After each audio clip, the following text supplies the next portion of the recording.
Martin Chuzzlewit, Part 4, by Charles Dickens. Chapter 27, showing that old friends may not only APIA, wear new faces, but in false colors, that people are prone to bite, and that biters may sometimes be pidden.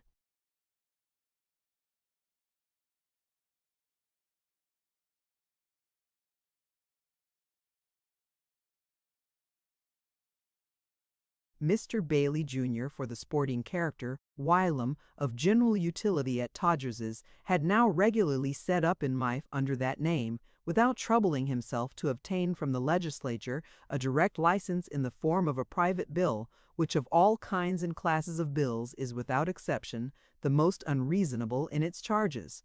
Mr. Bailey, Jr., just tall enough to be seen by an inquiring eye, gazing indolently at society from beneath the apron of his masters, Grove Smithable, and Outrude the horse of distinguished family, who had Capricorn for his nephew and Cauliflower for his brother, showed himself worthy of his high relations by champing at the bit until his chest was white with foam and rearing like a horse in heraldry. The plated harness and the patent leather glittered in the sun. Pedestrians admired. Mr. Bailey was complacent, but unmoved. He seemed to say, "A barrow, good people, a mere barrow, nothing to what we could do, if we chose." And on he went, squaring his short green arms outside the apron, as if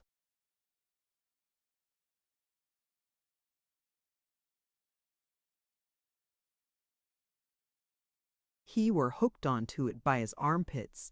Mr. Bailey had a great opinion of brother to Cauliflower, and estimated his powers highly, but he never told him so. On the contrary, it was his practice in driving that animal to assail him with disrespectful, if not injurious expressions as, "Ah, would you? Did you think it then? Where are you going to now? No, you won't, my lad," and similar fragmentary remarks. These being usually accompanied by a jerk of the rein or a crack of the whip, led to many trials of strength between them, and to many contentions for the upper hand, terminating now and then in china shops and other unusual goals, as Mr. Bailey had already hinted to his friend Poll Sweedlepipe. On the present occasion, Mr. Bailey, being in spirits, was more than commonly hard upon his charge, in consequence of which that fiery animal confined himself almost entirely to his hind legs in displaying his paces, and constantly got himself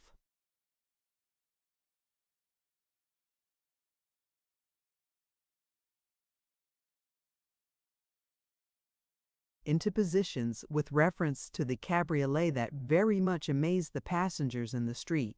But Mr. Bailey, not at all disturbed, had still a shower of pleasantries to bestow on anyone who crossed his path, as, calling to a full-grown coal-heaver in a wagon who for a moment blocked the way, "Now, young un, who trusted you with a cart?" Inquiring of elderly ladies who wanted to cross and ran back again, why they didn't go to the workhouse and get an order to be buried. Tempting boys with friendly words to get up behind and immediately afterwards cutting them down, and the like flashes of a cheerful humor which he would occasionally relieve by going round St. James's Square at a hand gallop and coming slowly into Pall Mall by another entry, as if, in the interval, his pace had been a perfect crawl. It was not until these amusements had been very often repeated, and the apple stall at the corner had sustained so many miraculous escapes as to appear impregnable, that Mr. Bailey was summoned to the door of a certain house in Pall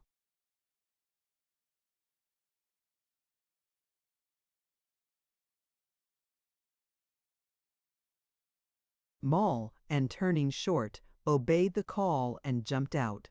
It was not until he had held the bridle for some minutes longer, every jerk of Cauliflower's brother's head, and every twitch of Cauliflower's brother's nostril taking him off his legs in the meanwhile, that two persons entered the vehicle, one of whom took the reins and drove rapidly off.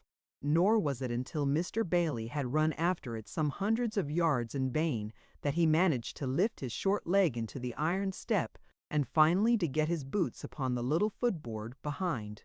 Then, indeed, he became a sight to see, and standing now on one foot and now upon the other, now trying to look round the cab on this side, now on that, and now endeavoring to peep over the top of it as it went dashing in among the carts and coaches, was from head to heel, Newmarket.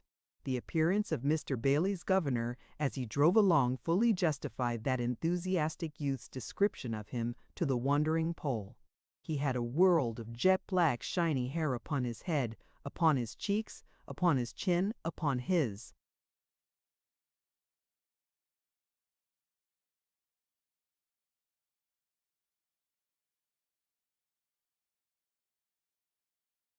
upper lip. His clothes, symmetrically made, were of the newest fashion and the costliest kind. Flowers of gold and blue and green and blushing red were on his waistcoat. Precious chains and jewels sparkled on his breast. His fingers, clogged with brilliant rings, were as unwieldy as summer flies, but newly rescued from a honey-pot. The daylight mantled in his gleaming hat and boots as in a polished glass, and yet, though changed his name and changed his outward surface, it was Tig, though turned and twisted upside down and inside out, as great men have been sometimes known to be, though no longer Montague Tig but Tig Montague. Still it was Tig, the same satanic, gallant, military Tig. The brass was burnished, lacquered, newly stamped, yet it was the true Tig metal notwithstanding. Beside him sat a smiling gentleman, of less pretensions and of business looks, whom he addressed as David, surely not the David of the, how shall it be phrased, the triumvirate of golden balls, not David tapster at the Lombards.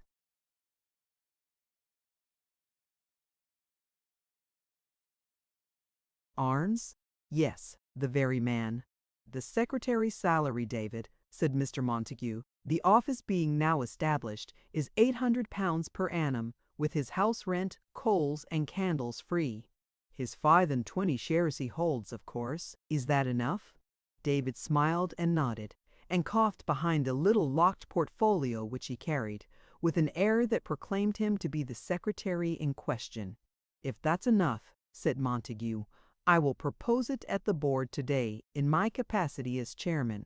The secretary smiled again, laughed indeed this time, and said, rubbing his nose slowly with one end of the portfolio, "It was a capital thought, wasn't it?"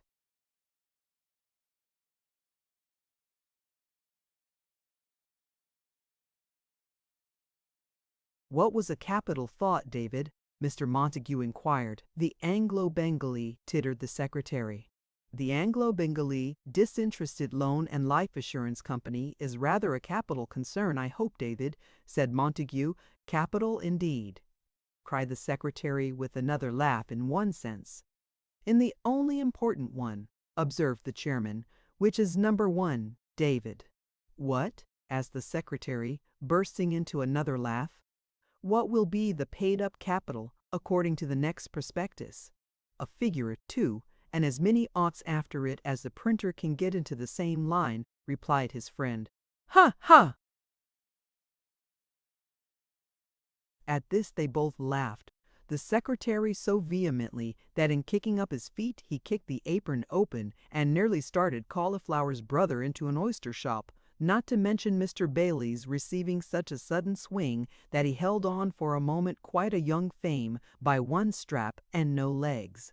"What a chap you are!" exclaimed David admiringly, when this little alarm had subsided. "Say genius, David, genius." "Well, upon my soul, you are a genius then," said David. "I always knew you had the gift of the gab, of course, but I never believed you were half the man you are. How could I?" "I rise with circumstances, David." "That's a point of genius in itself," said Tig. "If you were to lose £100 wager to me at this minute, David, and were to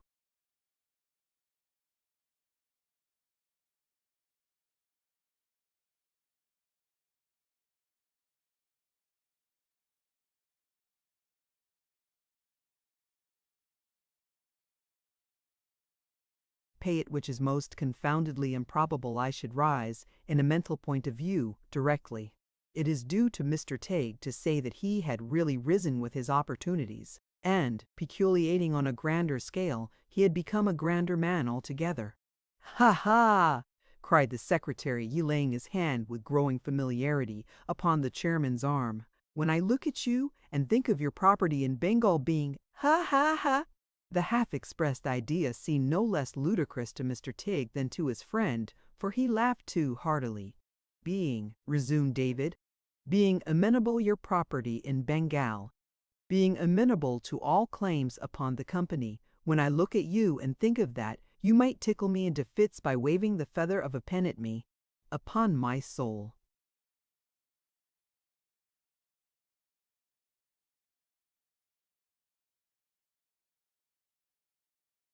"You might. It a devilish fine property," said Tigg Montague, "to be amenable to any claims.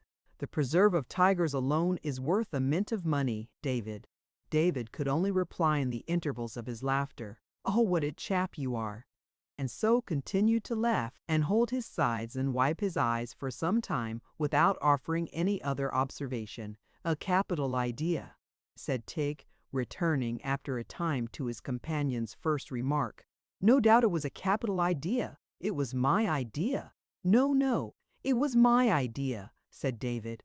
"Hang it, let a man have some credit. Didn't I say to you that I'd saved a few pounds? You said—" "Didn't I say to you," interposed Tigg, "that I had come into a few pounds?"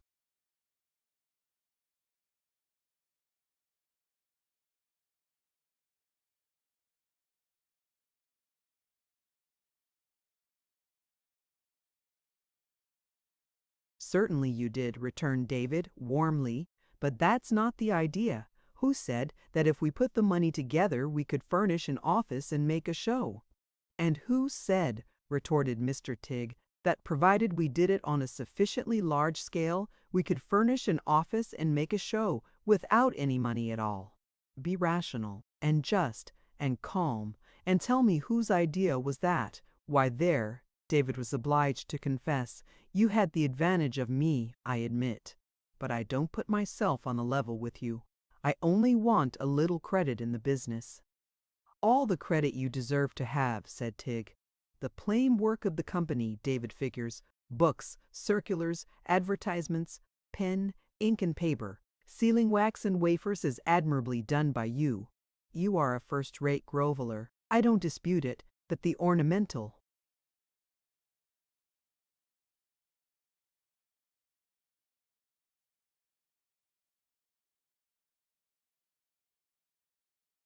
"Department, David, the inventive and poetical department, is entirely yours," said his friend. "No question of it. But with such a swell turnout as this, and all the handsome things you've got about you, and the life you lead, I mean to say it's a precious comfortable department too." "Does it gain the purpose? Is it Anglo-Bengalee?" asked Tigg. "Yes," said David. "Could you undertake it yourself?" demanded Tigg. "No," said David. "Ha ha!" laughed Tigg. "Then be contented with your station and your profits, David, my fine fellow, and bless the day that made us acquainted across the counter of our common uncle, for it was a golden day to you."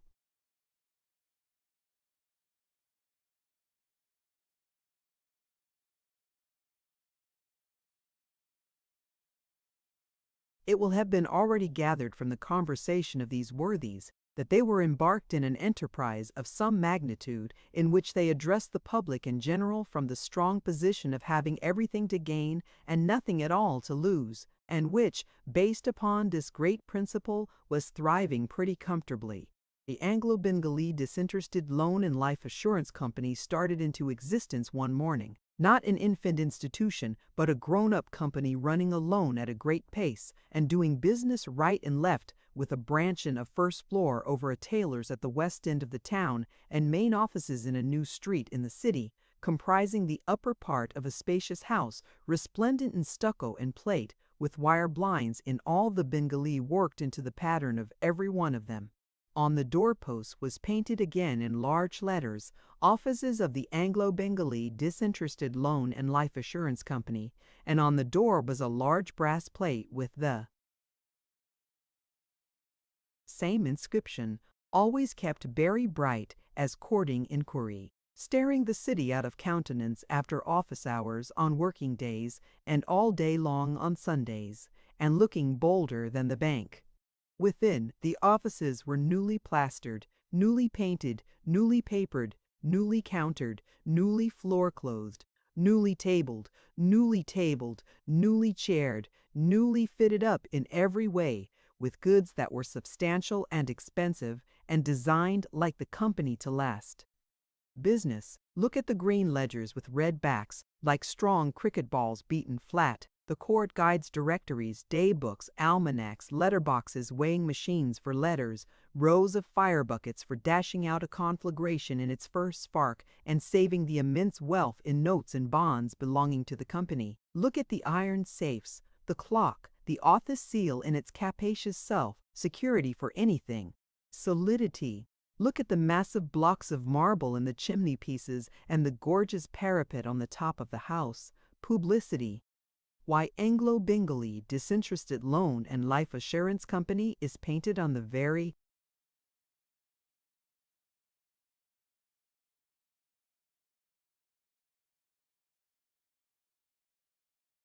coal scuttles. It is repeated at every turn until the eyes are dazzled with it and the head is giddy.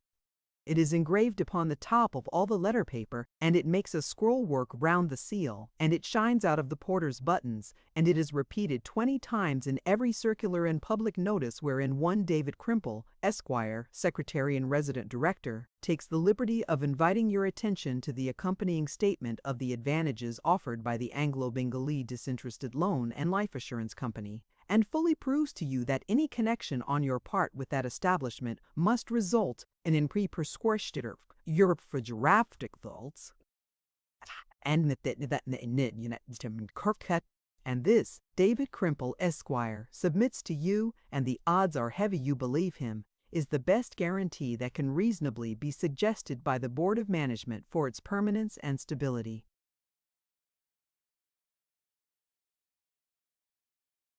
This gentleman's name, by the way, had been originally Crimp, but as the word was susceptible of an awkward construction and might be misrepresented, he had altered it to Crimple, lest with all these proofs and confirmations any man should be suspicious of the Anglo-Bengali Disinterested Loan and Life Assurance Company, should doubt in Tiger, Cab, or Person, Tig Montague, Esquire, of Pall Mall and Bengal, or any other name in the imaginative list of directors. There was a porter on the premises, a wonderful creature in a vast red waistcoat and a short-tailed pepper and salt coat, who carried more conviction to the minds of skeptics than the whole establishment without him. No confidences existed between him and the directorship. Nobody knew where he had served last. No character or explanation had been given or required. No questions had been asked on either side. This mysterious being, relying solely on his figure, had applied for the situation and had been instantly engaged on his own terms. They were high, but he knew, doubtless, that no man could carry such an extent of waistcoat as himself, and felt the full value of his capacity to such an institution. When he sat upon a seat erected for him in a corner of the office, with his glazed hat hanging on a peg over his head, it was impossible to doubt the respectability of the concern. It went on doubling itself with every square inch of his red waistcoat until, like the problem of the nails in the horse's shoes, the total became enormous. People had been known to apply to effect an insurance on their lives for £1,000, and looking at him, to beg, before the form of proposal was filled up, that it might be made too. And yet he was not a giant, his coat was rather small than otherwise, the whole charm was in his waistcoat. Respectability, competence, property, in Bengal or anywhere else, responsibility to any amount on the part of the company that employed him, were all expressed in that one garment. Rival offices had endeavored to lure him away. Lombard Street itself had beckoned to him. Rich companies had whispered, "Be a beetle," but he still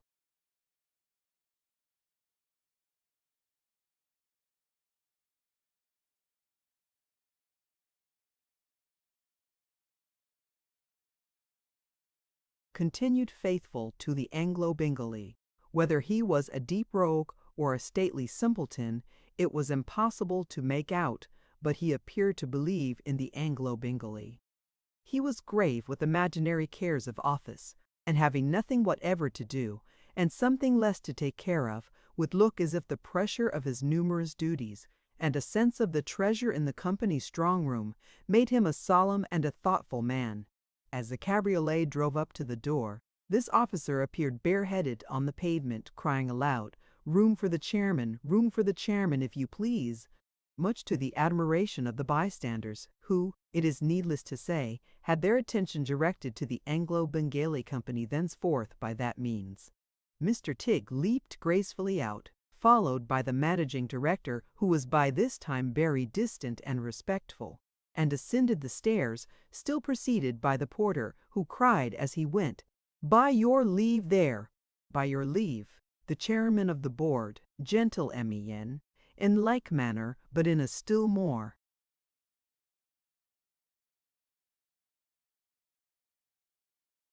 stentorian voice, he ushered the chairman through the public office, where some humble clients were transacting business, into an awful chamber, labeled boardroom, the door of which sanctuary immediately closed and screened the great capitalist from vulgar eyes.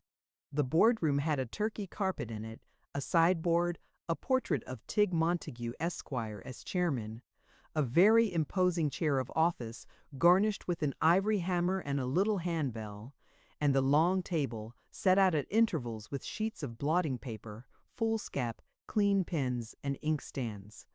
The chairman having taken his seat with great solemnity, the secretary supported him on his right hand, and the porter stood bolt upright behind them, forming a warm background of waistcoat. This was the board, everything else being a light-hearted little fiction. "Bullamy," said Mr. Tigg.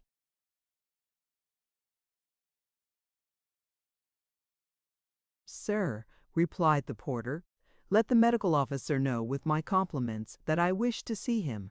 Bullamy cleared his throat and bustled out into the office, crying, "The chairman of the board wishes to see the medical officer. By your leave there, by your leave." He soon returned with the gentleman in question, and at both openings of the boardroom door, at his coming in and at his going out, simple clients were seen to stretch their necks and stand upon their toes, thirsting to catch the slightest glimpse of that mysterious chamber. "Jobling, my dear friend," said Mr. Tigg, "how are you?" "Bullamy, wait outside. Crimple, don't leave us." "Jobling, my good fellow, I am glad to see you." "And how are you, Mr. Montague?" said the medical officer, throwing himself luxuriously into an easy chair. There were all easy chairs in the board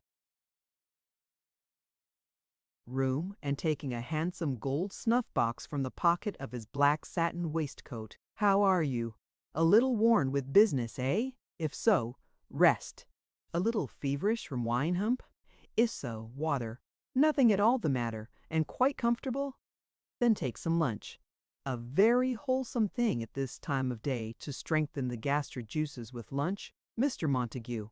The medical officer, he was the same medical officer who had followed poor old Anthony Chuzzlewit to the grave, and who had attended Mrs. Gamp's patient at the Bull, smiled in saying these words, and casually added, as he brushed some grains of snuff from his shirt frill, "I always take it myself about this time of day, do you know." "Bullamy," said the chairman, ringing the little bell. "Sir."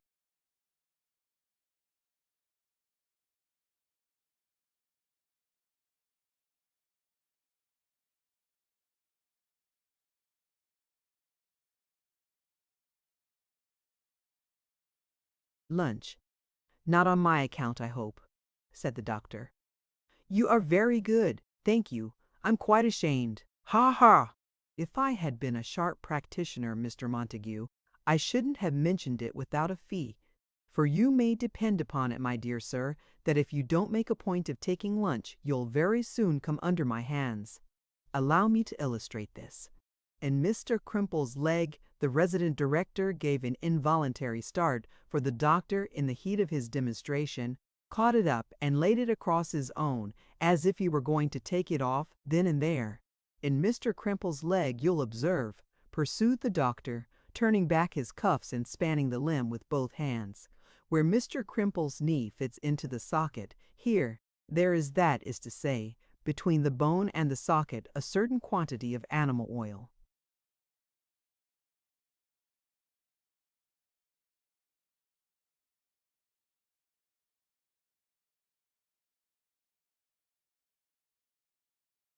"What do you pick ein leg out for?" said Mr. Crimple, looking with something of an anxious expression at his limb. "It's the same with other legs, ain't it?" "Never you mind, my good sir," returned the doctor, shaking his head, "whether it is the same with other legs or not the same, but I do mind," said David. "I take a particular case, Mr. Montague," returned the doctor. "As illustrating my remark, you observe. In this portion of Mr. Crimple's leg, sir, there is a certain amount of animal oil. In every one of Mr. Crimple's joints, sir, there is more or less of the same deposit. Very good. If Mr. Crimple neglects his meals, or fails to take his proper quantity of rest, that oil wanes, and becomes exhausted. What is the consequence? Mr. Crimple's bones sink down into their sockets, sir, and Mr. Crimple becomes a weazened, puny, stunted, miserable man."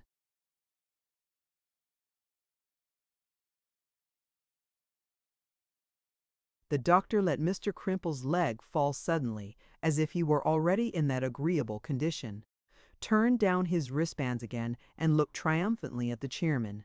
"We know a few secrets of nature in our profession, sir," said the doctor. "Of course we do. We study for that, we pass the hall and the college for that, and we take our station in society by that. It's extraordinary how little is known on these subjects generally. Where do you suppose?" Now the doctor closed one eye, as he leaned back smilingly in his chair, and formed a triangle with his hands, of which his two thumbs composed the base. "Where do you suppose Mr. Crimple's stomach is?" Mr. Crimple, more agitated than before, clapped his hand immediately below his waistcoat. "Not at all," cried the doctor. "Not at all. Quite a popular mistake. My good sir,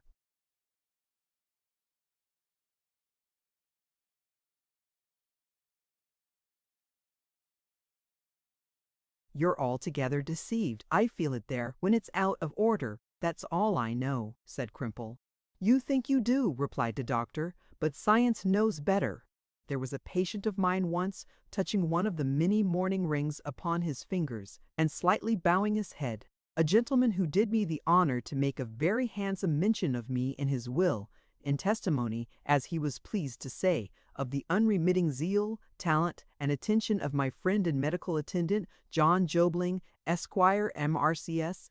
Twait, who's whatsoever come by the idea of having all his life labored under an erroneous view of the locality of this important organ, that which wharconarant, there which fatic satwa."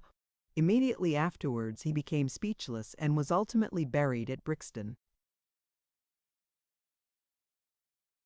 "By your leave, Dare," cried Bullamy without. "By your leave. Refreshment for the board room." "Ha!" said the doctor jocularly, as he rubbed his hands and drew his chair nearer to the table. "The true life assurance, Mr. Montague. The best policy in the world, my dear sir. We should be provident, and eat and drink whenever we can. Eh, Mr. Crimple?" The resident director acquiesced, rather sulkily, as if the gratification of replenishing his stomach had been impaired by the unsettlement of his preconceived opinions in reference to its situation. But the appearance of the porter and under-porter with a tray covered with a snow-white cloth which, being thrown back, displayed a pair of cold roast fowls, flanked by some potted meats and a cool salad, quickly restored his good humor. It was enhanced still further by the arrival of a bottle of excellent Madeira and another of champagne.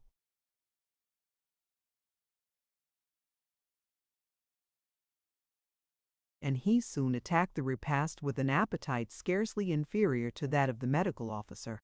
The lunch was handsomely served, with a profusion of rich glass plate and china, which seemed to denote that eating and drinking on a showy scale formed no unimportant item in the business of the Anglo-Bengali directorship. As it proceeded, the medical officer grew more and more joyous and red-faced, insomuch that every mouthful he ate and every drop of wine he swallowed seemed to impart new luster to his eyes, and to light up new sparks in his nose and forehead. In certain quarters of the city and its neighborhood, Mr. Jobling was, as we have already seen in some measure, a very popular character. He had a portentously sagacious chin and a pompous voice with a rich huskiness in some of its tones that went directly to the heart, like a ray of light shining through the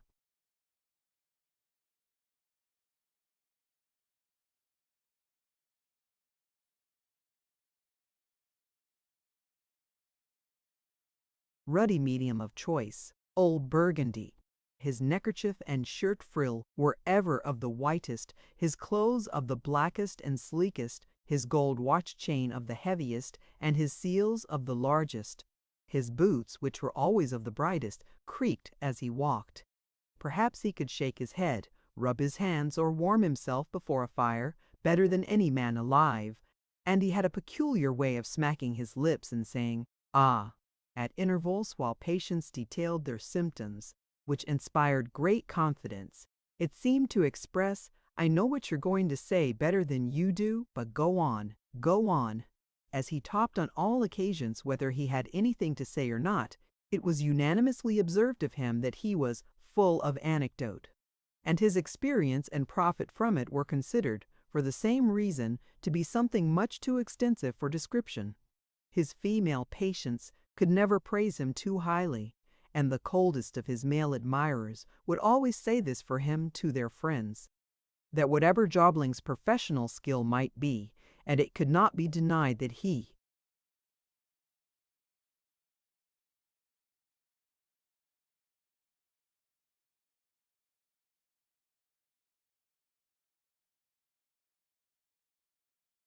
had a very high reputation. He was one of the most comfortable fellows you ever saw in your life. Joblin was for many reasons, and not last in the list because his connection lay principally among tradesmen and their families, exactly the sort of person whom the Anglo-Bengali Company wanted for a medical officer. But Jobling was far too knowing to connect himself with the company in any closer ties than as a paid and well-paid functionary, or to allow his connection to be misunderstood abroad if he could help it. Hence he always stated the case to an inquiring patient, after this manner: "Why, my dear sir, with regard to the Anglo-Bengali, my information, you see, is limited, very limited. I am the medical officer, and consideration of a certain monthly payment. The laborer is worthy of his hire. Bis det quicucto det, classical scholar Jobling," thinks a patient, well-read man, and I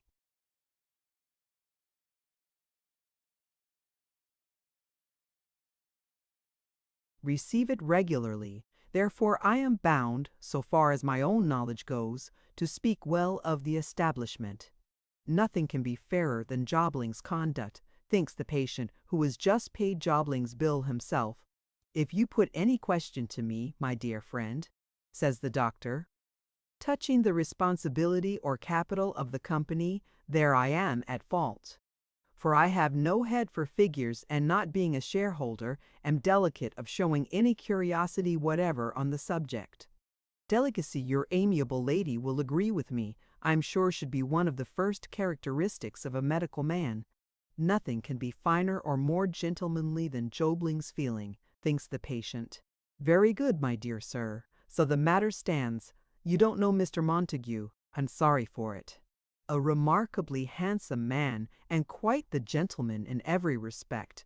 Property, I am told, in India, house and everything belonging to him. Beautiful. Costly furniture on the most elegant and lavish scale. And pictures, which, even in an anatomical point of view, are perfection. In case you should ever think of doing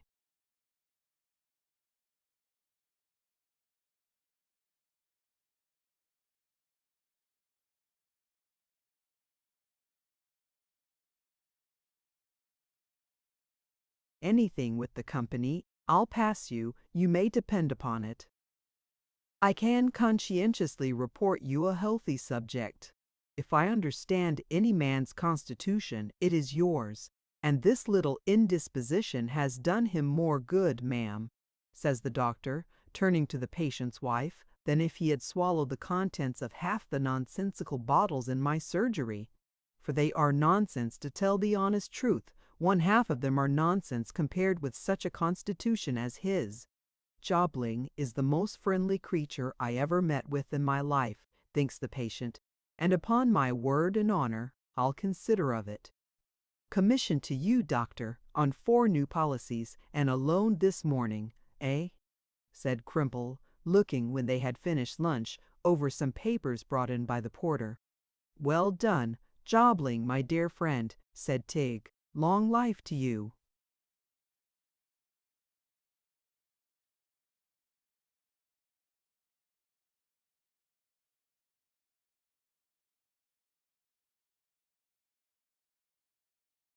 No, no, nonsense. Upon my word I'd no right to draw the commission, said the doctor. I haven't really. It's picking your pocket. I don't recommend anybody here. I only say what I know. My patients ask me what I know, and I tell 'em what I know. Nothing else. Caution is my weak side, that's the truth, and always was from a boy. That is, said the doctor, filling his glass, caution in behalf of other people. Whether I would repose confidence in this company myself, if I had not been paying money elsewhere for many years, that's quite another question. He tried to look as if there were no doubt about it, but feeling that he did it but indifferently, changed the theme and praised the wine. Talking of wine, said the doctor, reminds me of one of the finest glasses of light, old port I ever drank in my life, and that was at a funeral. You have not seen anything of that party, Mr. Montague, have you? Handing him a card. He is not buried, I hope? Said Tig as he took it. The honor of his company is not requested if he is. Ha, ha, laughed the doctor. No, not quite. He was honorably connected with that very occasion, though. Oh, said Tig, smoothing his mustache as he cast his eyes upon the name. I recollect.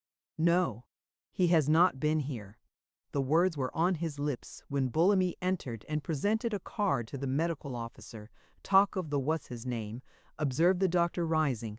And he's sure to appear, eh? Said Tig. Why, no, Mr. Montague, no, returned the doctor.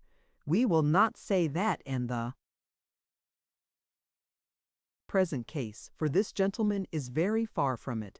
So much the better, retorted Tig, so much the more adaptable to the Anglo-Bengalee. Bullamy, clear the table and take the things out by the other door. Mr. Crimple, business. Shall I introduce him? Asked Jobling. I shall be eternally delighted, answered Tig, kissing his hand and smiling sweetly. The doctor disappeared into the outer office and immediately returned with Jonas Chuzzlewit. Mr. Montague, said Jobling, allow me. My friend Mr. Chuzzlewit, my dear friend, our chairman. Now do you know, he added, checking himself with infinite policy and looking round with a smile, that's a very singular instance of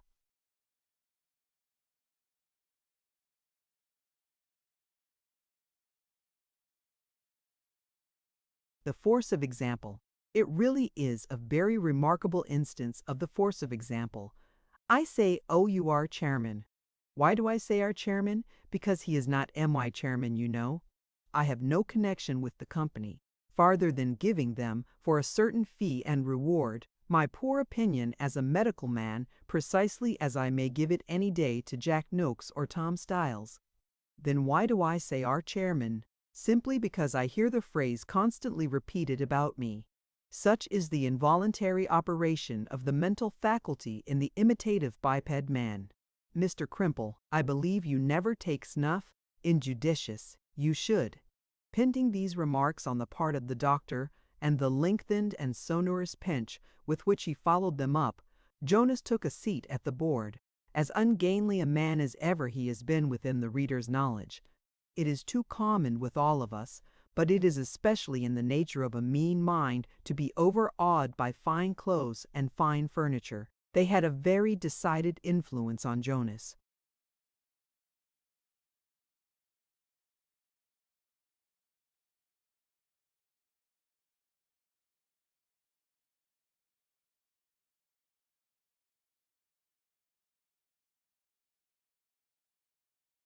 Now you two gentlemen have business to discuss, I know, said the doctor, and your time is precious.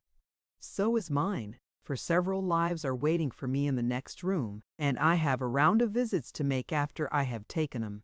Having had the happiness to introduce you to each other, I may go about my business. Goodbye.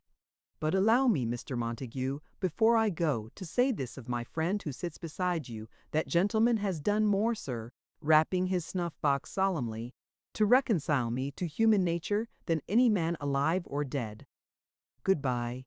With these words, Jobling bolted abruptly out of the room and proceeded in his own official department to impress the lives in waiting with a sense of his keen conscientiousness in the discharge of his duty, and the great difficulty of getting into the Anglo-Bengalee, by feeling their pulses, looking at their tongues, listening at their ribs, poking them in the chest, and so forth, though if he didn't well know beforehand that whatever kind of lives they were, the Anglo-Bengalee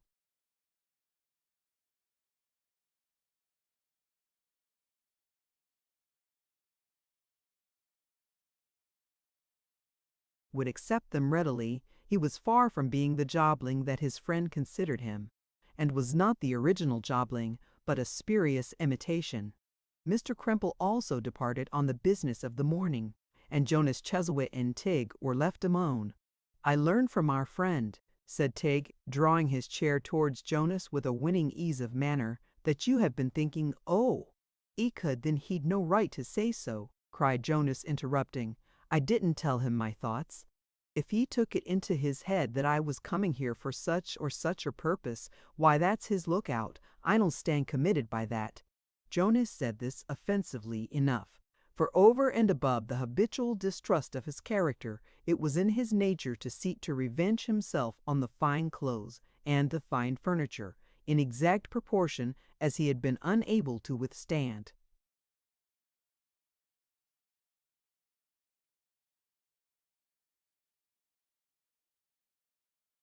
their influence. If I come here to ask a question or two, and get a document or two to consider of, I don't bind myself to anything. "Let's understand that, you know," said Jonas. "My dear fellow," cried Tigg, clapping him on the shoulder, "I applaud your frankness. If men like you and I speak openly at first, all possible misunderstanding is avoided. Why should I disguise what you know so well, but what the crowd never dream of? We companies are all birds of prey, mere birds of prey. The only question is, whether in serving our own turn, we can serve yours too, whether in double-lining our own nest, we can put a single living into yours. Oh, you're in our secret, you're behind the scenes. We'll make a merit of dealing plainly with you when we know we can't help it. It was remarked on the first introduction of Mr. Jonas into these pages that there is a simplicity of cunning no less than a simplicity of innocence, and that in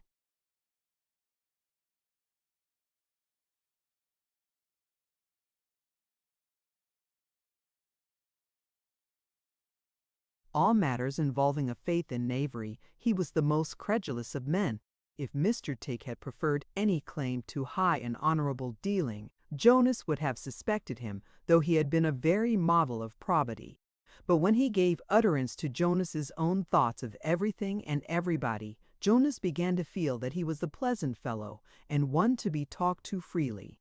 He changed his position in the chair, not for a less awkward but for a more boastful attitude, and smiling in his miserable conceit rejoined, "You ain't a bad man of business, Mr. Montague. You know how to set about it, I will say." "Tut, tut," said Tigg, nodding confidentially, and showing his white teeth. "We are not children, Mr. Chuzzlewit. We are grown men, I hope." Jonas assented, and said after a short silence, first spreading out his legs and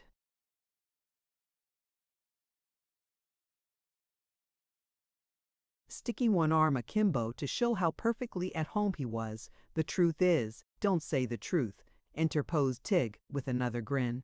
"It's so like humbug." Greatly charmed by this, Jonas began again. "The long and the short of it is better," muttered Tigg, "much better, that I didn't consider myself very well used by one or two of the old companies in some negotiations I have had with 'em once had, I mean. They started objections they had no right to start, and put questions they had no right to put, and carried things much too high for my taste. As he made these observations, he cast down his eyes and looked curiously at the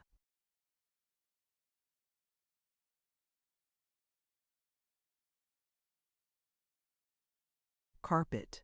Mr. Tigg looked curiously at him. He made so long a pause that Tigg came to the rescue and said in his pleasantest manner, "Take a glass of wine." "No, no," returned Jonas, with a cunning shake of the head. "None of that, thankee. No wine over business. All very well for you, but it wouldn't do for me." "What an old hand you are, Mr. Chuzzlewit," said Tigg, leaning back in his chair and leering at him through his half-shut eyes. Jonas shook his head again, as much as to say, "You're right there," and then resumed jocosely, "Not such an old hand either, but that I've been and got married. That's rather."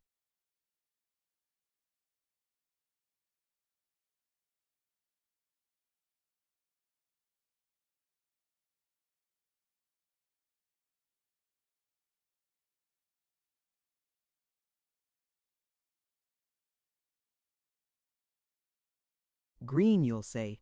Perhaps it is, especially as she's young. But one never knows what may happen to these women, so I'm thinking of insuring her life.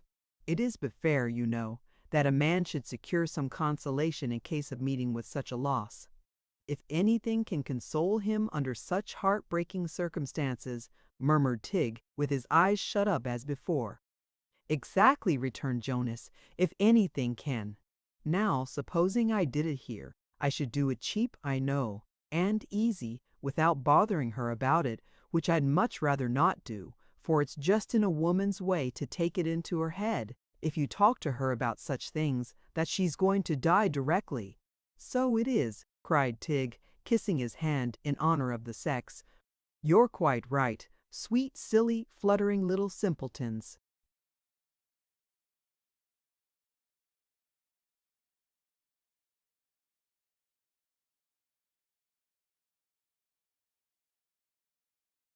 Well, said Jonas, on that account, you know, and because offense has been given me in other quarters, I wouldn't mind patronizing this company. But I want to know what sort of security there is for the company's going on. That's the not the truth, cried Tigg, holding up his jeweled hand. Don't use that Sunday school expression, please. The long and the short of it, said Jonas, the long and the short of it is, what's the security? The paid-up capital, my dear sir, said Tigg, referring to some papers on the table, is, at this present moment, oh! I understand all about paid-up capitals, you know, said Jonas. You do? Cried Tigg, stopping short.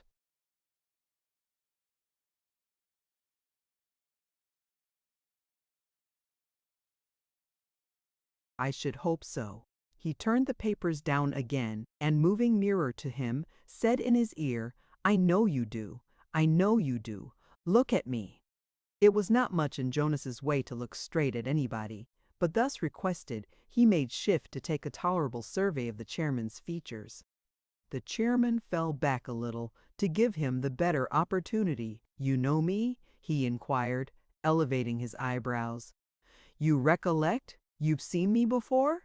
Why, I thought I remembered your face when I first came in, said Jonas, gazing at it, but I couldn't call to mind where I had seen it. No, I don't remember even now. Was it in the street?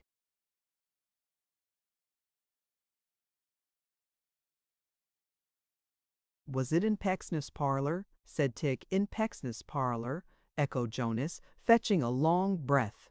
You don't mean when yes? Cried Tigg, when there was a very charming and delightful little family party at which yourself and your respected father assisted. Well, never mind him, said Jonas. He's dead, and there's no help for it. Dead, is he? Cried Tigg. Venerable old gentleman, is he dead? You're very like him. Jonas received this compliment with anything but a good grace, perhaps because of his own private sentiments in reference to the personal appearance of his deceased parent, perhaps because he was not best pleased to find that Montague and Tigg were one. That gentleman perceived it, and tapping him familiarly on the sleeve, beckoned him to the window. From this moment, Mr. Montague's jocularity and flow of spirits were remarkable. Do you find me at all changed since that time?" he asked. "Speak plainly." Jonas looked hard at his waistcoat and jewels, and said, rather at code. "Was I at all seedy in those days?" asked Montague. "Precious seedy," said Jonas. Mr. Montague pointed down into the street, where Bailey and the cab were in attendance. "Neat, perhaps dashing. Do you know whose it is?" "No." "Mine. Do you like this room?"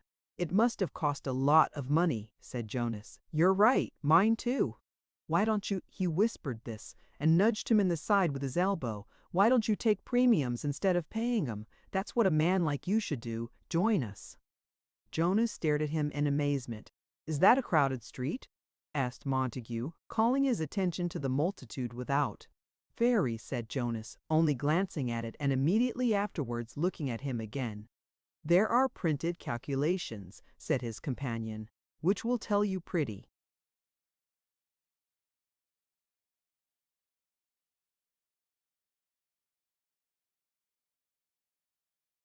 Nearly how many people will pass up and down that thoroughfare in the course of a day? I can tell you how many of 'em will come in here merely because they find this office here, knowing no more about it than they do of the pyramids. Ha! Ha! Join us! You shall come in cheap. Jonas looked at him harder and harder. "I can tell you," said Tig in his ear, "how many of 'em will buy annuities, affect insurances, bring us their money in 100 shapes and ways, force it upon us, trust us as if we were the mint, yet know no more about us than you do of that crossing sweeper at the corner. Not so much. Ha ha." Jonas gradually broke into a smile. "Yah," said Montague, giving him a pleasant thrust in the breast. "You're too deep for us, you dog, or I wouldn't have told you. Dine with me tomorrow. In."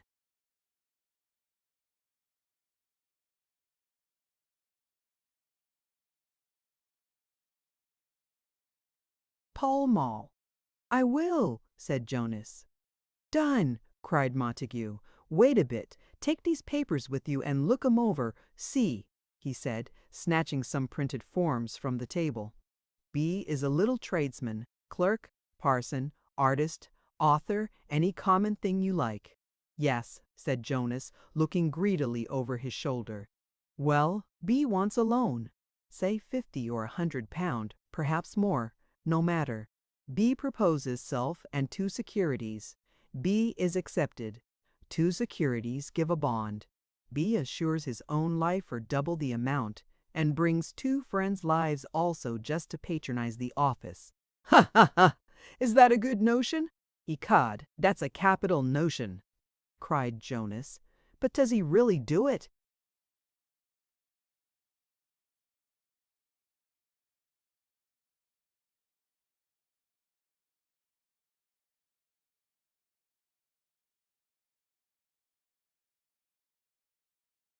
"Do it," repeated the chairman.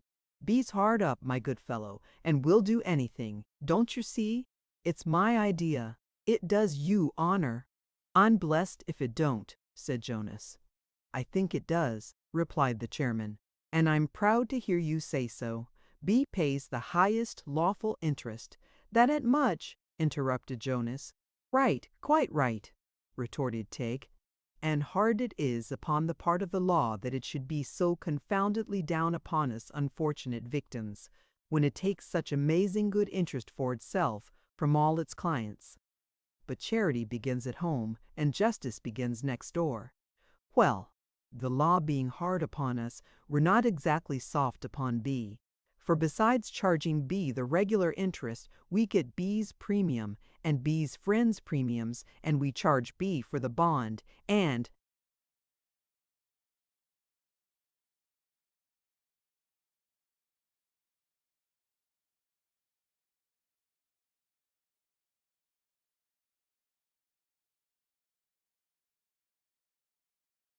"whether we accept him or not, we charge B for inquiries. We keep a man at £1 a week to make 'em, and we charge B a trifle for the secretary, and in short, my good fellow, we stick it into B, up hill and down dale, and make a devilish comfortable little property out of him."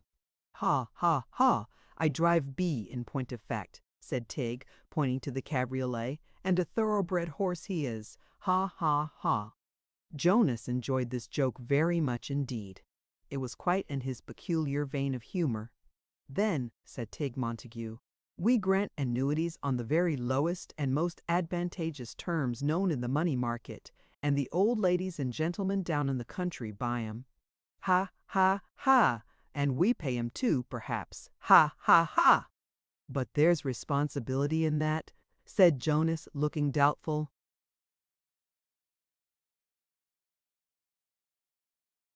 I take it all myself, said Tig Montague. Here I am responsible for everything, the only responsible person in the establishment. Ha, ha, ha! Then there are the life assurances without loans, the common policies. Very profitable, very comfortable, money down, you know, repeated every year, capital fun. But when they begin to fall in, observed Jonas, it's all very well, while the office is young, but when the policies begin to die, that's what I am thinking of.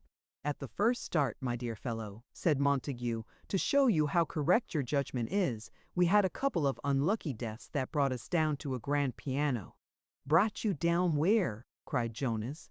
I give you my sacred word of honor, said Tig Montague, that I raised money on every other individual piece of property, and was left alone in the world with.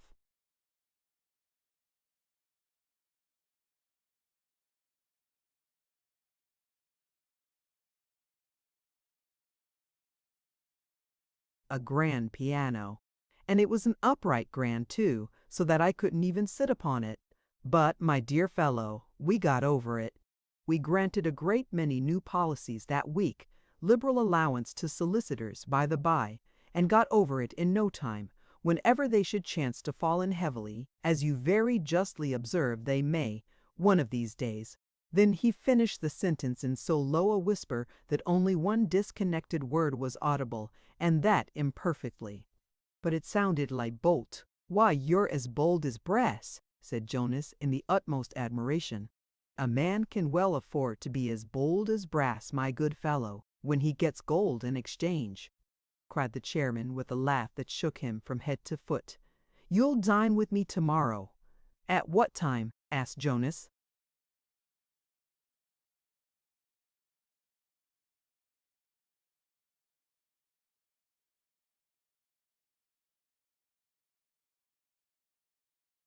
"7. Here's my card. Take the documents. I see you'll join us." "I don't know about that," said Jonas. "There's a good deal to be looked into first." "You shall look," said Montague, slapping him on the back, "into anything and everything you please. But you'll join us, I am convinced. You were made for it." "Full o' me." Obedient to the summons and the little bell, the waistcoat appeared.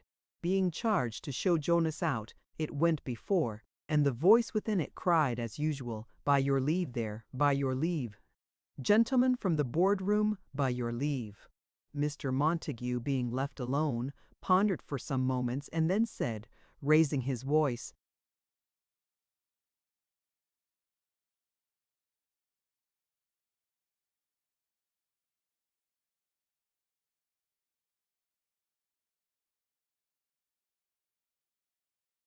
"Is Nadgett in the office there?" "Here he is, sir." And he promptly entered, shutting the board-room door after him, as carefully as if he were about to plot a murder. He was the man at £1 a week who made the inquiries. There was no virtue or merit in Nadgett that he transacted all his Anglo-Bengalee business secretly and in the closest confidence, for he was born to be a secret.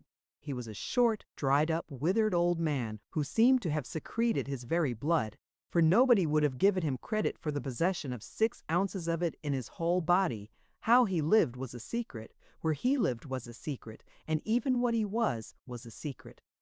In his musty old pocketbook he carried contradictory cards, in some of which he called himself a coal merchant, in others a wine merchant, in others a commission agent, in others a commission agent, in others a collector, in others an accountant. As if he really didn't know the secret himself. He was always keeping appointments in the city.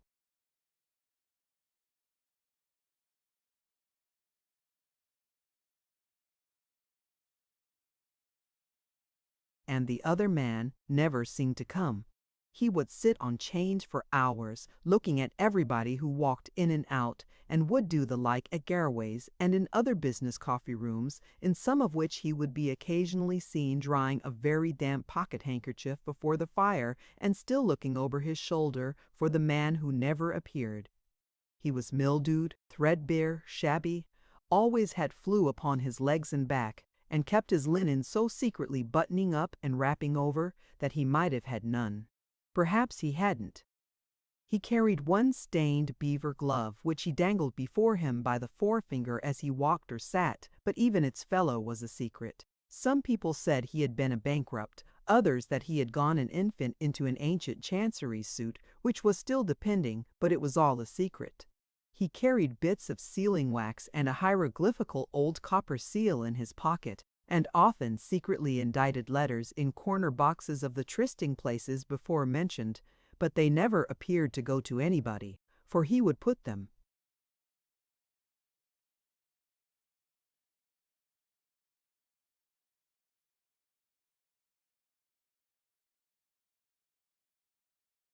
into a secret place in his coat and deliver them to himself weeks afterwards, very much to his own surprise, quite yellow. He was that sort of man that if he had died worth $1,000,000 of money, or had died worth twopence halfpenny, everybody would have been perfectly satisfied and would have said it was just as they expected. And yet he belonged to a class, a race peculiar to the city, who are secrets as profound to one another as they are to the rest of mankind. "Mr. Nadgett," said Montague, copying Jonas Chuzzlewit's address upon a piece of paper from the card which was still lying on the table, "any information about this name I shall be glad to have myself. Don't you mind what it is, any you can scrape together. Bring it to me, Mr. Nadgett." Nadgett put on his spectacles and read the name attentively, then looked at the chairman over his glasses and bowed, then took them off and put them in their case, and then put the case in his pocket. When he had done so, he looked, without his spectacles, at the paper as it lay before him, and at the same time produced his pocketbook from somewhere about the middle of his spine. Large as it was very full of documents, but he found a place for this one, and having clasped it carefully, passed it by a kind of solemn legerdemain into the same region as before. He withdrew with another bow and without a word, opening the door no wider than was sufficient for his passage out, and shutting it as carefully as before. The chairman of the board employed the rest of the morning in affixing his sign manual of gracious acceptance to various new proposals of annuity purchase and assurance. The company was looking up, for they flowed in gaily.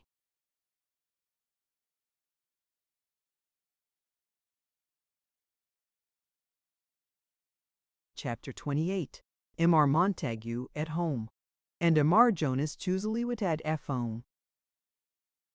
There were many powerful reasons for Jonas Chuzzlewit being strongly prepossessed in favor of the scheme which its great originator had so boldly laid open to him, but 3 among them stood prominently forward. Firstly, there was money to be made by it. Secondly, the money had the peculiar charm of being sagaciously obtained at other people's cost. Thirdly, it involved much outward show of homage and distinction, a board being an awful institution in its own sphere, and a director a mighty man. To make a swinging profit, have a lot of chaps to order about, and get into regular good society by one and the same means, and them so easy to one's hand, ain't such a bad lookout, thought Jonas. The latter considerations were only second to his avarice, for, conscious that there was nothing in his person, conduct, character, or accomplishments, to command respect, he was greedy of power, and was, in his heart, as much a tyrant as any laureled conqueror on record. But he determined to proceed with cunning and caution, and to be very keen on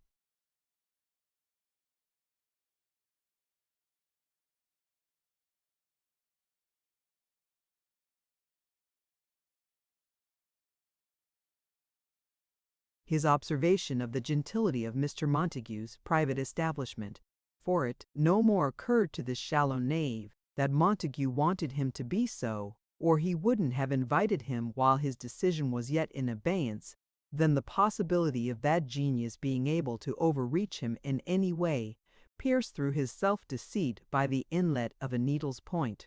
He had said in the outset that Jonas was too sharp for him, and Jonas, who would have been sharp enough to believe him in nothing else, though he had solemnly sworn it, believed him in that instantly. It was with a faltering hand, and yet with an imbecile attempt at a swagger, that he knocked at his new friend's door in Pall Mall when the appointed hour arrived. Mr. Bailey quickly answered to the summons. He was not proud and was kindly disposed to take notice of Jonas, but Jonas had forgotten him. Mr. Montague at home.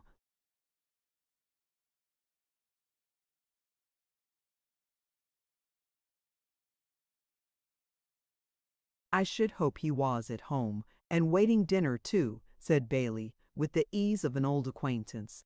Will you take your hat up along with you, or leave it here? Mr. Jonas preferred leaving it there. The whole name, I suppose? Said Bailey with a grin. Mr. Jonas stared at him in mute indignation.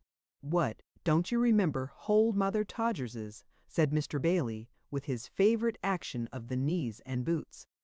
Don't you remember my taking your name up to the young ladies when you came a-courting there? A reg'lar scaly old shop warranted. Times is changed, ain't they? I see how you've growed. Without pausing for any acknowledgment of this compliment, he ushered the visitor upstairs, and, having announced him, retired with a private wink.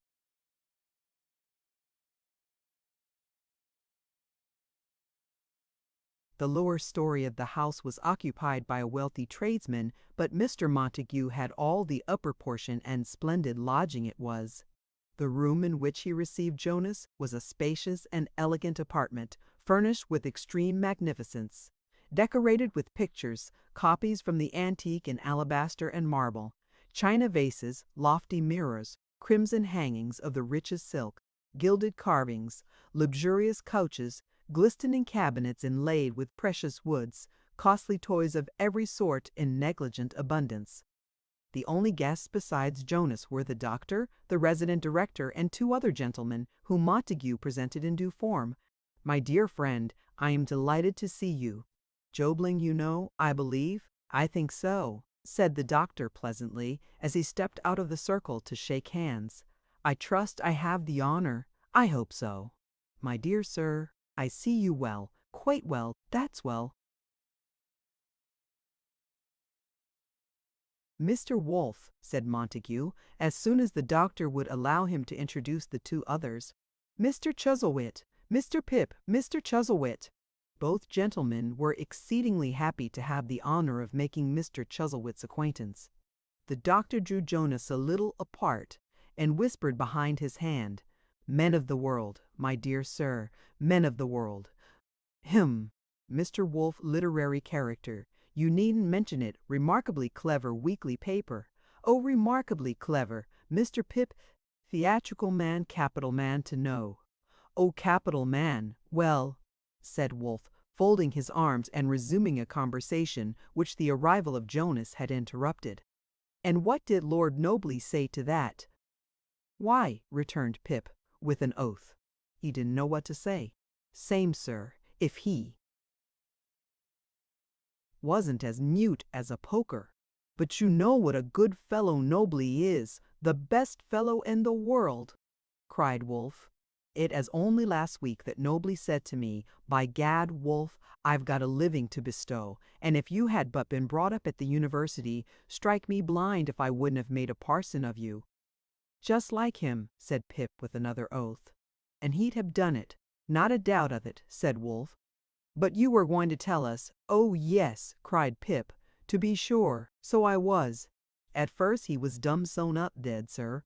But after a minute he said to the Duke, Here's Pip. Ask Pip. Pip's our mutual friend. Ask Pip. He knows. Dammy, said the Duke. I appealed to Pip then.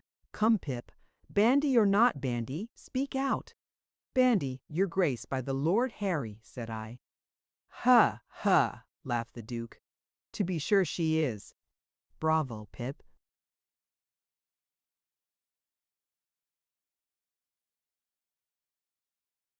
Well said, Pip. I wish I may die if you're not a trump, Pip. Pop me down among your fashionable visitors whenever I'm in town, Pip. And so I do, to this day. The conclusion of this story gave immense satisfaction, which was in no degree lessened by the announcement of dinner. Jonas repaired to the dining room, along with his distinguished host, and took his seat at the board between that individual and his friend, the doctor.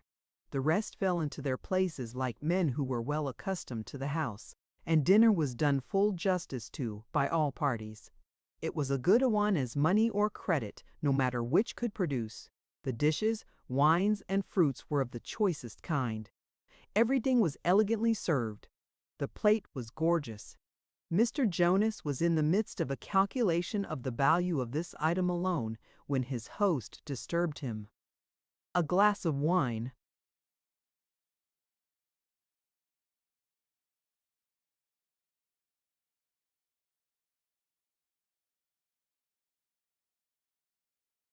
Oh, said Jonas, who had had several glasses already, as much of that as you like. It's too good to refuse. Well said, Mr. Chuzzlewit, cried Wolfe. Tom Gag upon my soul, said Pip. Positively, you know, that's ha ha ha ha, observed the doctor, laying down his knife and fork for one instant and then going to work again. Pell-mell, that's epigrammatic, quite. You're tolerably comfortable, I hope, said Tig apart to Jonas. Oh, you needn't trouble your head about me, he replied. Famous. I thought it best not to have a party, said Tig. You feel that. Why, what do you call this? Retorted Jonas. You don't mean to say you do this every day, do you? My dear fellow, said Montague, shrugging his shoulders. Every day of my life when I dine at home. This is my common style. It was of no use having anything uncommon for you. You'd have seen through it. You'll have a party? Said Crimple. No, I won't, I said. He shall take us in the rough. And pretty smooth too, ecod, said Jonas, glancing round the table. This don't cost a trifle. Why, to be candid with you, it does not, returned the other. But I like this sort of thing. It's the way I spend my money. Jonas thrust his tongue into his cheek and said, Was it? When you join us, you won't get rid of your share of the profits in the same way? Said Tig.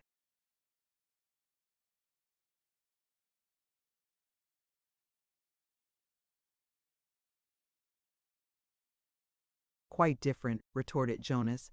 Well, and you're right, said Tig with friendly candor. You needn't. It's not necessary. One of a company must do it to hold the connection together. But as I take a pleasure in it, that's my department. You don't mind dining expensively at another man's expense, I hope? Not a bit, said Jonas. Then I hope you'll often dine with me? Ah, said Jonas, I don't mind. On the contrary. And I'll never attempt to talk business to you over wine. I take my oath, said Tig. Oh, deep, deep, deep of you this morning. I must tell 'em that. They're the very men to enjoy it. Pitt, my good fellow, I've a splendid little trait to tell you of my friend Chuzzlewit, who is the deepest dog I know. I give you my sacred word.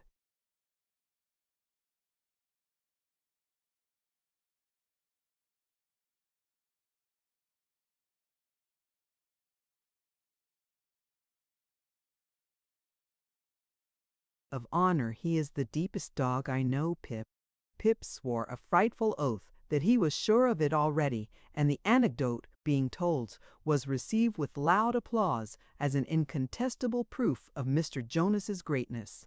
Pip, in a natural spirit of emulation, then related some instances of his own depth, and Wolfe, not to be left behindhand, recited the leading points of one or two vastly humorous articles he was then preparing. These lucubrations being of what he called a warm complexion, were highly approved, and all the company agreed that they were full of point. Men of the world, my dear sir, Jobling whispered to Jonas, thorough men of the world. To a professional person like myself, it's quite refreshing to come into this kind of society. It's not only agreeable, and nothing can be more agreeable, but it's philosophically improving. It's character, my dear sir, character.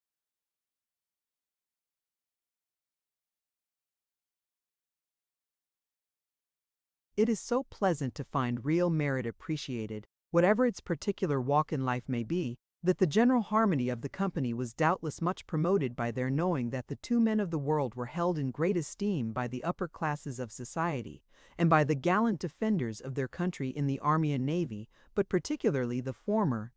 The least of their stories had a kernel in it. Lords were as plentiful as oaths, and even the blood royal ran in the muddy channel of their personal recollections. "Mr. Chuzzlewit didn't know him, I'm afraid," said Wolfe, in reference to a certain personage of illustrious descent who had previously figured in a reminiscence. "No," said Tig, "but we must bring him into contact with this sort of fellows. He was very fond of literature," observed Wolfe.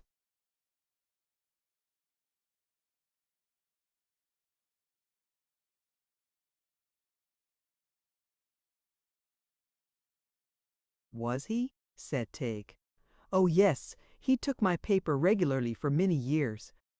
Do you know he said some good things now and then? He asked a certain viscount who's a friend of mine. Pip knows him. What's the editor's name? What's the editor's name? Wolfe. Wolfe, eh? Sharp biter, Wolfe. We must keep the wolf from the door, as the proverb says. It was very well, and being complimentary, I printed it."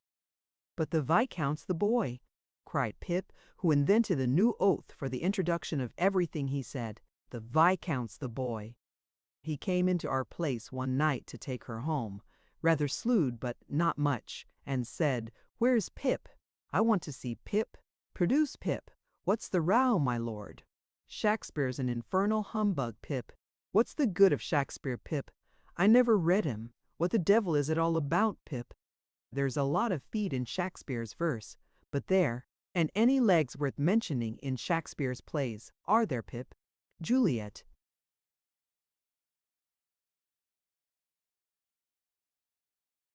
Desdemona, Lady Macbeth, and all the rest of 'em, whatever their names are, might as well have no legs at all, for anything the audience know about it, Pip.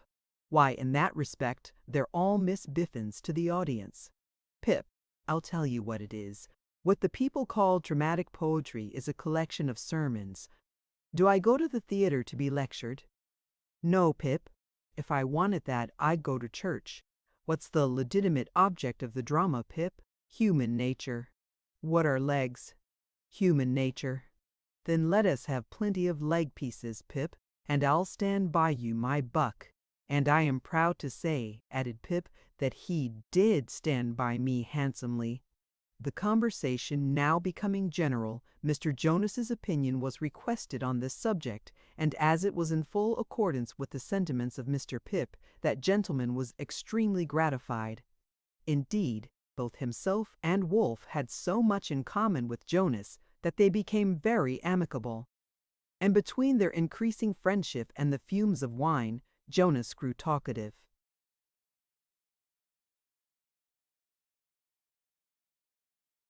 It does not follow in the case of such a person that the more talkative he becomes, the more agreeable he is. On the contrary, his merits show to most advantage perhaps in silence.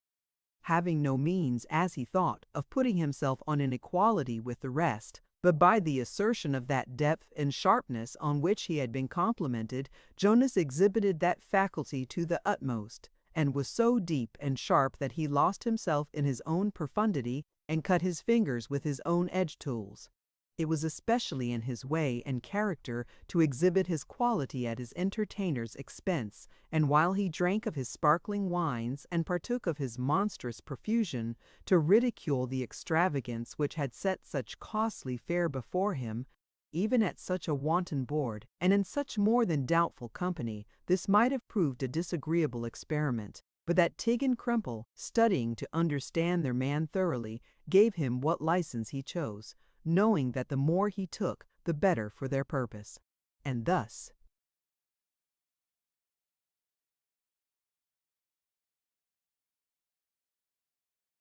while the blundering cheat gull that he was, for all his cunning, thought himself rolled up hedgehog fashion with his sharpest points towards them, he was, in fact, betraying all his vulnerable parts to their unwinking watchfulness.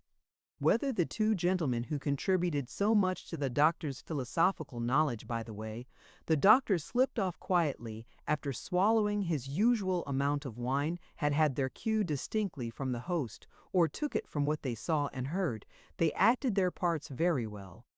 They solicited the honor of Jonas's better acquaintance, trusted that they would have the pleasure of introducing him into that elevated society in which he was so well qualified to shine, and informed him, in the most friendly manner, that the advantages of their respective establishments were entirely at his control. In a word, they said, "Be one of us." And Jonas said he was infinitely obliged to them, and he would be, adding within himself that so long as they stood treat, there was nothing he would like better.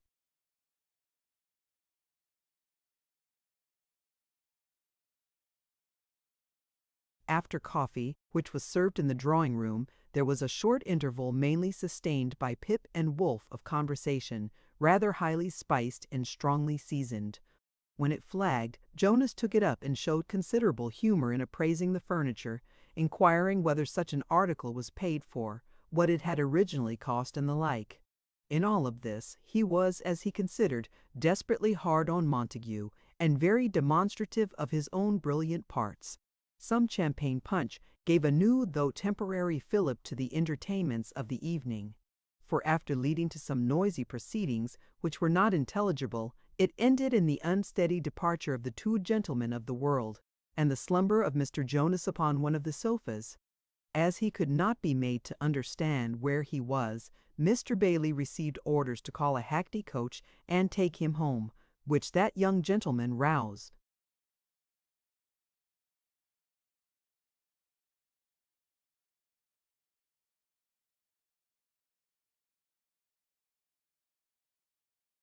Himself from an uneasy sleep in the hall to do, it being now almost 3 o'clock in the morning.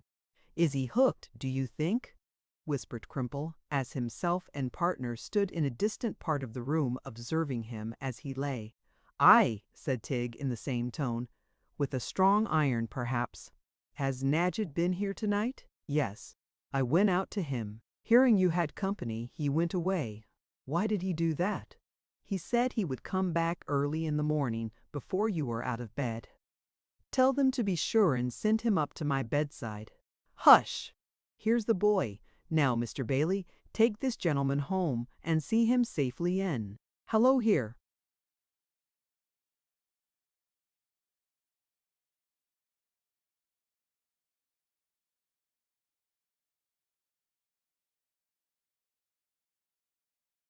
"Why, Chuzzlewit, halloa!" They got him upright with some difficulty, and assisted him downstairs, where they put his hat upon his head, and tumbled him into the coach. Mr. Bailey, having shut him in, mounted the box beside the coachman, and smoked his cigar with an air of particular satisfaction. The undertaking in which he was engaged having a free and sporting character about it, which was quite congenial to his taste. Arriving in due time at the house in the city, Mr. Bailey jumped down and expressed the lively nature of his feelings in a knot the like of which had probably not been heard in that quarter since the great fire of London. Going out into the road to observe the effect of this feat, he saw that a dim light, previously visible at an upper window, had been already removed and was traveling downstairs. To obtain a foreknowledge of the bearer of this taper, Mr.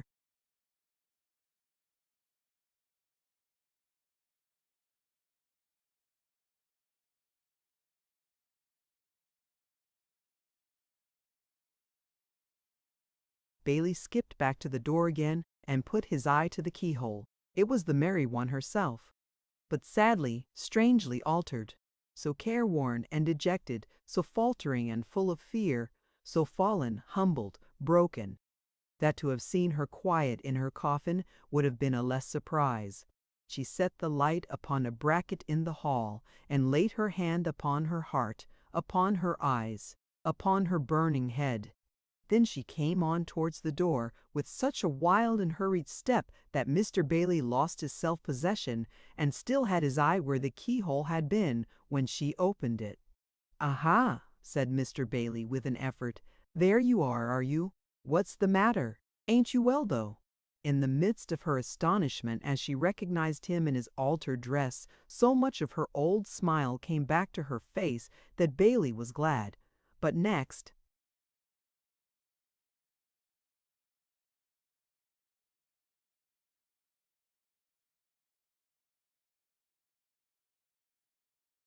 moment he was sorry again, for he saw tears standing in her poor dim eyes. "Don't be frightened," said Bailey. "There ain't nothing the matter. I've brought home Mr. Chuzzlewit. He ain't ill. He's only a little swipey, you know." Mr. Bailey reeled in his boots to express intoxication. "Have you come from Mrs. Todgers's?" asked Mary, trembling. "Todgers's, bless you." "No," cried Mr. Bailey. "I haven't got nothin' to do with Todgers's. I cut that connection long ago. He's been a-dining with my governor at the West End." "Didn't you know he was a-coming to see us?" "No," she said faintly. "Oh yes, we're heavy swells too, and so I tell you. Don't you come out a-catching cold in your head. I'll wake him." Mr. Bailey, expressing in his demeanor a perfect confidence that he could carry him in with ease if necessary, opened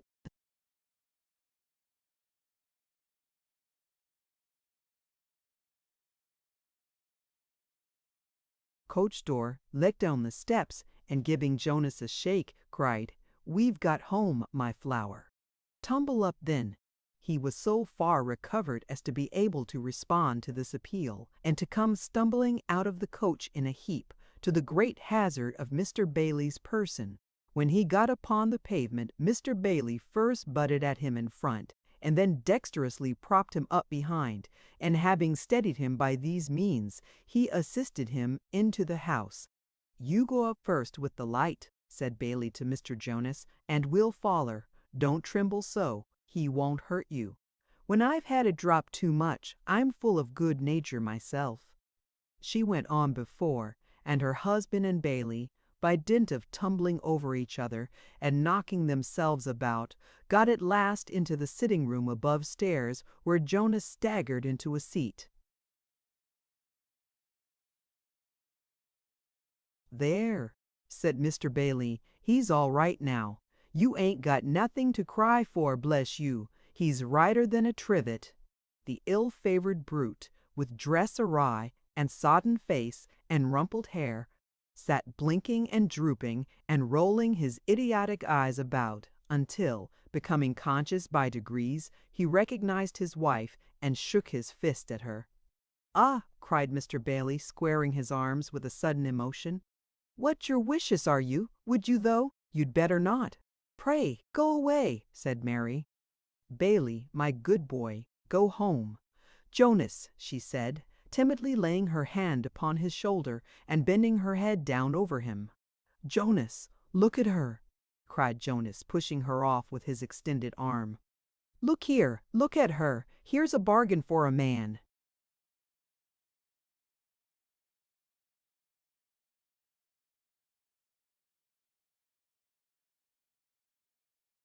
"Dear Jonas, dear devil," he replied with a fierce gesture.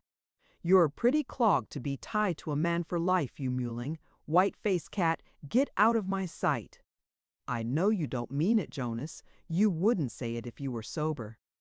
With affected gaiety she gave Bailey a piece of money and again implored him to be gone. Her entreaty was so earnest that the boy had not the heart to stay there. But he stopped at the bottom of the stairs and listened. "I wouldn't say it if I was sober," retorted Jonas. "You know better. Have I never said it when I was sober?" "Often indeed," she answered through her tears. "Harkye," cried Jonas, stamping his foot upon the ground. "You made me bear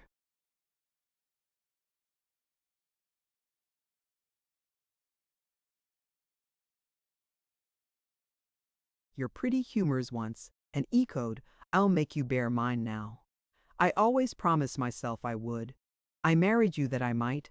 I'll know who's master and who's slave. Heaven knows I am obedient," said the sobbing girl. "Much more so than I ever thought to be." Jonas laughed in his drunken exultation. "What? You're finding it out, are you? Patience, and you will in time. Griffins have claws, my girl."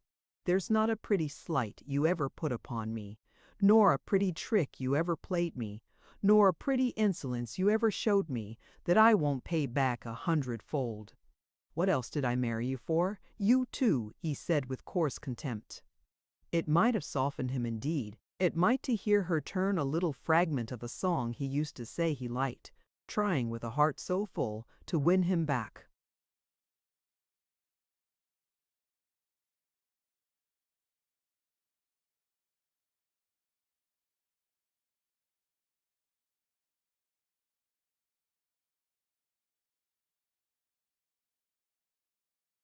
Oh, he said, you're deaf, are you?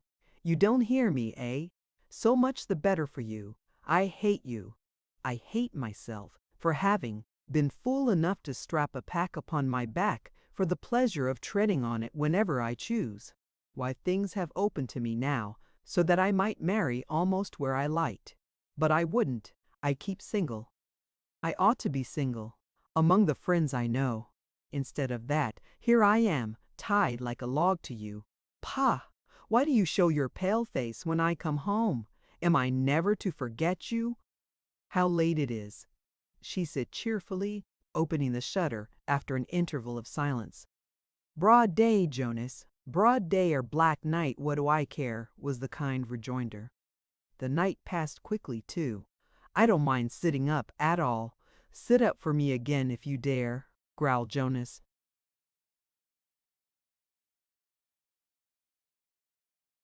I was reading, she proceeded, all night long. I began when you went out and read till you came home again.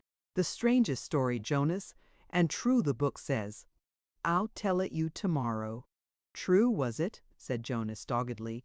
So the book says. Was there anything in it about a man's being determined to conquer his wife, break her spirit, bend her temper, crush all her humors like so many nutshells, kill her, for aught I know? Said Jonas. No, not a word, she answered quickly. Oh, he returned, that'll be a true story, though, before long, for all the book says nothing about it. It's a lying book, I see, a fit book for a lying reader. But you're deaf. I forgot that.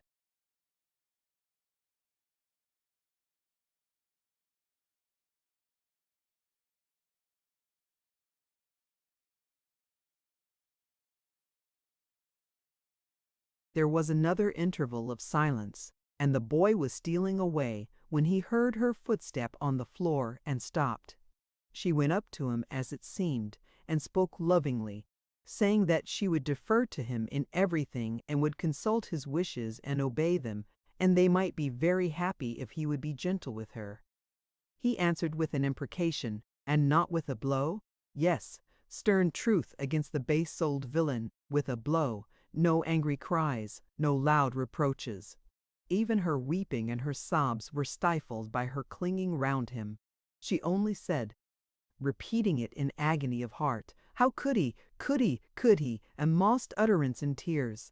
O woman, God-beloved in old Jerusalem, the best among us need deal lightly with thy faults, if only for the punishment thy nature will endure in bearing heavy evidence against us on the day of judgment.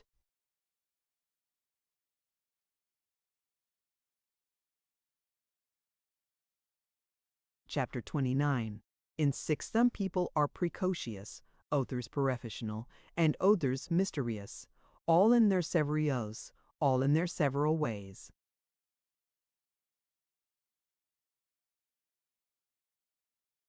It may have been the restless remembrance of what he had seen and heard overnight, or it may have been no deeper mental operation than the discovery that he had nothing to do, which caused Mr. Bailey, on the following afternoon, to feel particularly disposed for agreeable society, and prompted him to pay a visit to his friend Poll Sweedlepipe. On the little bell giving clamorous notice of a visitor's approach, for Mr. Bailey came in at the door with a lunge, to get as much sound out of the bell as possible. Poll Sweedlepipe desisted from the contemplation of a favorite owl and gave his young friend hearty welcome. "Why, you look smarter by day," said Poll, "than you do by candlelight. I never see such a tight young dasher." "Reether so, Polly." How's our fair friend Sarah?"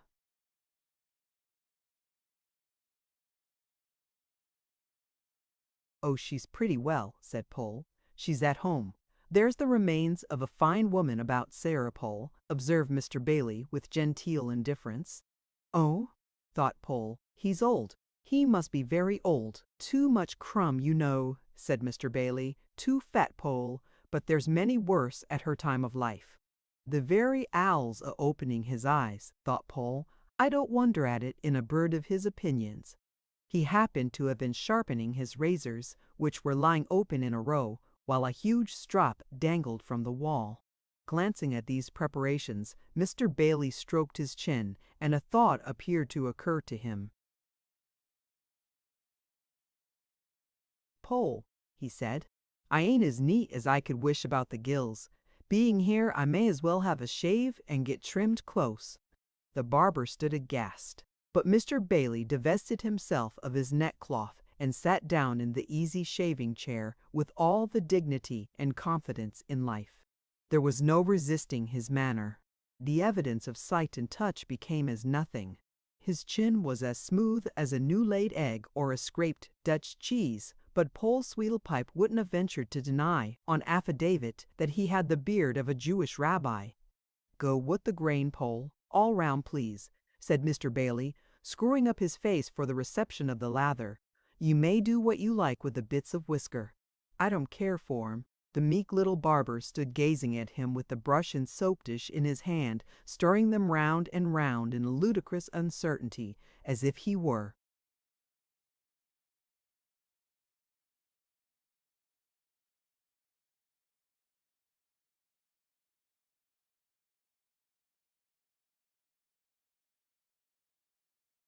disabled by some fascination from beginning.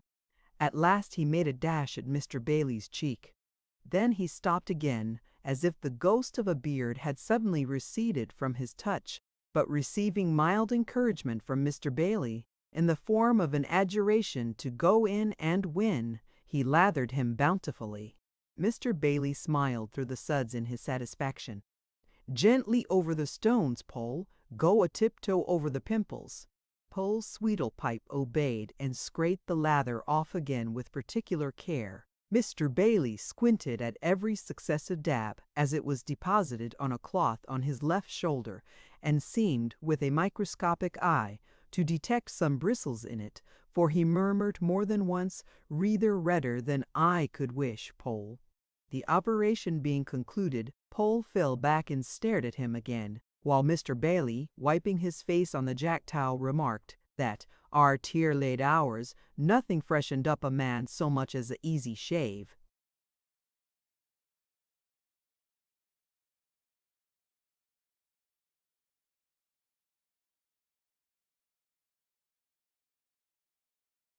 He was in the act of tying his cravat at the glass, without his coat, and Pole had wiped his razor, ready for the next customer, when Mrs. Gamp, coming downstairs, looked in at the shop door to give the barber neighborly good day. Feeling for her unfortunate situation, and having conceived a regard for himself, which it was not in the nature of things that he could return, Mr. Bailey hastened to soothe her with words of kindness. "Hallo," he said, "Sarah, I needn't ask you how you've been this long time, for you're in full bloom. All a-blowin' and a-growin', ain't she, Polly?" "Why, drat the braggin' boldness of that boy!" cried Mrs. Gamp, though not displeased. "What imperent young sparrow it is! I wouldn't be that crittur's mother not for £50." Mr. Bailey regarded this as a delicate confession of her attachment, and a hint that no pecuniary gain could recompense her for its being rendered hopeless. He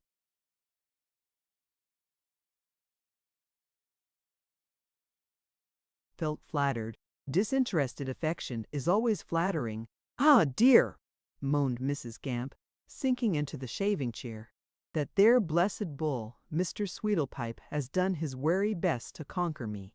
Of all the trying inwalliges in this wally of the shatter, that one beats 'em black and blue."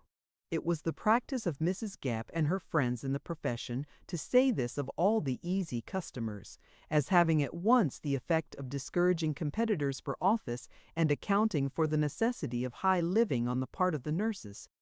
talk of constitution," Mrs. Gamp observed. "A person's constitution need be made of bricks to stand it. Mrs. Harris justly says to me, but t'other day, 'Oh, Sary Gamp,' she says, 'how was it done?' 'Mrs. Harris, ma'am,' I says to her, 'we gives no trust ourselves, and puts a deal o' trust elsevere. These is our religious feelin's, and we finds 'em answer.' 'Sary,' says Mrs. Harris, 'saych is life. Vich?'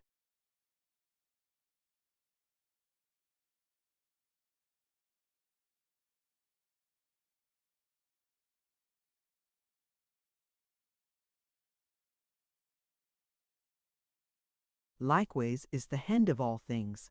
The barber gave a soft murmur, as much as to say that Mrs. Harris's remark, though perhaps not quite so intelligible as could be desired from such an authority, did equal honor to her head and to her heart. "And here," continued Mrs. Gamp, "and here am I a-going 20 mile in distant, on as wintersome a chance as ever anyone as monthlight ever run. I do believe," says Mrs. Harris, with a woman's and a mother's art a beatin' in her human breast, she says to me, "You're not a-going, Sary, Lord forgive you." "Why am I not a-going, Mrs. Harris?" I replies. "Mrs. Gill," I says, "was never wrong with 6, and is it likely, ma'am, I asked you as a mother, that she will begin to be unreg'lar now?"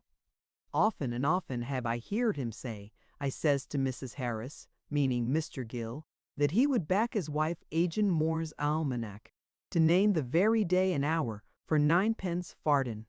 Is it likely, ma'am," I says, "and she will fail this?"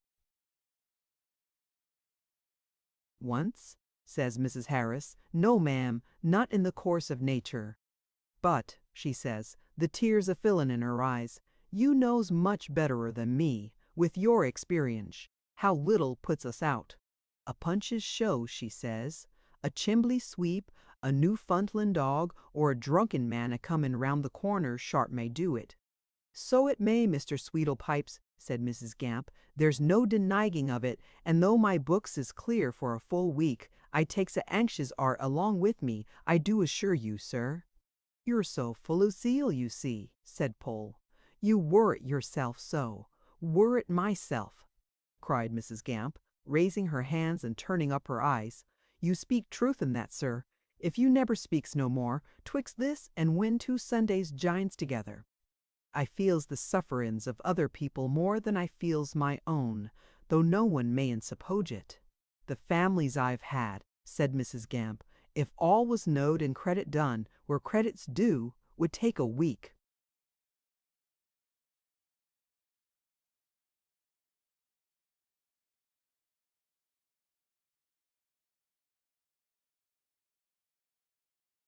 To Chris's Inn at St. Polge's Fontaine. "Where's the patient going?" asks Sweedlepipe. "Into Hertfordshire, which is his native air." "But native airs nor native graces neither," Mrs. Gamp observed, "won't bring him round." "So bad as that?" inquired the wistful barber. "Indeed." Mrs. Gamp shook her head mysteriously and pursed up her lips. "There's fevers of the mind," she said, "as well as body. You may take your slime draughts till you flies into the air with effervescence, but you won't cure that." "Ah," said the barber, opening his eyes and putting on his raven aspect. "Lor, no."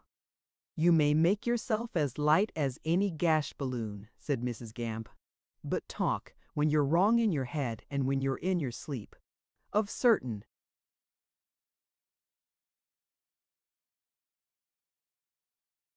things, and you'll be heavy in your mind." "Of what kind of things now?" inquired Poll, greedily biting his nails in his great interest. "Ghosts." Mrs. Gamp, who perhaps had been already tempted further than she had intended to go, by the barber's stimulating curiosity, gave a sniff of uncommon significance and said, "It didn't signify."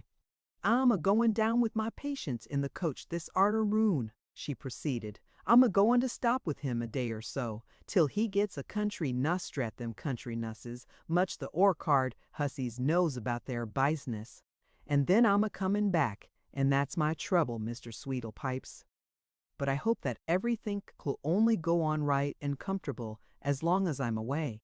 Perwizen, which, as Mrs. Harris says, Mrs. Gill is welcome to choose her own time, all times of the day and night being equally the same to me.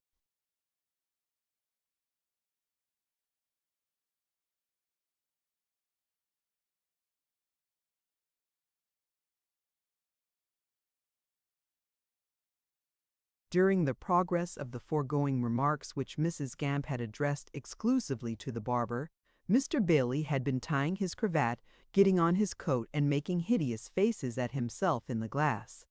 Being now personally addressed by Mrs. Gamp, he turned round and mingled in the conversation. "You ain't been in the city, I suppose, sir, since we was all three there together," said Mrs. Gamp, "at Mr. Chuzzlewit's?" "Yes, I have, Sarah. I was there last night." "Last night?" cried the barber. "Yes, pole, wreath, or so. You can call it this morning, if you like to be particular. He dined with us." "Who does that young limb mean by hus?" said Mrs. Gamp with most impatient emphasis.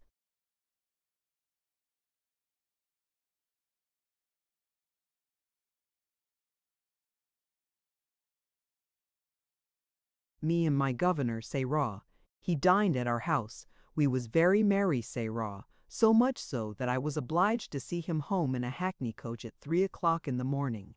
It was on the tip of the boy's tongue to relate what had followed, but remembering how easily it might be carried to his master's ears, and the repeated cautions he had had from Mr. Crimple not to chatter, he checked himself, adding, only, she was sitting up, expecting him. "And all things considered," said Mrs. Gamp sharply, "she might have knowed better than to go a-tiring herself out by doing anythink of the sort. Did they seem pretty pleasant together, sir?" "Oh, yes," answered Bailey, "pleasant enough." "I'm glad on it," said Mrs. Gamp, with a second sniff of significance. "They haven't been married so long," observed Pole, rubbing his hands. "That."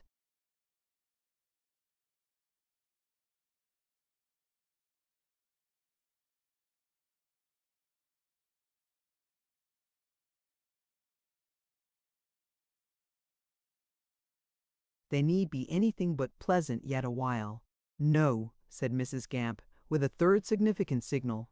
"Especially," pursued the barber, "when the gentleman bears such a character as you gave him.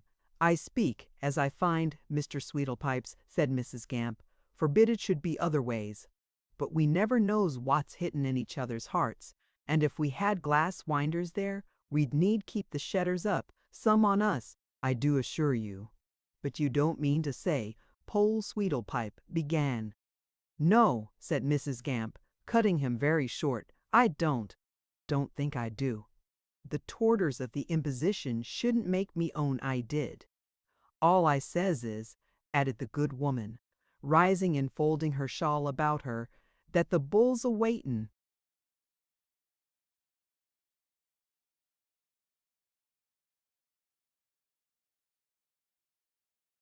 "And the precious moments is a-flyin' fast." The little barber, having in his eager curiosity a great desire to see Mrs. Gamp's patient, proposed to Mr. Bailey that they should accompany her to the Bull, and witness the departure of the coach. That young gentleman assenting, they all went out together.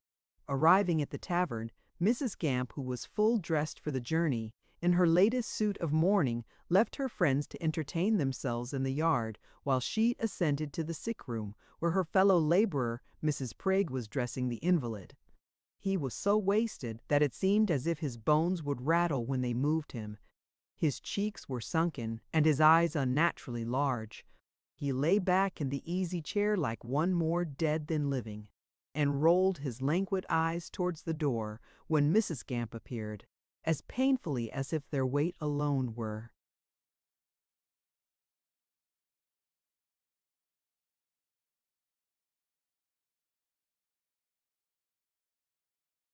"Burdensome to move. And how are we by this time?" Mrs. Gamp observed. "We looks charming." "We looks a deal charminier than we are, then," returned Mrs. Prig, a little chafed in her temper. "We got out of bed backwards, I think, for we're as cross as two sticks. I never see sich a man. He wouldn't have been washed if he'd had his own way." "She put the soap in my mouth," said the unfortunate patient feebly. "Couldn't you keep it shut then?" retorted Mrs. Prig. Who do you think's to wash one feeder, and miss another, and wear one's eyes out with all manner of fine work of that description, for 1/2 crown a day? If you wants to be titivated, you must pay a quartern."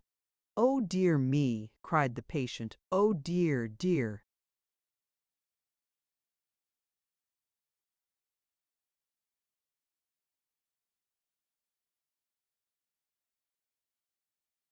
"There," said Mrs. Prig, "that's the way he's been a conductin' of himself, Sarah, ever since I got him out of bed, if you'll believe it." "Instead of being grateful," Mrs. Gamp observed, "for all our little ways." "Oh, fie for shame, sir, fie for shame." Here Mrs. Prig seized the patient by the chin and began to rasp his unhappy head with a hair-brush. "I suppose you don't like that, neither," she observed, stopping to look at him. It was just possible that he didn't, for the brush was a specimen of the hardest kind of instrument producible by modern art, and his very eyelids were red with the friction. Mrs. Prig was gratified to observe the correctness of her supposition, and said triumphantly she knowed as much. When his hair was smoothed down comfortably into his eyes, Mrs. Prig and Mrs. Pregan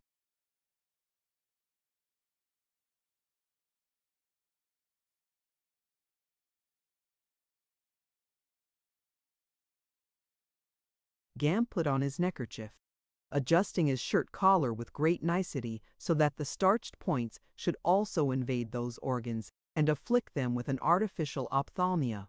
His waistcoat and coat were next arranged, and as every button was wrenched into a wrong buttonhole and the order of his boots was reversed, he presented on the whole rather a melancholy appearance. "I don't think it's right," said the poor weak invalid. "I feel as if I was in somebody else's clothes. I'm all on one side, and you've made one of my legs shorter than the other. There's a bottle in my pocket, too. What do you make me sit upon a bottle for?" "Deuce take the man," cried Mrs. Gamp, drawing it forth, "if he ain't been and got my night bottle here. I made a little cupboard of his coat when it hung behind the door, and quite forgot it, Betsy. You'll find a ink gun or two, and a little tea and sugar in his t'other pocket, my dear, if you'll just be good enough to."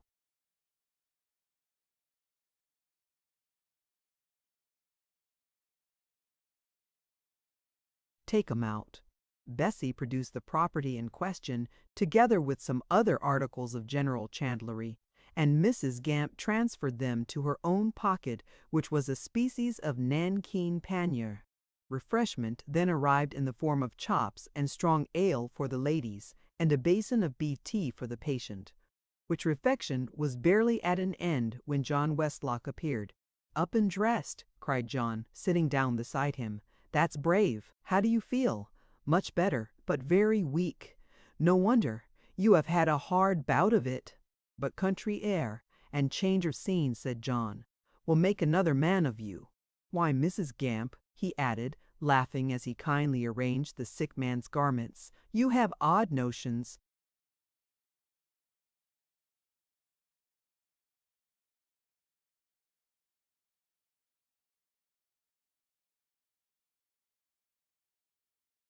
"Of a gentleman's dress."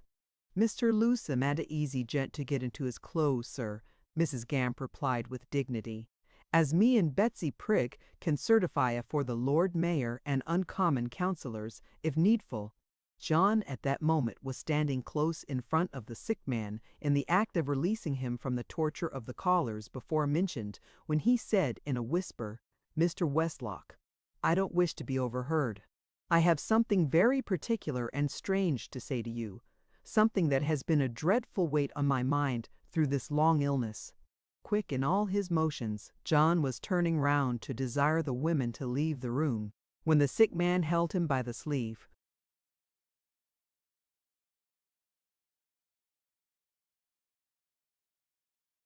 "Not now. I've not the strength. I've not the courage. May I tell it when I have? May I write it if I find that easier and better?" "May you!" cried John.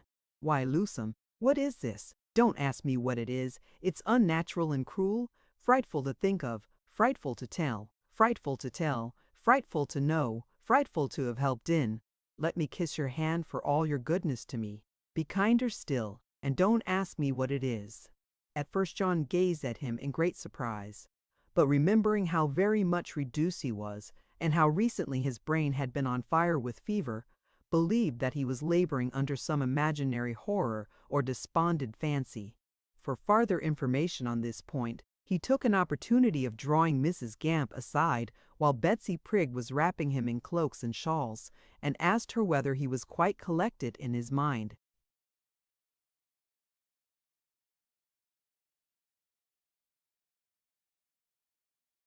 "Oh, bless you, no," said Mrs. Gamp. "He hates his nusses to this hour. They always does it, sir. It's a certain sign.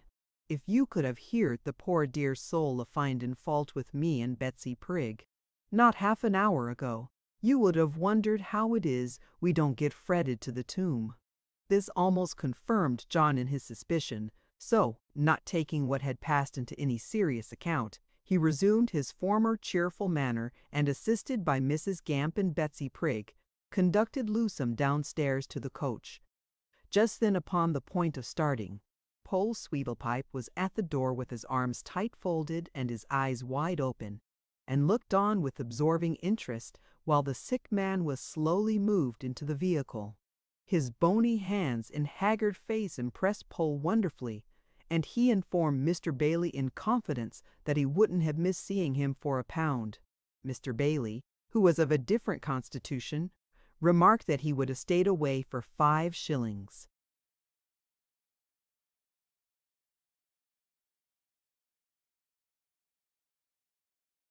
It was a troublesome matter to adjust Mrs. Gamp's luggage to her satisfaction, for every package belonging to that lady had the inconvenient property of requiring to be put in a boot by itself, and to have no other luggage near it on pain of actions at law for heavy damages against the proprietors of the coach. The umbrella with the circular patch was particularly hard to be got rid of, and several times thrust out its battered brass nozzle from improper crevices and chinks, to the great terror of the other passengers.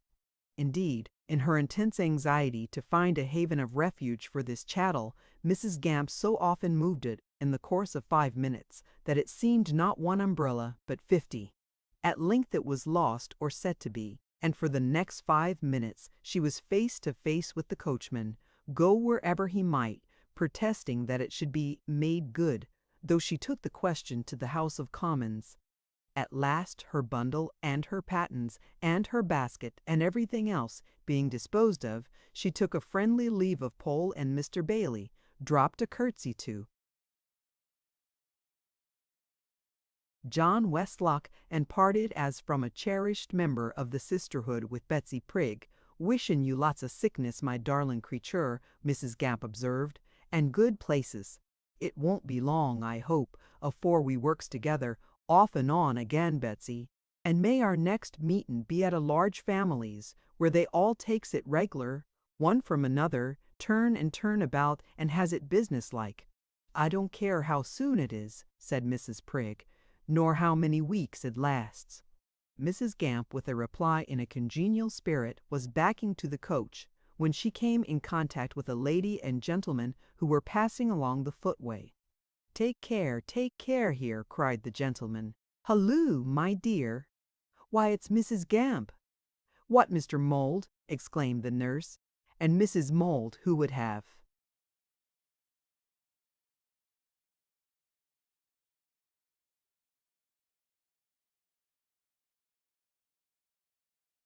thought as we should ever have a meetin' here, I'm sure." "Going out of town, Mrs. Gamp?" cried Mould. "That's unusual, isn't it?" "It is unusual, sir," said Mrs. Gamp, "but only for a day or 2 at most. The gent," she whispered, "as I spoke about." "What, in the coach?" cried Mould. "The one you thought of recommending? Very odd. My dear, this will interest you. The gentleman that Mrs. Gamp thought likely to suit us is in the coach, my love." Mrs. Mould was greatly interested. "Here, my dear, you can stand upon the doorstep," said Mould, "and take a look at him. Ha! There he is. Where's my glass? Oh, all right, I've got it. Do you see him, my dear?"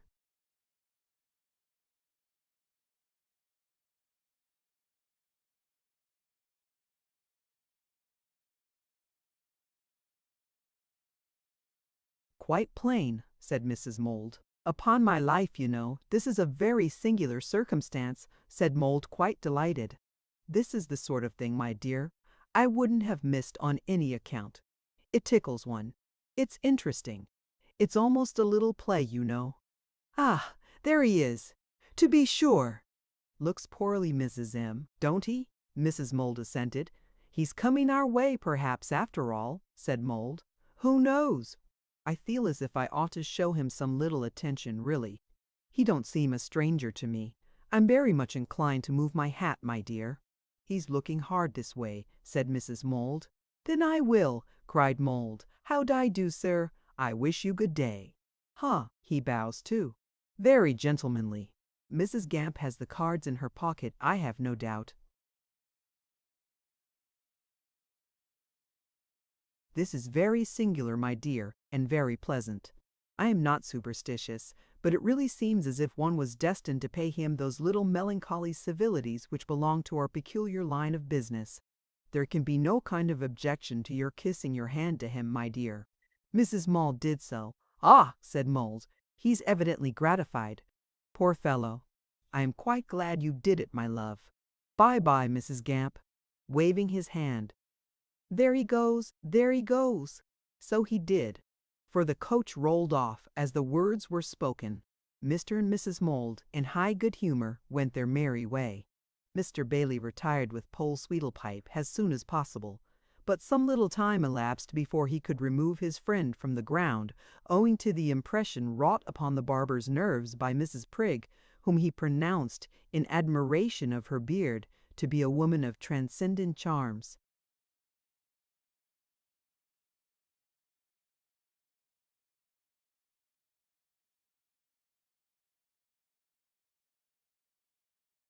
When the light cloud of bustle hanging round the coach was thus dispersed, Nadgett was seen in the darkest box of the Bull coffee room, looking wistfully up at the clock, as if the man who never appeared were a little behind his time.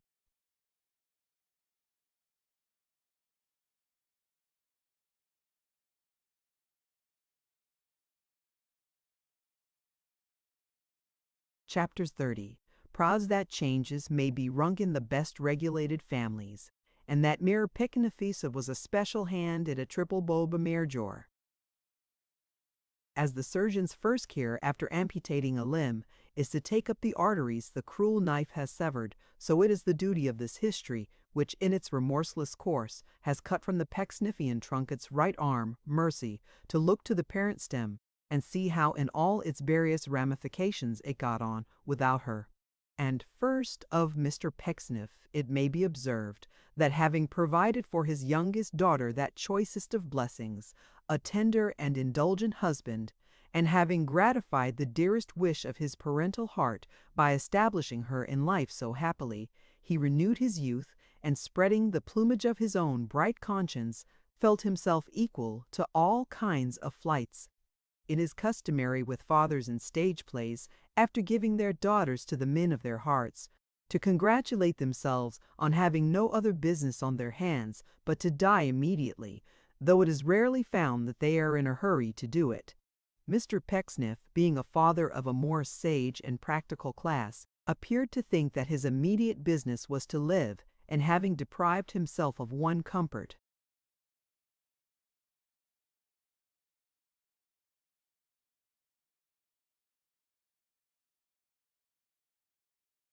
to surround himself with others. But however much inclined the good man was to be jocose and playful, and in the garden of his fancy to disport himself, if one may say so, like an architectural kitten, he had one impediment constantly opposed to him. The gentle Cherry, stung by a sense of slight and injury, which far from softening down or wearing out, rankled and festered in her heart. The gentle Cherry was in flat rebellion. She waged fierce war against her dear papa. She led her parent what is usually called, for want of a better figure of speech, the life of a dog. But never did that dog live, in kennel, stable yard, or house, whose life was half as hard as Mr. Pecksniff's with his gentle child. The father and daughter were sitting at their breakfast. Tom had retired and they were alone. Mr. Pecksniff frowned at first, but having cleared his brow, looked stealthily at his child. Her nose was very red indeed, and screwed up tight.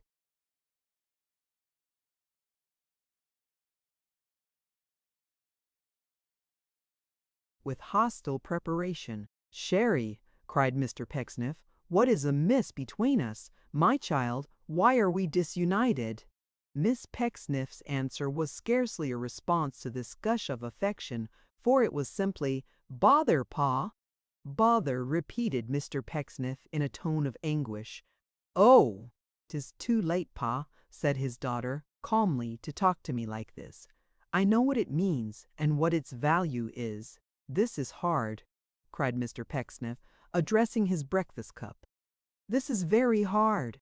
She is my child. I carried her in my arms when she wore shapeless worsted shoes, I might say mufflers, many years ago.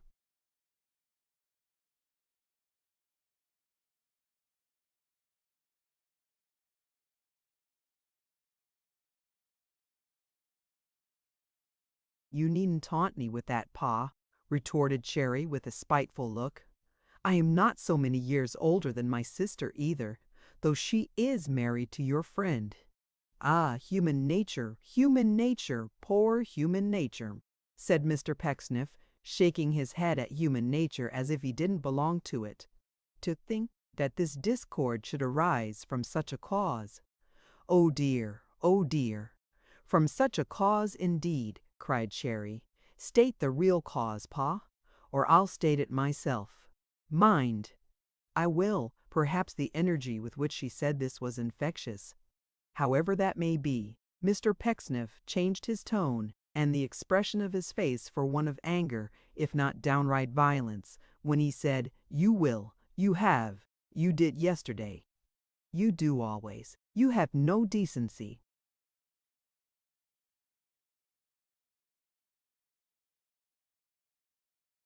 "You make no secret of your temper. You have exposed yourself to Mr. Chuzzlewit 100 times."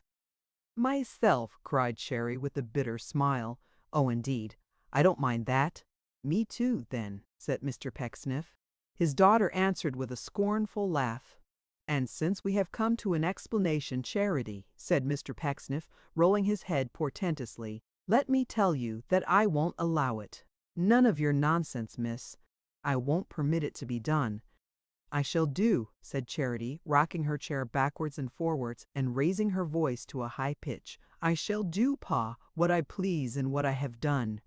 I am not going to be crushed in everything, depend upon it. I've been more shamefully used than anybody ever was in this world." Here she began to cry and sob. "And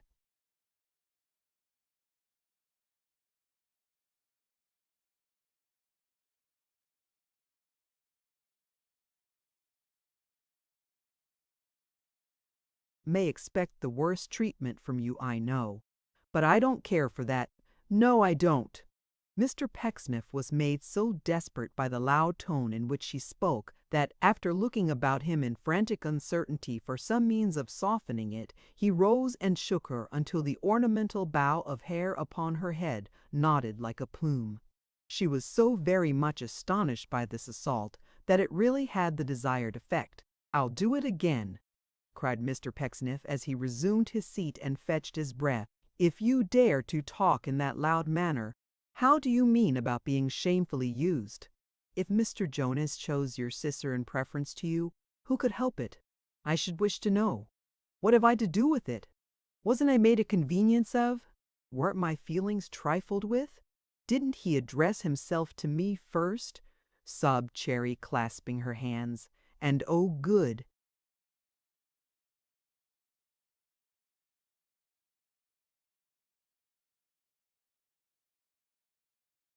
gracious, that I should live to be shook." "You'll live to be shaken again," returned her parent, "if you drive me to that means of maintaining the decorum of this humble roof." "You surprise me. I wonder you have not more spirit.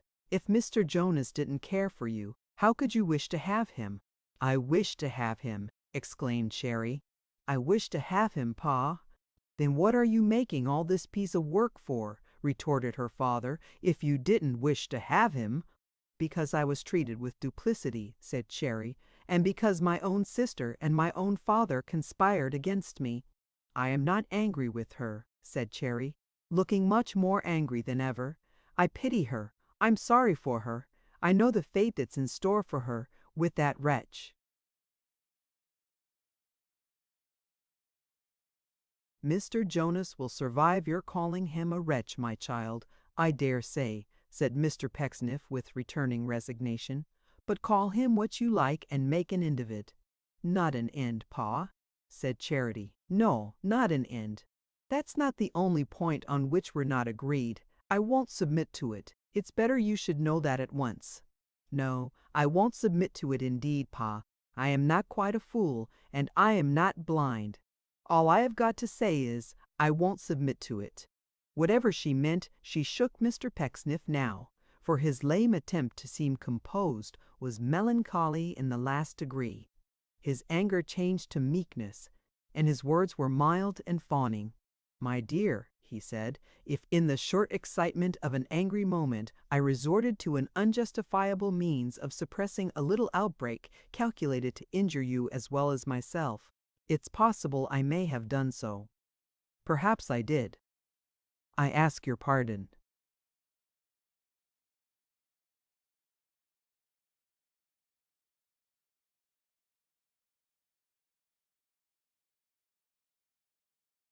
"A father asking pardon of his child," said Mr. Pecksniff, "is, I believe, a spectacle to soften the most rugged nature.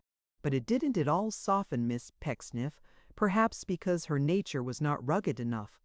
On the contrary, she persisted in saying, over and over again, that she wasn't quite a fool, and wasn't blind, and wouldn't submit to it." "You labor under some mistake, my child," said Mr. Pecksniff, "but I will not ask you what it is. I don't desire to know. No, pray," he added, holding out his hand and coloring again, "let us avoid the subject, my dear, whatever it is." "It's quite right that the subject should be avoided between us, sir," said Cherry, "but I wish to be able to avoid it altogether, and consequently must beg you to provide me with a home." Mr. Pecksniff looked about the room and said, "A home, my child."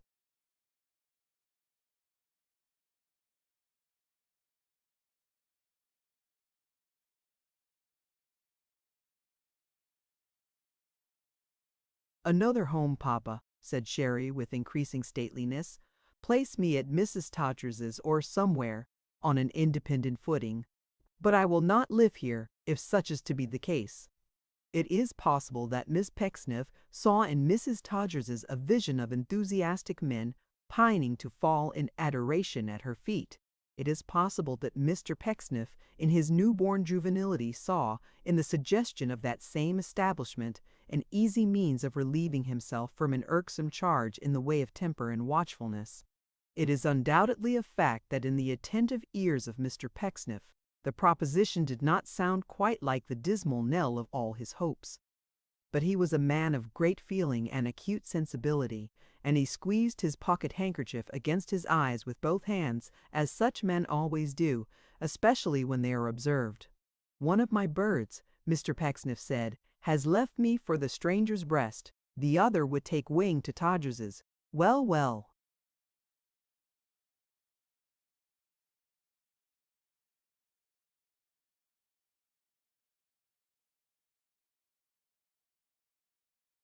What am I? I don't know what I am, exactly, never mind. Even this remark, made more pathetic perhaps by his breaking down in the middle of it, had no effect upon Charity. She was grim, rigid, and inflexible. "But I have ever," said Mr. Pecksniff, "sacrificed my children's happiness to my own. I mean my own happiness to my children's, and I will not begin to regulate my life by other rules of conduct now. If you can be happier at Mrs. Todgers's than in your father's house, my dear, go to Mrs. Todgers's. Do not think of me, my girl," said Mr. Pecksniff with emotion. "I shall get on pretty well, no doubt." Miss Charity, who knew he had a secret pleasure in the contemplation of the proposed change, suppressed her own and went on to negotiate the terms.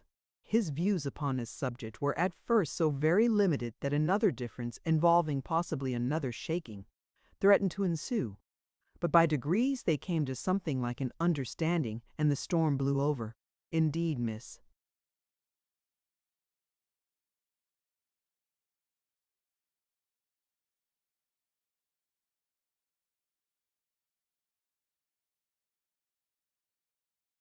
Charity's idea was so agreeable to both that it would have been strange if they had not come to an amicable agreement.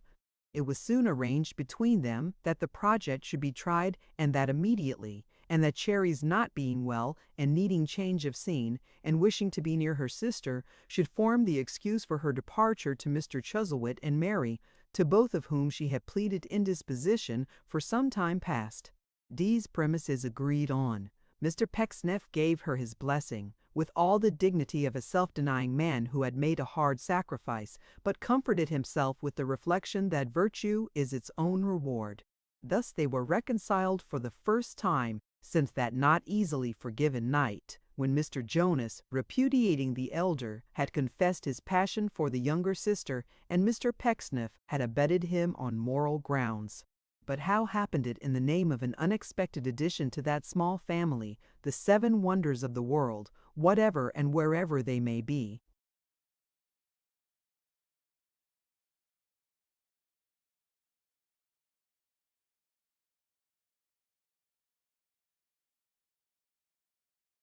How happened it that Mr. Pecksniff and his daughter were about to part? How happened it that their mutual relations were so greatly altered? Why was Miss Pecksniff so clamorous to have it understood that she was neither blind nor foolish, and she wouldn't bear it? It is not possible that Mr. Pecksniff had any thoughts of marrying again, or that his daughter, with the sharp eye of a single woman, fathomed his design. Let us inquire into this. Mr. Pecksniff, as a man without reproach, from whom the breath of slander passed, like common breath from any other polished surface, could afford to do what common men could not. He knew the purity of his own motives, and when he had a motive, worked at it as only a very good man or very bad one can. Did he set before himself any strong and palpable motives for taking a second wife? Yes, and not 1 or 2 of them, but a combination of very many.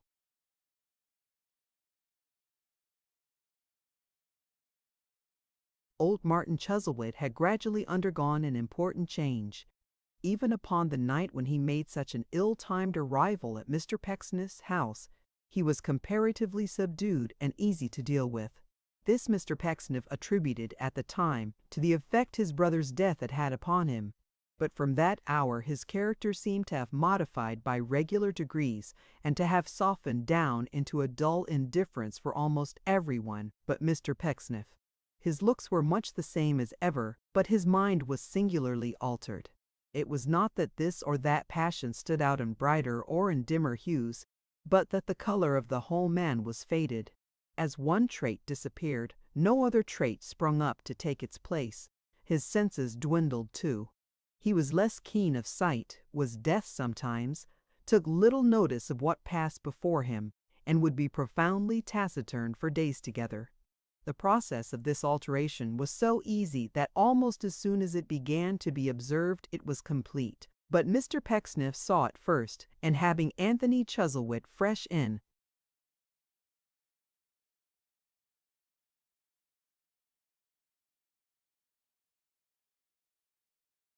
his recollection, saw in his brother Martin the same process of decay. To a gentleman of Mr. Pecksniff's tenderness, this was a very mournful sight. He could not but foresee the probability of his respected relative being made the victim of designing persons, and of his riches falling into worthless hands. It gave him so much pain that he resolved to secure the property to himself, to keep bad testamentary suitors at a distance, to wall up the old gentleman, as it were, for his own use. By little and little, therefore, he began to try whether Mr. Chuzzlewit gave any promise of becoming an instrument in his hands, and finding that he did, and indeed that he was very supple in his plastic fingers, he made it the business of his life, kind soul, to establish an ascendancy over him, and every little test he durst apply meeting with a success beyond his hopes, he began to think he heard old Martin's cash already chinking in his own unworldly pockets. but when Mr. Pecksniff pondered on this subject as, in his zealous way, he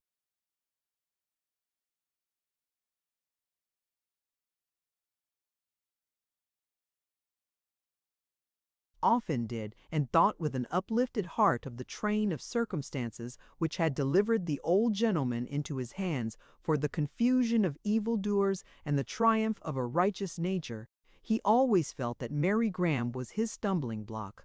Let the old man say what he would, Mr. Pecksniff knew he had a strong affection for her.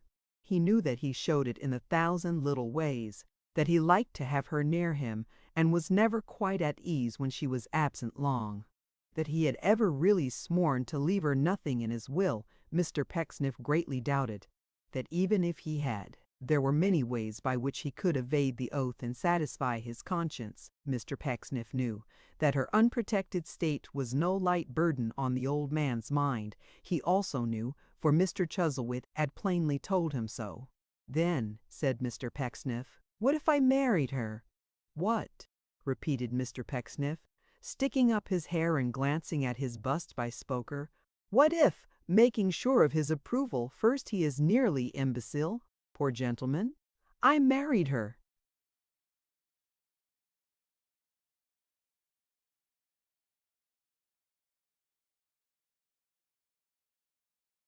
Mr. Pecksniff had a lively sense of the beautiful, especially in women. His manner towards the sex was remarkable for its insinuating character.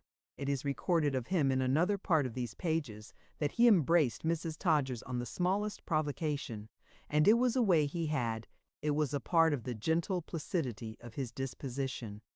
Before any thought of matrimony was in his mind, he had bestowed on Mary many little tokens of his spiritual admiration. They had been indignantly received, but that was nothing.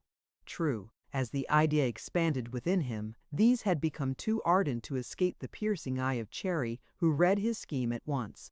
But he had always felt the power of Mary's charms. So interest and inclination made a pair, and drew the curricle of Mr. Pecksniff's plan. As to any thought of revenging himself on young Martin for his insolent expressions when they parted, and of shutting him out still more effectually from any hope of reconciliation with his grandfather, Mr. Pecksniff was much too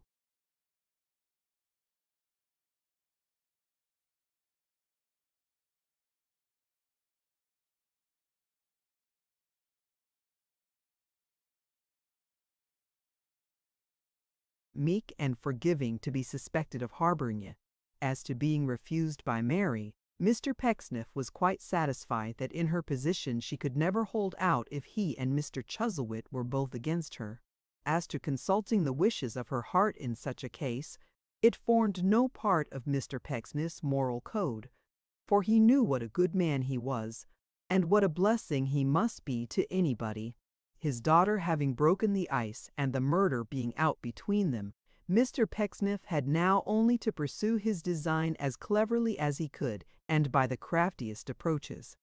"Well, my good sir," said Mr. Pecksniff, meeting old Martin in the garden, for it was his habit to walk in and out by that way, as the fancy took him, "and how is my dear friend this delicious morning?" "Do you mean me?" asked the old man. "Ah," said Mr. Pecksniff, "one of his deaf days, I see. Could I mean anyone else?"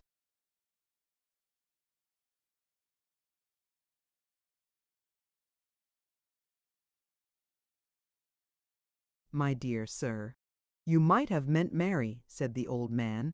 "Indeed I might, quite true. I might speak of her as a dear, dear friend, I hope," observed Mr. Pecksniff. "I hope so," returned old Martin. "I think she deserves it." "Think!" cried Pecksniff. "Think, Mr. Chuzzlewit." "You are speaking, I know," returned Martin. "But I don't catch what you say. Speak up." "He's getting deafer than a flint," said Pecksniff. "I was saying, my dear sir, that I am afraid I must make up my mind to part with Cherry." "What has she been doing?" asked the old man.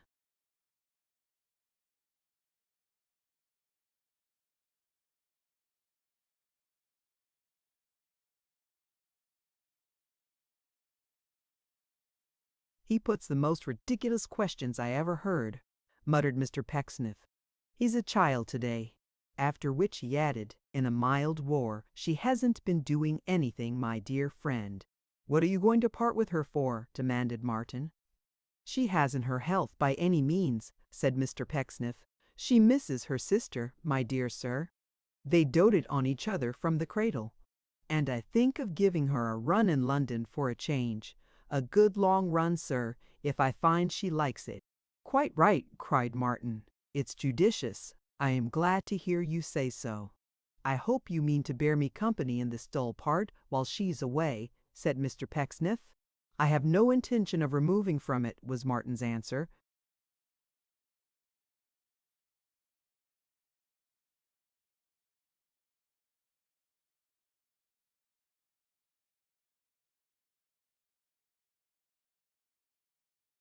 Then why? Said Mr. Pecksniff, taking the old man's arm in his and walking slowly on. Why, my good sir, can't you come and stay with me? I am sure I could surround you with more comforts, lowly as is my cot, than you can obtain at a village house of entertainment. And pardon me, Mr. Chuzzlewit, pardon me if I say that such a place as the Dragon, however well conducted, and, as far as I know, Mrs. Lupin is one of the worthiest creatures in this county, is hardly a home for Miss Graham. Martin mused a moment, and then said, as he shook him by the hand, No, you're quite right, it is not. The very sight of skittles, Mr. Pecksniff eloquently pursued, is far from being congenial to a delicate mind. It's an amusement of the vulgar, said old Martin. Certainly.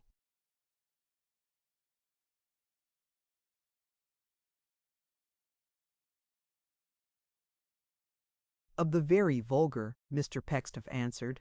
Then why not bring Miss Graham here, sir? Here is the house. Here am I alone in it for Thomas Pinch. I do not count as anyone. Our lovely friend shall occupy my daughter's chamber. You shall choose your own. We shall not quarrel, I hope. We are not likely to do that, said Martin. Mr. Pecksniff pressed his hand. We understand each other, my dear sir. I see.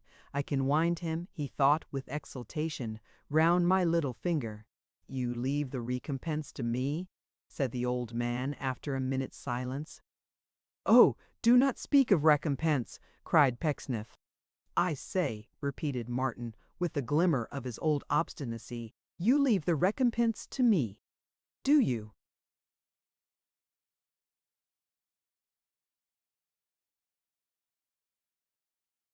Since you desire it, my good sir. I always desire it, said the old man. You know I always desire it. I wish to pay as I go, even when I buy of you. Not that I do not leave a balance, to be settled one day, Pecksniff. The architect was too much overcome to speak. He tried to drop a tear upon his patron's hand, but couldn't find one in his dry distillery. May that day be very distant, was his pious exclamation. Ah, sir, if I could say how deep an interest I have in you and yours, I allude to our beautiful young friend. True, he answered. True, he answered. True, she need have someone interested in her. I did her wrong to train her as I did. Orphan though she was, she would have found someone to protect her whom she might have loved again. When she was a child, I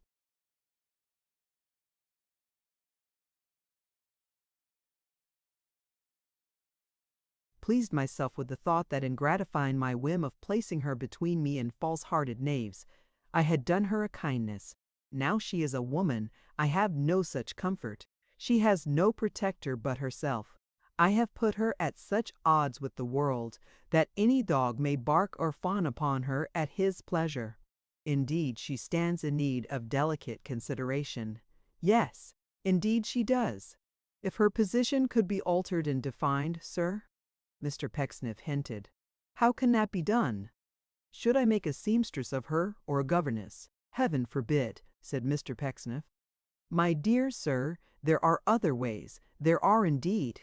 But I am much excited and embarrassed at present, and would rather not pursue the subject. I scarcely know what I mean. Permit me to resume it at another time.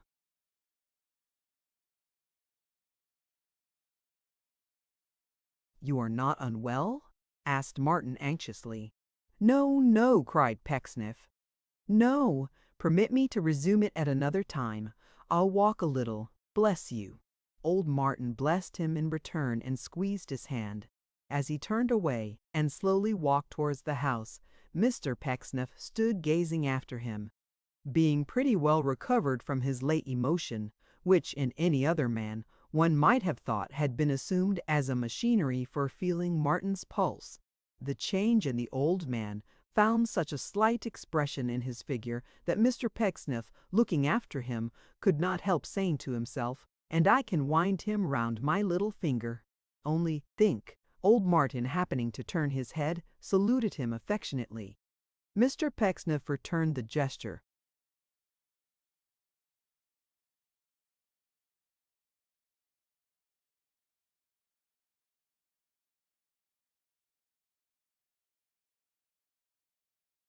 "Why, the time was," said Mr. Pecksniff, "and not long ago, when he wouldn't look at me. How soothing is this change! Such is the delicate texture of the human heart, so complicated is the process of its being softened. Externally he looks the same, and I can wind him round my little finger. Only think." In sober truth, there did appear to be nothing on which Mr. Pecksniff might not have ventured with Martin Chuzzlewit. For whatever Mr. Pecksniff said or did was right, and whatever he advised was done. Martin had escaped so many snares from needy fortune hunters, and had withered in the shell of his suspicion and distrust for so many years, but to become the good man's tool and plaything. With the happiness of this conviction painted on his face, the architect went forth upon his morning walk. The summer weather in his bosom was reflected in the breast of nature. Through deep green vistas where the boughs arched overhead and showed the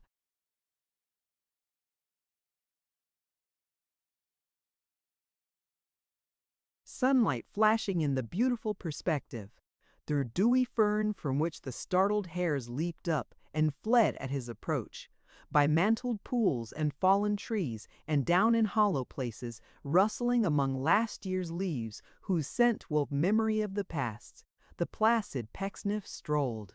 By meadow gates and hedges fragrant with wild roses, and by thatched roof cottages whose inmates humbly bowed before him as a man both good and wise, the worthy Pecksniff walked in tranquil meditation. The bee passed onward, humming of the work he had to do. The idle gnats forever going round and round in one contracting and expanding ring, yet always going on as fast as he, danced merrily before him. The color of the long grass came and went, as if the light clouds made it timid as they floated through the distant air. The birds, so many Pecksniff consciences, sang gaily upon every branch, and Mr. Pecksniff paid his homage to the day by ruminating on his projects as he walked along, chancing to trip, in his abstraction, over the spreading root of an old tree. He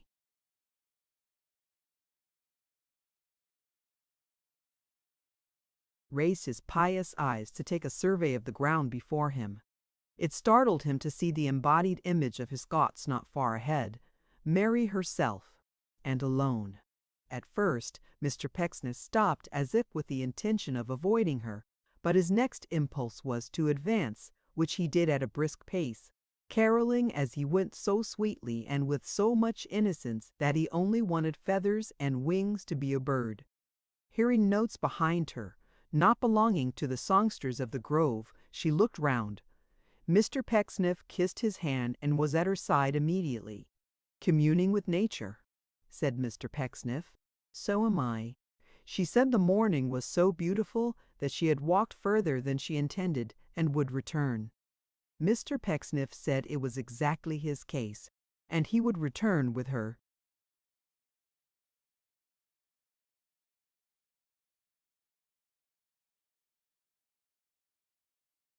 "Take my arm, sweet girl," said Mr. Pecksniff. Mary declined it and walked so very fast that he remonstrated. "You were loitering when I came upon you," Mr. Pecksniff said. "Why be so cruel as to hurry now? You would not shun me, would you?" "Yes, I would," she answered, turning her glowing cheek indignantly upon him. "You know I would." "Release me, Mr. Pecksniff. Your touch is disagreeable to me." His touch! What? that chaste patriarchal touch which Mrs. Todgers, surely a discreet lady, had endured, not only without complaint, but with apparent satisfaction. This was positively wrong. Mr. Pecksniff was sorry to hear her say it. "If you have not observed," said Mary, "that it is so, pray take assurance from my lips, and do not, as you are a gentleman, continue to offend me." "Well, well," said Mr. Pecksniff mildly, "I feel that I might consider this."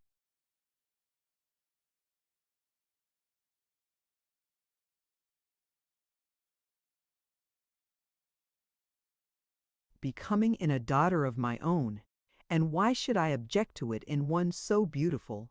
It's harsh, it cuts me to the soul," said Mr. Pecksniff, "but I cannot quarrel with you, Mary." She tried to say she was sorry to hear it, but burst into tears. Mr. Pecksniff now repeated the Todgers' performance on a comfortable scale, as if he intended it to last some time, and in his disengaged hand, catching hers, employed himself in separating the fingers with his own, and sometimes kissing them, as he pursued the conversation thus: "I am glad we met. I am very glad we met. I am able now to ease my bosom of a heavy load, and speak to you in confidence."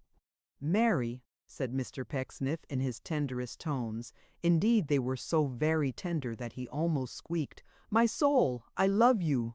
A fantastic thing, that maiden affectation. She made believe to shudder.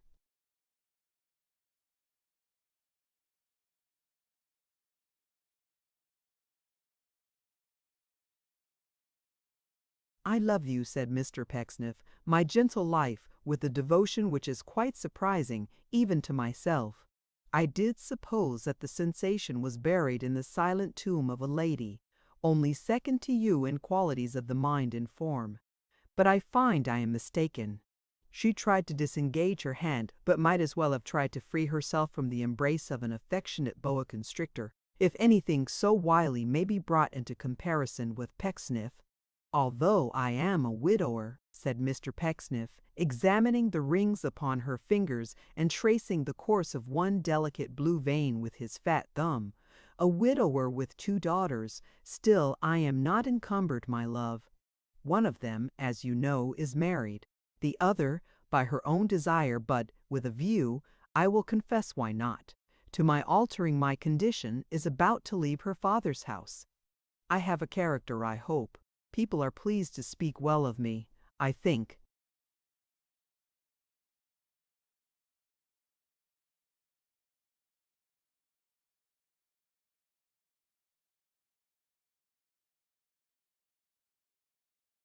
"My person and manner are not absolutely those of a monster, I trust." "Ah, naughty hand!" said Mr. Pecksniff, apostrophizing the reluctant prize. "Why did you take me prisoner?" "Go, go!" He slapped the hand to punish it, but relenting, folded it in his waistcoat to comfort it again. "Blessed in each other, and in the society of our venerable friend, my darling," said Mr. Pecksniff, "we shall be happy. When he is wafted to a haven of rest, we will console each other. My pretty Primrose, what do you say?" "It is possible," Mary answered in a hurried manner, "that I ought to feel grateful for this mark of your confidence. I cannot say that I do, but I am willing to suppose you may deserve my thanks. Take them, and pray leave me, Mr. Pecksniff." The good man smiled a greasy smile, and drew her closer to him. "Pray, pray release me, Mr. Pecksniff. I cannot listen to your proposal. I cannot receive it. There are many to whom it may be acceptable, but it is not so to me. As an act of kindness and an act of pity, leave me." Mr. Pecksniff walked on with his arm round her waist, and her hand in his, as contentedly as if they had been all in all to each other, and were joined in the bonds of truest love. "If you force me by your superior strength," said Mary, who, finding that good words had not the least effect upon him, made no further effort to suppress her indignation, "if you force me by your superior strength to accompany you back and to be the subject of your insolence upon the way, you cannot constrain the expression of my thoughts. I hold you in the deepest abhorrence. I know your real nature and despise it. "No, no," said Mr. Pecksniff sweetly. "No, no, no. By what arts or unhappy chances you have gained your influence over Mr. Chuzzlewit, I do not know," said Mary. "It may be strong enough to soften even this, but he shall know of this. Trust me, sir." Mr. Pecksniff raised his heavy eyelids languidly and let them fall again. It was saying with perfect coolness, "Aye, indeed." "Is it not enough," said Mary, "that you warp and change his nature, adapt his every prejudice to your bad ends, and harden a heart naturally kind, by shutting out the truth and allowing none but false and distorted views to reach it? Is it not enough that you have the power of doing this, and that you exercise it, but must you also be so coarse, so cruel, and so cowardly to me?" Still Mr. Pecksniff led her calmly on, and looked as mild as any land that ever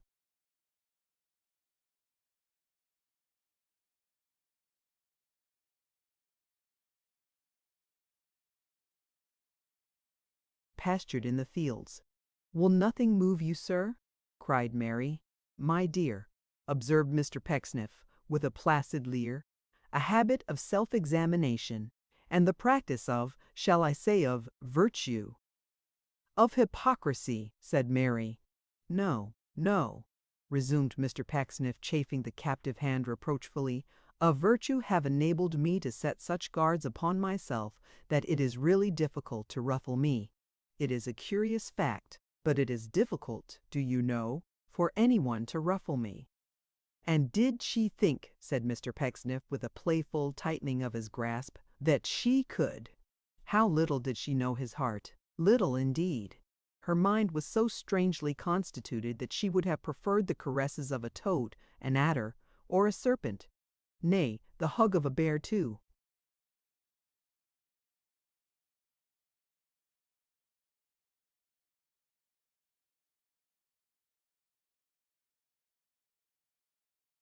The endearments of Mr. Pecksniff. "Come, come," said that good gentleman, "a word or two will set this matter right, and establish a pleasant understanding between us. I'm not angry, my love."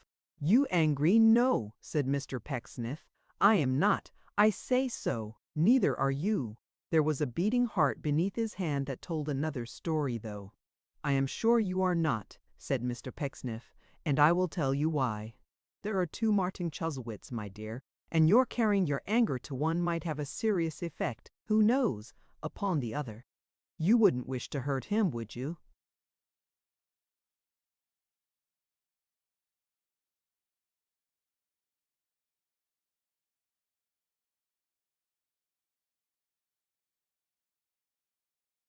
She trembled violently, and looked at him with such a proud disdain that he turned his eyes away, no doubt lest he should be offended with her in spite of his better self. "A passive quarrel, my love," said Mr. Pecksniff, "may be changed into an active one, remember.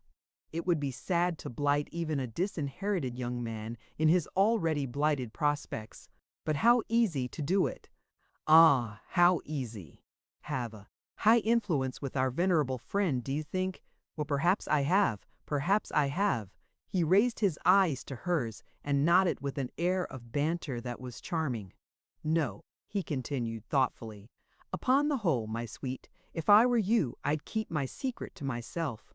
I am not at all sure, very far from it, that it would surprise our friend in any way, for he and I have had some conversation together only this morning, and he is anxious, very anxious, to establish you in some more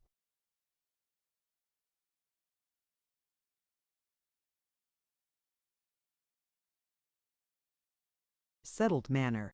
But whether he was surprised or not surprised, the consequence of your imparting it might be the same. Martin Jr. might suffer severely." "I'd have compassion on Martin Jr., do you know?" said Mr. Pecksniff with a persuasive smile.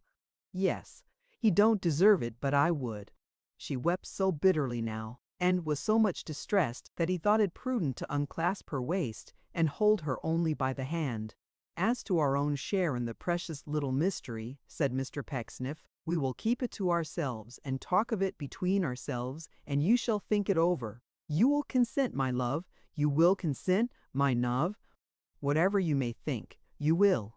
I seem to remember to have heard I really don't know where, or how," he added, with a bewitching frankness, "that you and Martin Jr., when you were children, had a sort of childish fondness for each other. When we are married, you shall have the satisfaction of thinking that it didn't last to ruin him."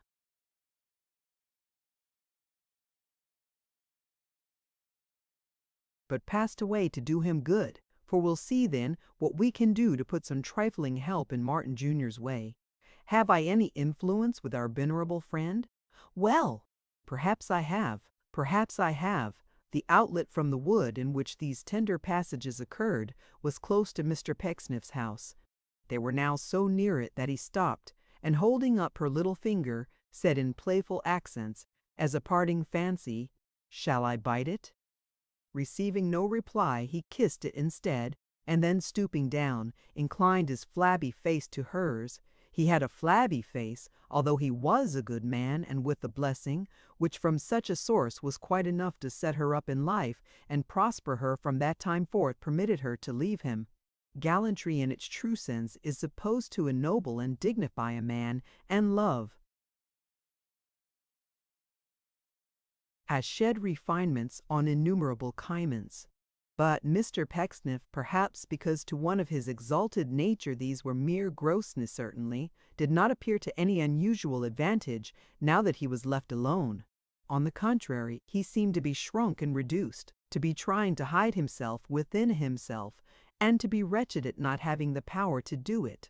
His shoes looked too large, his sleeve looked too long, his hair looked too limp, his features looked too mean. His exposed throat looked as if a halter would have done it good. For a minute or two, in fact, he was hot and pale and mean and shy and slinking, and consequently not at all Pecksniffian. But after that he recovered himself and went home with as beneficent an air as if he had been the high priest of the summer weather. "I have arranged to go, Papa," said Charity, "tomorrow. So soon, my child." "I can't go too soon," said Charity, "under the circumstances. I have written to Mrs. Todgers to propose an arrangement, and have requested her to meet me at the coach, at all events. You'll be quite your own master now, Mr. Pinch."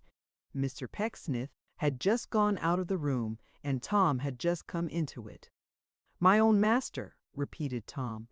"Yes, you'll have nobody to interfere with you," said Charity. "At least I hope you won't. It's a changing world." "What? Are you going to be married, Miss Pecksniff?" asked Tom in great surprise. "Not exactly," faltered Cherry. "I haven't made up my mind to be. I believe I could be, if I chose, Mr. Pinch."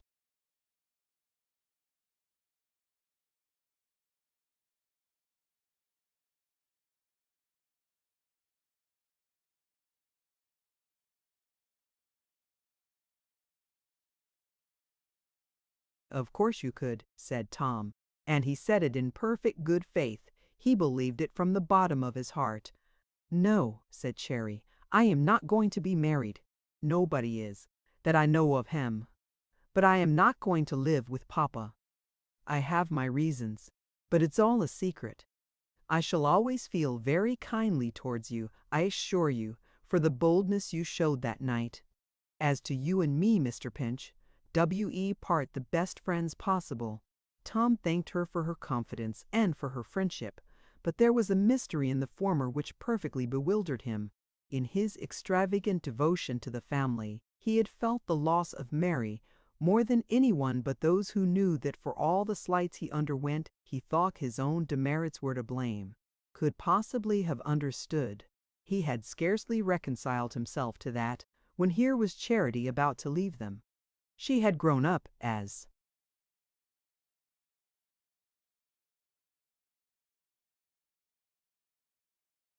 it were, under Tom's eye.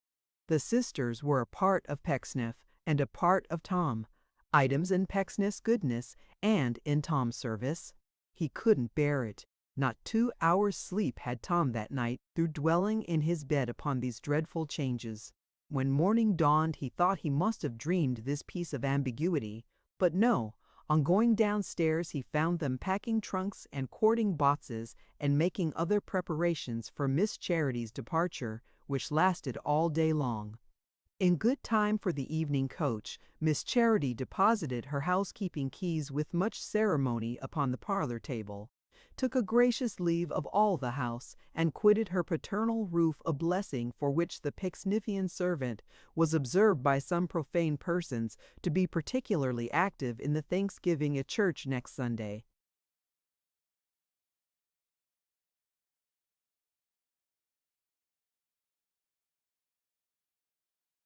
Chapter 31.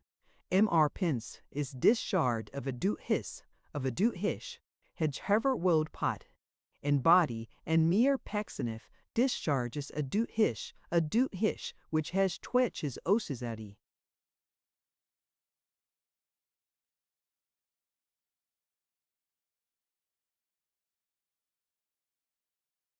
The closing words of the last chapter lead naturally to the commencement of this, its successor, for it has to do with the church. With the church, so often mentioned heretofore, in which Tom Pinch played the organ for nothing. One sultry afternoon, about a week after Miss Charity's departure for London, Mr. Pecksniff, being out walking by himself, took it into his head to stray into the churchyard. As he was lingering among the tombstones, endeavoring to extract an available sentiment or two from the epitaphs, for he never lost an opportunity of making up a few moral crackers, to be let off as occasion served, Tom Pinch began to practice. Tom could run down to the church and do so whenever he had time to spare, for it was a simple little organ, provided with wind by the action of the musician's feet, and he was independent even of a bellows blower. Though if Tom had wanted one at any time, there was not a man or boy in all the village, and away to the turnpike tollman included, but would have blown away for him till he was black in the face.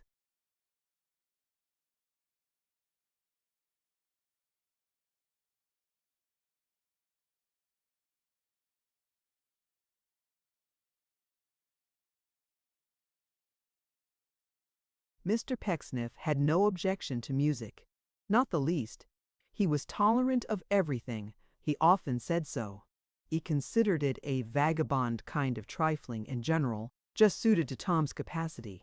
But in regard to Tom's performance upon this same organ, he was remarkably lenient, singularly amiable. For when Tom played it on Sundays, Mr. Pecksniff, in his unbounded sympathy, felt as if he played it himself, and were a benefactor to the congregation. So whenever it was impossible to devise any other means of taking the value of Tom's wages out of him, Mr. Pecksniff gave him leave to cultivate this instrument, for which mark of his consideration Tom was very grateful. The afternoon was remarkably warm, and Mr. Pecksniff had been strolling a long way. He had not what may be called a fine ear for music, but he knew when it had a tranquilizing influence on his soul, and that was the case now, for it sounded to him like a melodious snore. He approached the church, and looking through the diamond lattice of a window near the porch, saw Tom, with the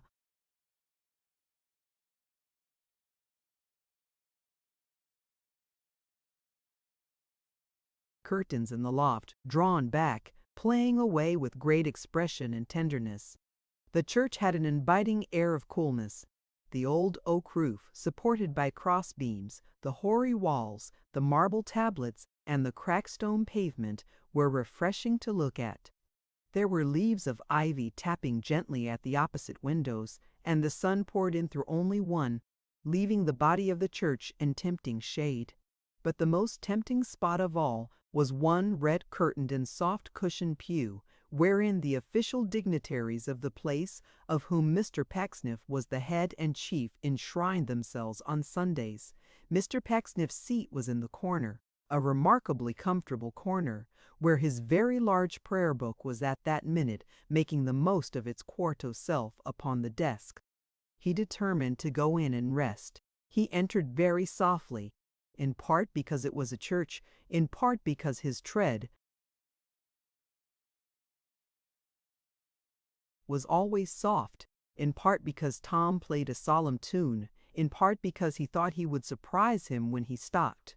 Unbolting the door of the high pew of state, he glided in and shut it after him.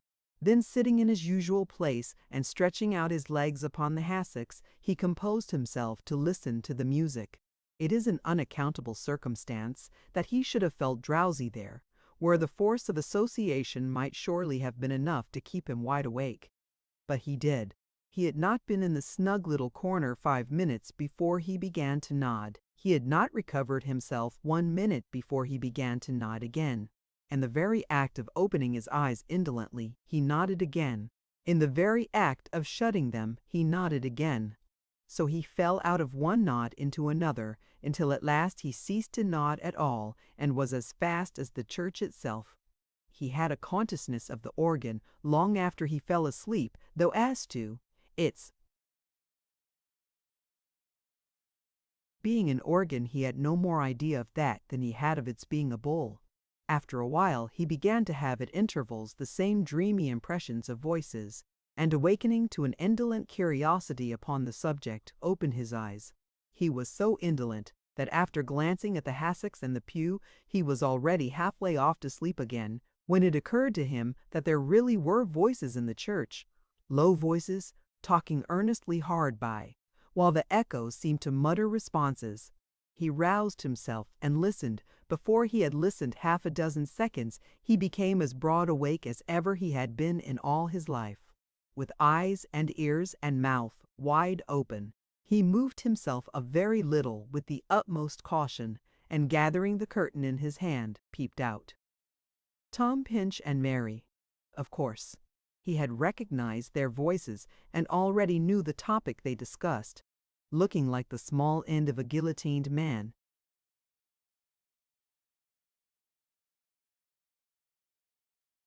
with his chin on a level with the top of the pew, so that he might duck down immediately in case of either of them turning round, he listened with such concentrated eagerness that his very hair and shirt collar stood bristling up to help him.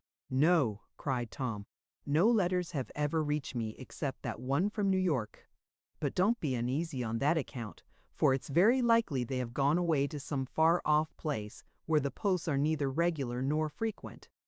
He said in that very letter that it might be so, even in that city to which they thought of traveling Eden. "You know, it is a great weight upon my mind," said Mary. "Oh, but you mustn't let it be," said Tom. "There's a true saying that nothing travels so fast as ill news, and if the slightest harm had happened to Martin, you may be sure you would have heard of it long ago.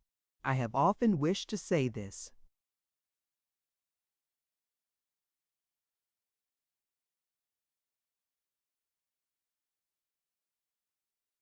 "To you," Tom continued with an embarrassment that became him very well, "but you have never given me an opportunity."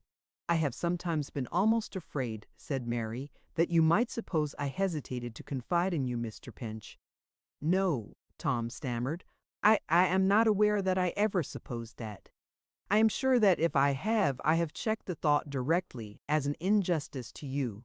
I feel the delicacy of your situation in having to confide in me at all," said Tom, "but I would risk my life to save you from one day's uneasiness. Indeed I would."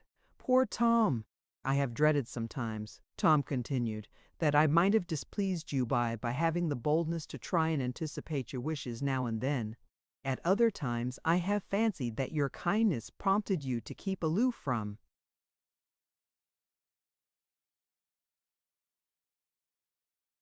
me. Indeed, it was very foolish, very presumptuous and ridiculous to think so," Tom pursued, "but I feared you might suppose it possible that I should admire you too much for my own peace, and so denied yourself the slight assistance you would otherwise have accepted from me."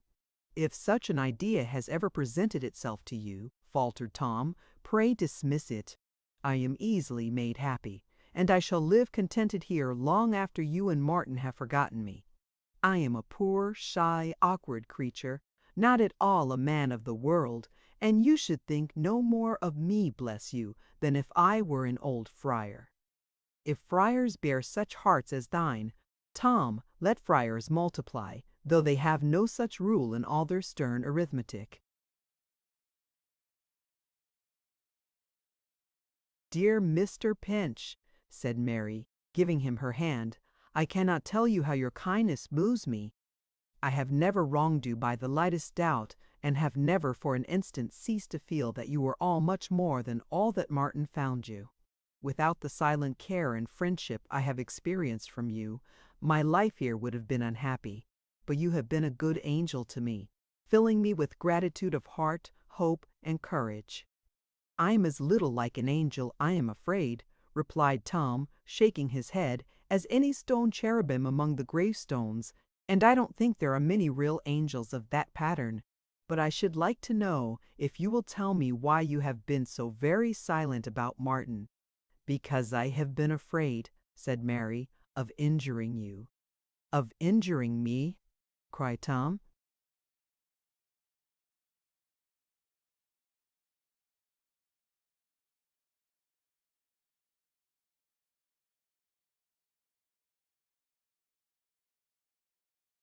"Of doing you an injury with your employer."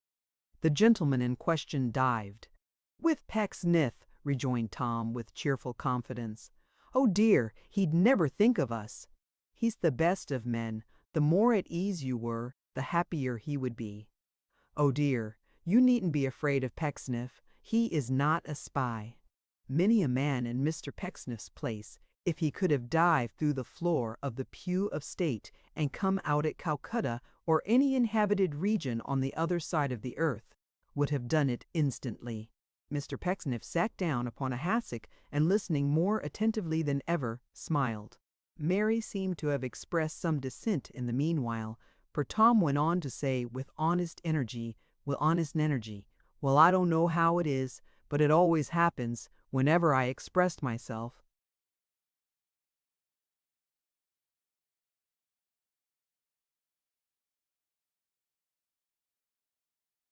In this way to anybody almost, that I find they won't do justice to Pecksniff.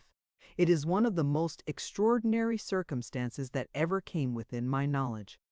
But it is so. There's John Westlock, who used to be a pupil here, one of the best-hearted young men in the world. In all other matters I really believe John would have Pecksniff flogged at the cart's tail if he could. And John is not a solitary case, for every pupil we have had in my time has gone away with the same inveterate hatred of him. There was Mart Tapley, too, quite in another station of life, said Tom. The mockery he used to make of Pecksniff when he was at the Dragon was shocking. Martin, too. Martin was worse than any of 'em, but I forgot. He prepared you to dislike Pecksniff, of course.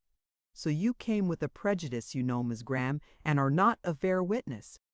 Tom triumphed very much in this discovery, and rubbed his hands with great satisfaction. "Mr. Pinch," said Mary, "you mistake him." "No, no," cried Tom, "you mistake him. But," he added, with a rapid change in his tone, "what is the matter? Miss Graham, what is the matter?" Mr. Pecksniff, brought up to the top of the pew, by slow degrees, his hair, his forehead, his eyebrow, his eye. She was sitting on a bench beside the door with her hands before her face, and Tom was bending over her. "What is the matter?" cried Tom. "Have I said anything to hurt you?" "Has any one said anything to hurt you? Don't cry. Pray tell me what it is. I cannot bear to see you so distressed. Mercy on us! I never was so surprised and grieved in all my life." Mr. Pecksniff kept his eye in the same place. He could have moved it now for nothing short of a gimlet or a red-hot wire.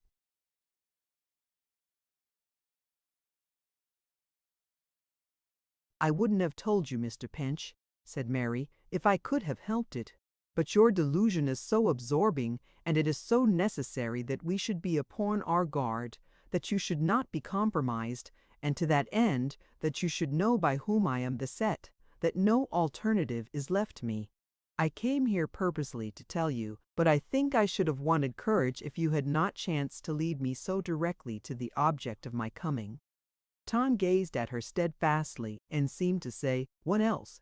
But he said not a word. "That person whom you think the best of men," said Mary, looking up, and speaking with a quivering lip and flashing eye. "Lord bless me," muttered Tom, staggering back. "Wait a moment. That person whom I think the best of men? You mean Pecksniff, of course. Yes, I see you mean Pecksniff. Good gracious me, don't speak without authority. What has he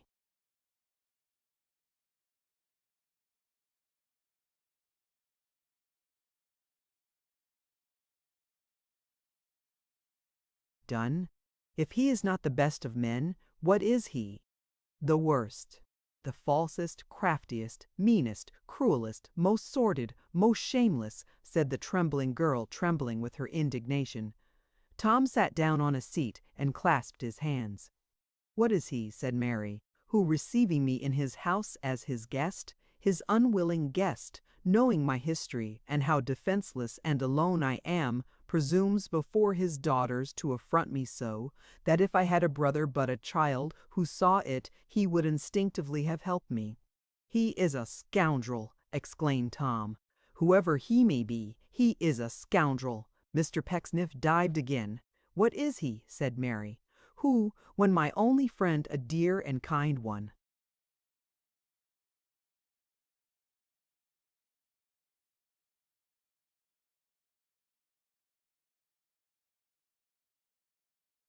Chu was in full health of mind, humbled himself before him, but was spurned away, for he knew him then like a dog, who, in his forgiving spirit, now that that friend is sunk into a failing state, can crawl about him again, and use the influence he basely gains for every base and wicked purpose, and not for one, not one that's true or good.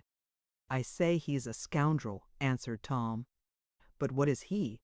Oh, Mr. Pinch, what is he who, thinking he could compass these designs the better if I were his wife, assails me with the coward's argument that if I marry him, Martin, on whom I have brought so much misfortune, shall be restored to something of his former hopes, and if I do not, shall be plunged in deeper ruin? What is he who makes my very constancy to one I love with all my heart a torture to myself and wrong to him, who makes me, do what I will, the instrument to hurt a head I would heap blessings on? What is he who, winding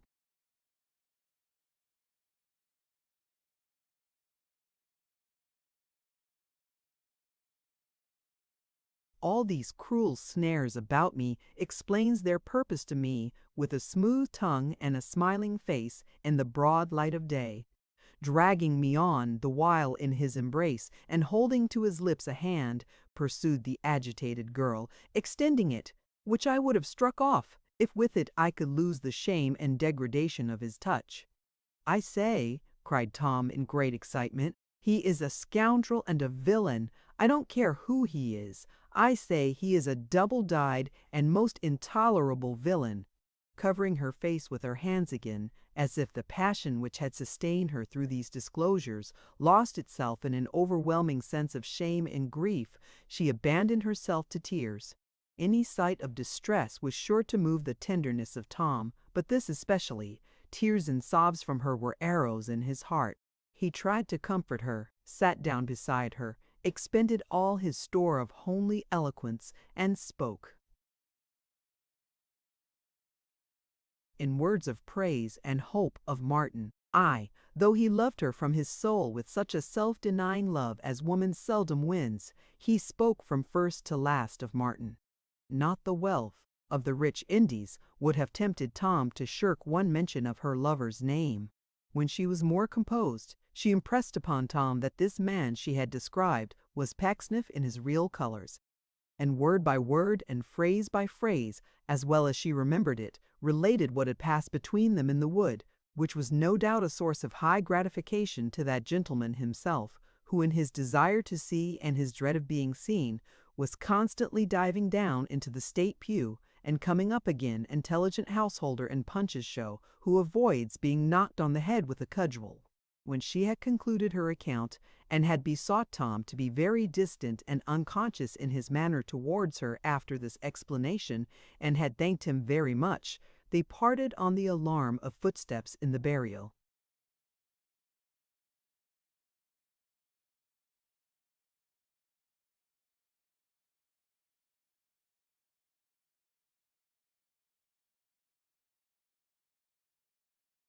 Ground, and Tom was left alone in the church again. And now the full agitation and misery of the disclosure came rushing upon Tom indeed. The star of his whole life from boyhood had become, in a moment, putrid vapor. It was not that Pecksniff, Tom's Pecksniff, had ceased to exist, but that he never had existed. In his death, Tom would have had the comfort of remembering what he used to be, but in this discovery he had the anguish of recollecting what he never was. For, as Tom's blindness in this matter had been total and not partial, so was his restored sight.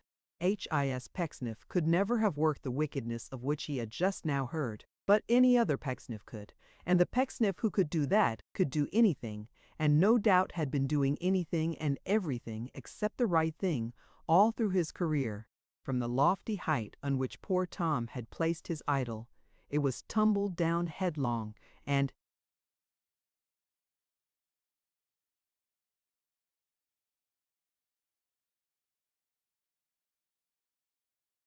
not all the king's horses, nor all the king's men, could have set Mr. Pecksniff up again.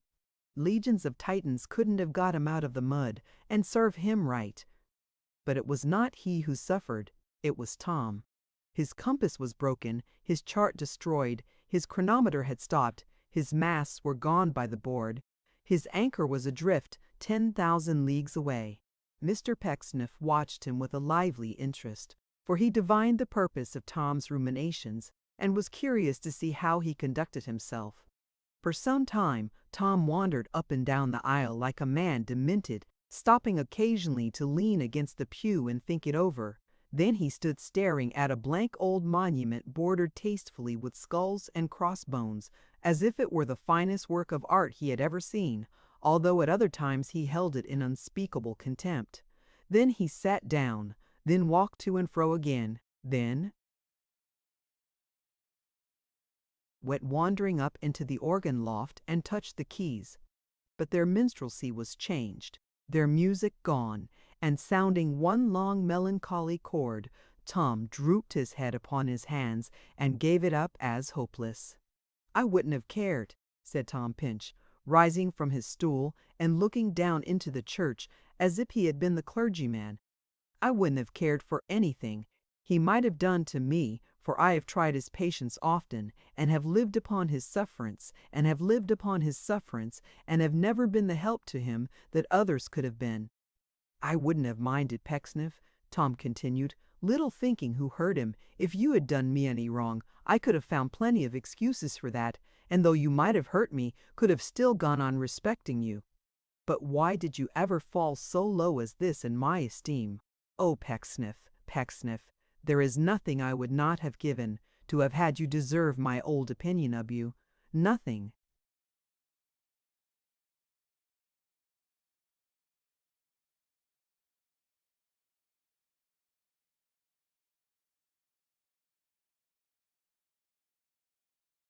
Mr. Pecksniff sat upon the hassock, pulling up his shirt collar, while Tom, touched to the quick, delivered this apostrophe.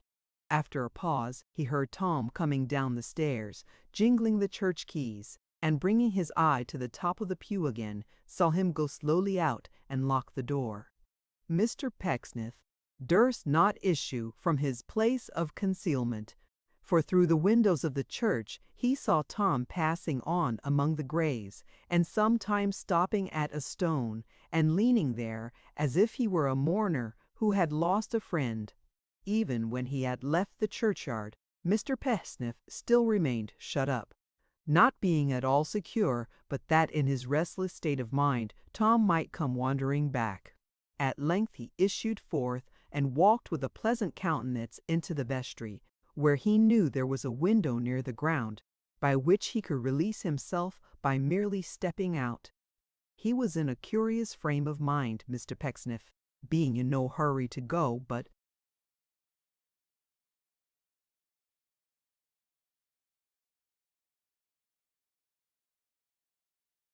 rather inclining to a dilatory trifling with the time, which prompted him to open the vestry cupboard and look at himself in the parson's little glass that hung within the door. Seeing that his hair was rumpled, he took the liberty of borrowing the canonical brush and arranging it.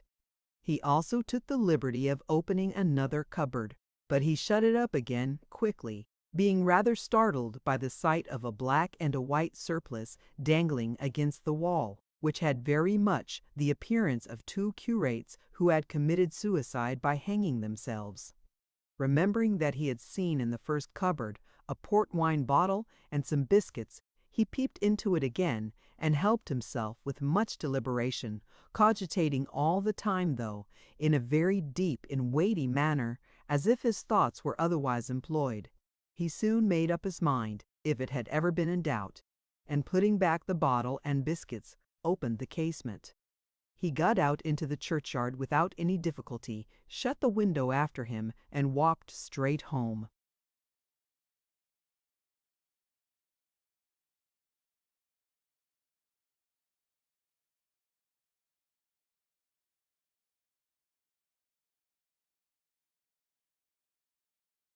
"Is Mr. Pinch indoors?" asked Mr. Pecksniff of his serving maid. "Just come in, sir." "Just come in, eh?" repeated Mr. Pecksniff cheerfully. "And gone upstairs, I suppose?" "Yes, sir." "Gone upstairs. Shall I call him, sir?" "No," said Mr. Pecksniff, "no. You needn't call him, Jane. Thank you, Jane. How are your relations, Jane?" "Pretty well, I thank you, sir." "I am glad to hear it. Let them know I asked about them, Jane. Is Mr. Chuzzlewit in the way, Jane?" "Yes, sir. He's in the parlor, reading."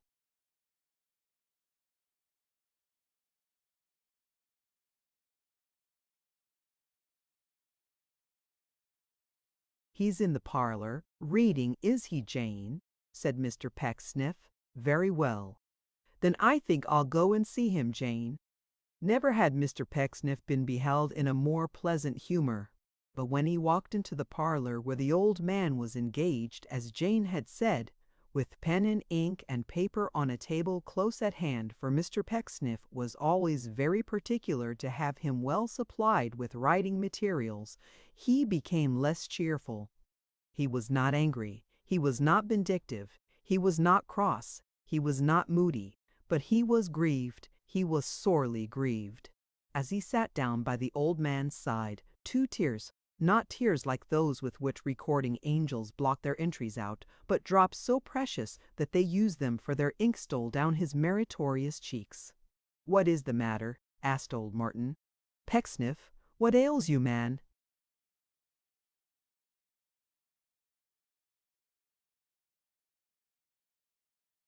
"I am sorry to interrupt you, my dear sir, and I am still more sorry for the cause.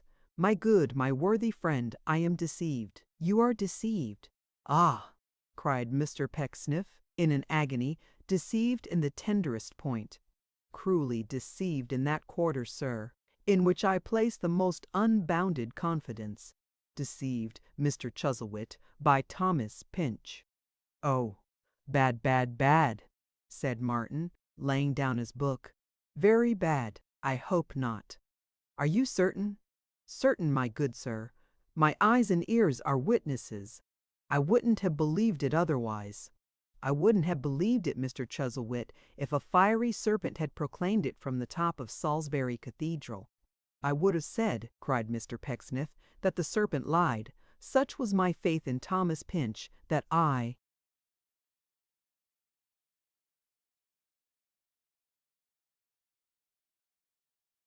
would have cast the falsehood back into the serpent's teeth, and would have taken Thomas to my heart.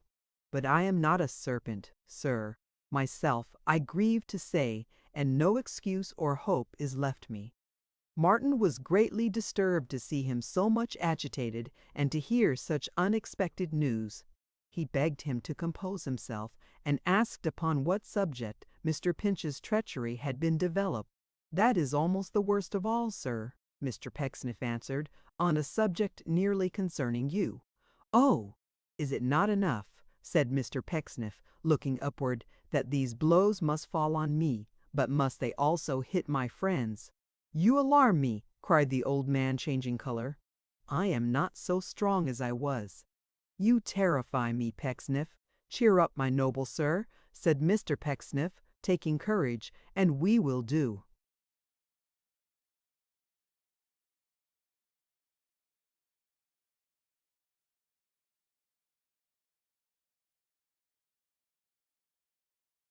what is required of us. You shall know all, sir, and shall be righted. But first excuse me, sir, excuse me. I have a duty to discharge which I owe to society." He rang the bell and Jane appeared. "Send Mr. Pinch here, if you please, Jane." Tom came, constrained and altered in his manner, downcast and dejected, visibly confused. Not liking to look Pecksniff in the face, the honest man bestowed a glance on Mr. Chuzzlewit, as who should say, "You see," and addressed himself to Tom in these terms: "Mr. Pinch, I have left the vestry window unfastened. Will you do me the favor to go and secure it, then bring the keys of the sacred edifice to me?" "The vestry window, sir?" cried Tom. "You understand me, Mr. Pinch, I think," returned his patron. "Yes, Mr. Pinch."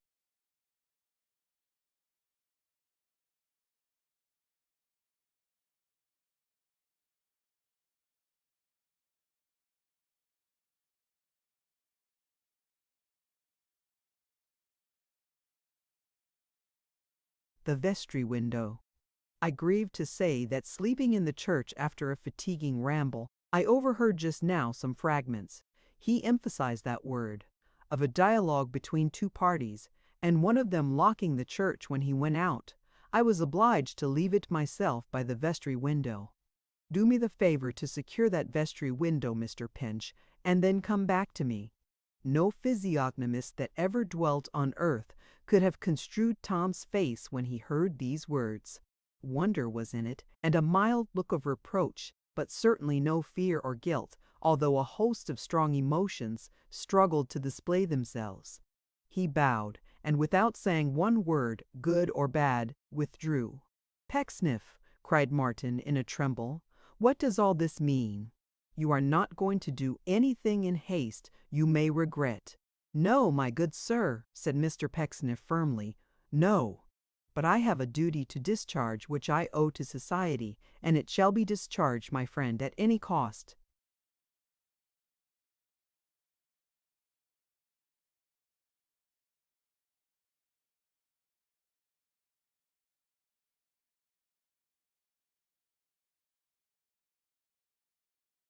Oh, late remembered, much forgotten, mouthing braggart duty, always owed, and seldom paid in any other coin than punishment and wrath. When will mankind begin to know thee? When will men acknowledge thee in thy neglected cradle and thy stunted youth, and not begin their recognition in thy sinful manhood and thy desolate old age? O ermine judge, whose duty to society is, now, to doom the ragged criminal to punishment and death, hadst thou never, man, a duty to discharge in barring up the 100 open gates that wooed him to the felon's dock, and throwing but ajar the portals to a decent life?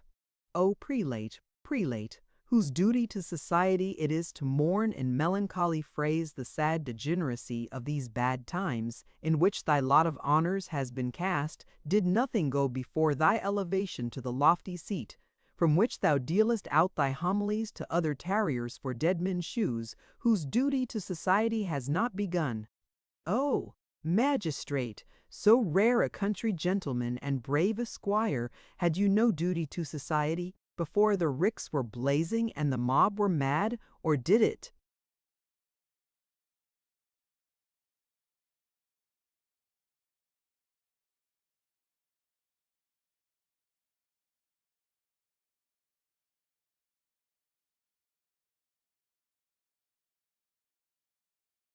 Spring up, armed and booted from the earth, a corps of yeomanry full grown. Mr. Pecksniff's duty to society could not be paid till Tom came back. The interval which preceded the return of that young man he occupied in a close conference with his friend, so that when Tom did arrive, he found the two quite ready to receive him. Mary was in her own room above, whither Mr. Pecksniff, always considerate, had besought old Martin to entreat her to remain some half hour longer, that her feelings might be spared. When Tom came back, he found old Martin sitting by the window, and Mr. Pecksniff in an imposing attitude at the table. On one side of him was his pocket handkerchief, and on the other a very little heap of gold and silver and odd pence. Tom saw, at a glance, that it was his own salary for the current quarter. "Have you fastened the vestry window, Mr. Pinch?" said Pecksniff. "Yes, sir." "Thank you. Put down the keys, if you please, Mr. Pinch." Tom placed them on the table. He held the bunch by the key of the organ loft, though it was one of the smallest, and looked hard at it as he laid it down. It had been an old, old friend of Tom's, a kind companion to him many and many a day. "Mr. Pinch," said Pecksniff, shaking his head. "Oh, Mr. Pinch! I wonder you can look me in the face." Tom did it, though, and notwithstanding that he has been described as stooping generally, he stood as upright then as man could stand. "Mr. Pinch," said Pecksniff, taking up his handkerchief as if he felt that he should want it soon, "I will not dwell upon the past. I will spare you, and I will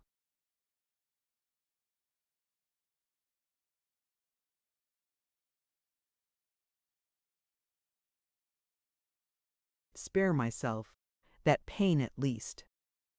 Tom's was not a very bright eye, but it was a very expressive one when he looked at Mr. Pecksniff and said, "Thank you, sir.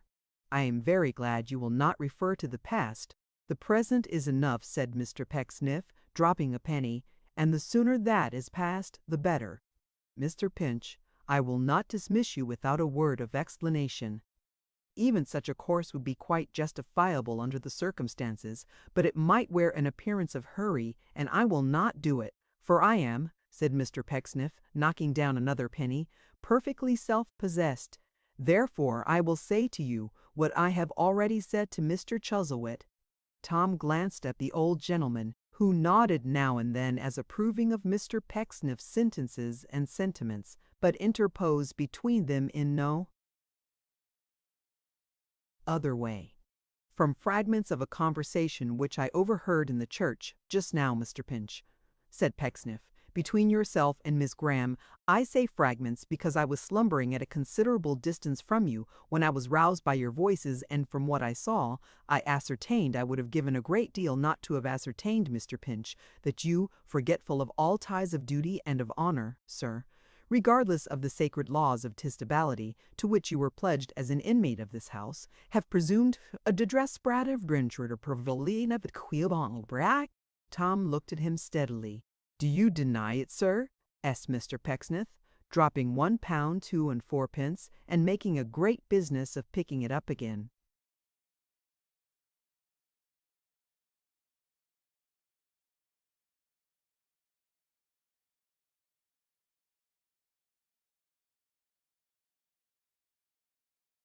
"No, sir," replied Tom, "I do not."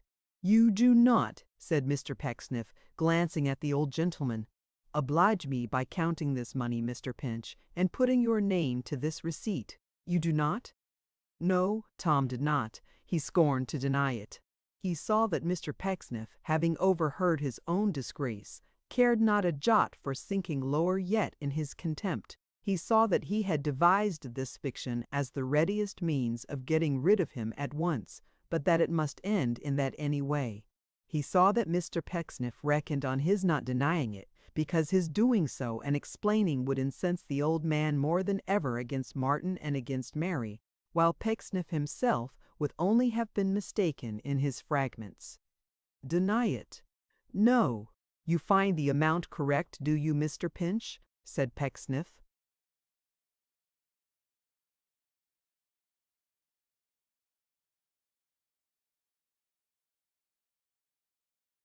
"Quite correct, sir," answered Tom.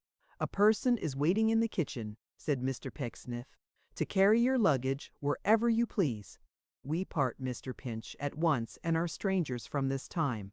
Something without a name, compassion, sorrow, old tenderness, mistaken gratitude, habit, none of these, and yet all of them, smote upon Tom's gentle heart at parting.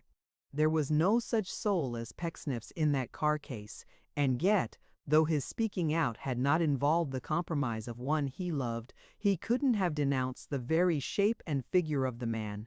Not even then. "I will not say," cried Mr. Pecksniff, shedding tears, "what a blow this is.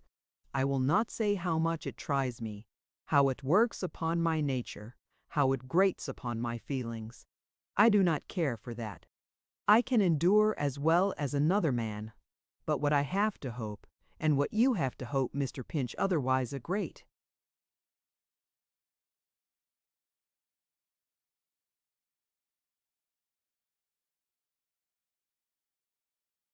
responsibility rests upon you is that this deception may not alter my ideas of humanity, that it may not impair my freshness, or contract, if I may use the expression, my opinions. I hope it will not. I don't think it will. It may be a comfort to you, if not now at some future time, to know that I shall endeavor not to think the worse of my fellow creatures in general, for what has passed between us. Farewell. Tom had meant to spare him one little puncturation with a lancet, which he had it in his power to administer, but he changed his mind on hearing this, and said, "I think you left something in the church, sir." "Thank you, Mr. Pinch," said Pecksniff. "I am not aware that I did." "This is your double eyeglass, I believe," said Tom.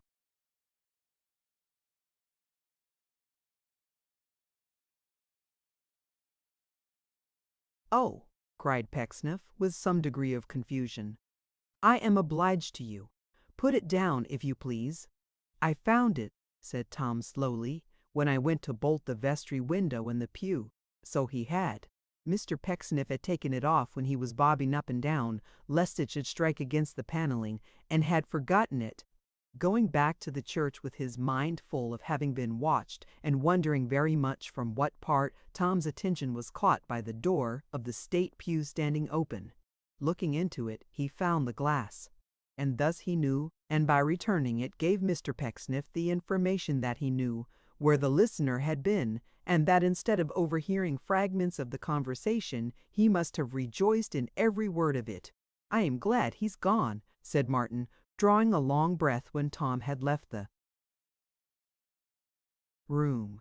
"It is a relief," assented Mr. Pecksniff. "It is a great relief. But having discharged, I hope with tolerable firmness, the duty which I owed to society, I will now, my dear sir, if you will give me leave, retire to shed a few tears in the back garden as an humble individual." Tom went upstairs, cleared his shelf of books, packed them up with his music and an old fiddle in his trunk, got out his clothes. They were not so many that they made his head ache, put them on the top of his books, and went into the workroom for his case of instruments. There was a ragged stool there, with the horsehair all sticking out of the top like a wig, a very beast of a stool in itself, on which he had taken up his daily seat, year after year during the whole period of his service. They had grown older and shabbier in company. Pupils had served their time, seasons had come and gone. Tom and the worn-out stool had held.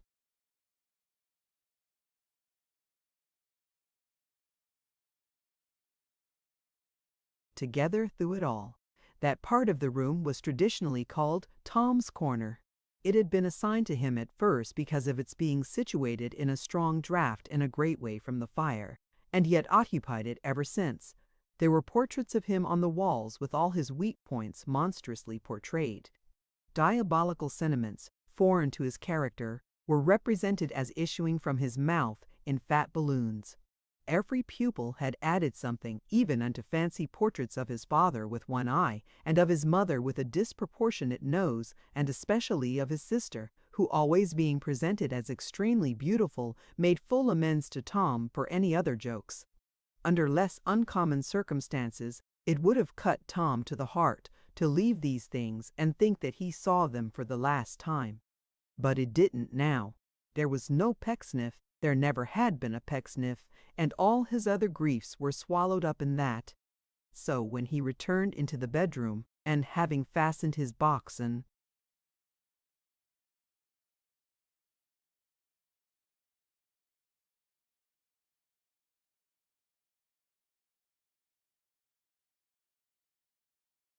carpet bag, put on his walking gaiters and his great coat and his hat, and taken his stick in his hand, looked round it for the last time. Early on summer mornings, and by the light of private candle ends on winter nights, he had read himself half blind in this same room. He had tried in this same room to learn the fiddle under the bedclothes, but yielding to objections from the other pupils, had reluctantly abandoned the design. At any other time he would have parted from it with a pang, thinking of all he had learned there, of the many hours he had passed there, for the love of his very dreams. But there was no Pecksniff. There never had been a Pecksniff, and the unreality of Pecksniff extended itself to the chamber, in which, sitting on one particular bed, the thing supposed to be that great abstraction had often preached morality with such effect that Tom had felt a moisture in his eyes while hanging breathless on the words. The man engaged to bear his box, Tom knew him well. A dragon man came stepping up the stairs and made a roughish bow to Tom, to whom in common.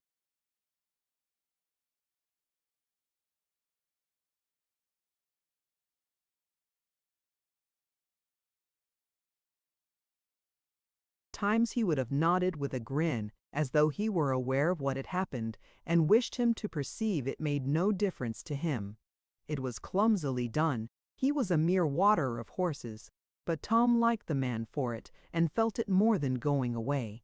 Tom would have helped him with the box, but he made no more of it, though it was a heavy one than an elephant would have made of a castle, just swinging it on his back and bowling downstairs, as if, being naturally a heavy sort of fellow, he could carry a box infinitely better than he could go alone. Tom took the carpet-bag and went downstairs along with him. At the outer door stood Jane, crying with all her might, and on the steps was Mrs. Lupin, sobbing bitterly and putting out her hand for Tom to shake. "You're coming to the Dragon, Mr. Pinch." "No," said Tom. "No, I shall walk to Salisbury tonight. I couldn't stay here, for—"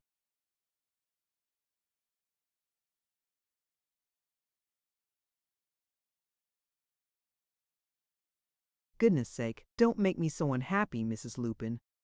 But you'll come to the Dragon, Mr. Pinch, if it's only for tonight. To see me, you know, not as a traveler." "God bless my soul," said Tom, wiping his eyes. "The kindness of people is enough to break one's heart. I mean to go to Salisbury tonight, my dear good creature. If you'll take care of my box for me till I write for it, I shall consider it the greatest kindness you can do me." "I wish," cried Mrs. Lupin, "there were 20 boxes, Mr. Pinch, that I might have 'em all." "Thank'ee," said Tom. "It's like you. Goodbye, goodbye." There were several people, young and old, standing about the door, some of whom cried with Mrs. Lupin, while others tried to keep up a stout heart as Tom did, and others were absorbed in admiration of Mr. Pecksniff, a man who could build a church, as one may say, by squinting at a sheet of paper, and others were divided between that feeling and sympathy with Tom. Mr. Pecksniff had appeared on the top of the steps, simultaneously with his old pupil, and while Tom was talking with Mrs. Lupin, kept his hand stretched out, as though he said, "Go forth."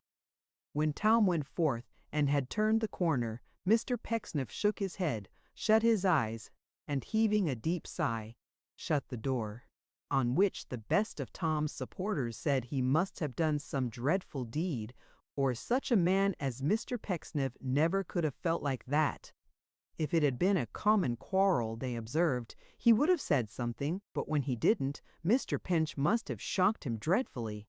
Tom was out of hearing of their shrewd opinions, and plodded on as steadily as he could go, until he came within sight of the turnpike, where the tollman's family had cried out, "Mr. Pinch," that frosty morning when he went to meet.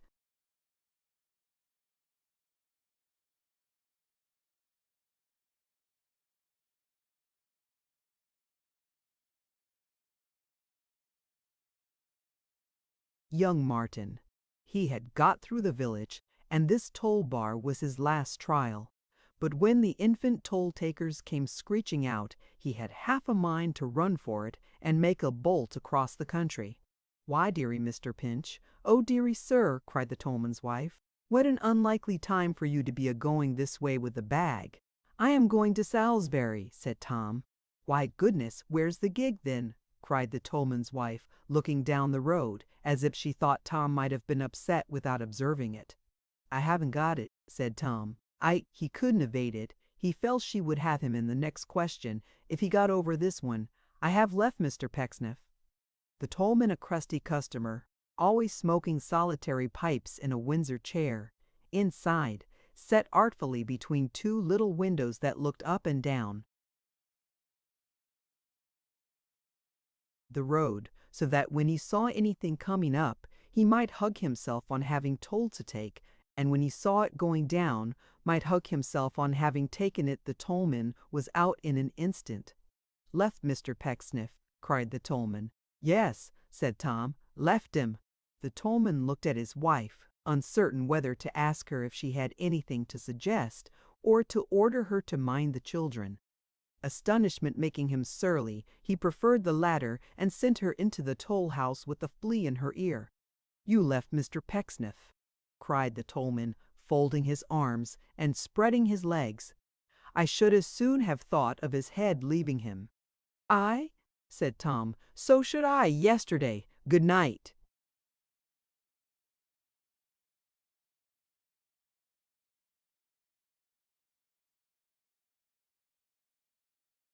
If a heavy drove of oxen hadn't come by immediately, the tollman would have gone down to the village straight to inquire into it. As things turned out, he smoked another pipe and took his wife into his confidence. But their united sagacity could make nothing of it, and they went to bed metaphorically in the dark. But several times that night, when a wagon or other vehicle came through, and the driver asked the toll-keeper, "What news?" he looked at the man by the light of his lantern to assure himself that he had an interest in the subject, and then said, wrapping his watch-coat round his legs, "You've heard of Mr. Pecksniff down yonder?" "Ah, surely, and of his young man, Mr. Pinch, p'raps." "Ah!"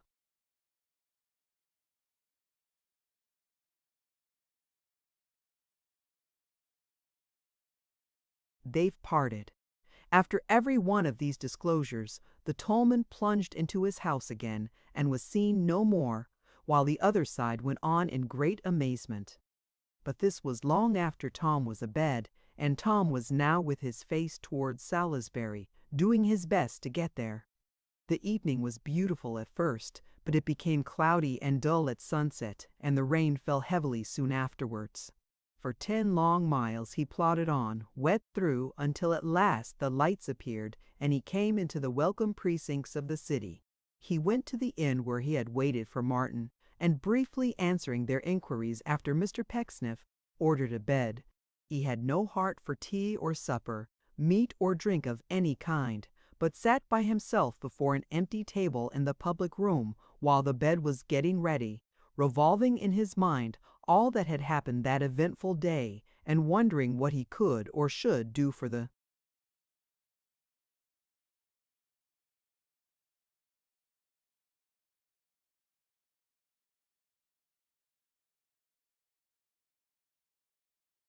future. It was a great relief when the chambermaid came in and said the bed was ready. It was a low 4-poster, shelving downward in the center like a trough, and the room was crowded with impracticable tables and exploded chests of drawers, full of damp linen. A graphic representation in oil of a remarkably fat ox hung over the fireplace, and the portrait of some former landlord who might have been the ox's brother. He was so like him stared roundly in at the foot of the bed. A variety of queer smells were partially quenched in the prevailing scent of very old lavender, and the window had not been opened for such a long space of time that it pleaded immemorial usage, and wouldn't come open now. These were trifles in themselves, but they added to the strangeness of the place, and did not induce Tom to forget his new position. Pecksniff had gone out of the world, had never been in it, and it was as much as Tom could do to say his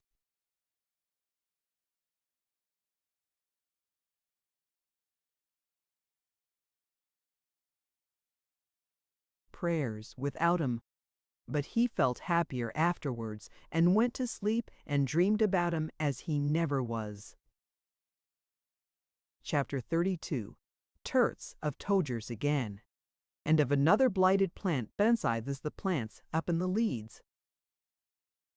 Early on the day next after that on which she bade adieu to the halls of her youth and the scenes of her childhood, Miss Pecksniff, arriving safely at the coach office in London, was there received and conducted to her peaceful home beneath the shadow of the monument by Mrs. Todgers. Aunt Todgers looked a little worn by cares of gravy and other such solicitudes arising out of her establishment, but displayed her usual earnestness and warmth of manner. "And how, my sweet Miss Pecksniff," said she, "how is your princely pa?" Miss Pecksniff signified in confidence that he contemplated the introduction of a princely ma, and repeated the sentiment that she wasn't blind and wasn't quite a fool and wouldn't bear it. Mrs. Todgers was more shocked by the intelligence than anyone could have expected. She was quite bitter. She said there was no truth in man, and that the warmer he expressed himself as a general principle, the falser and more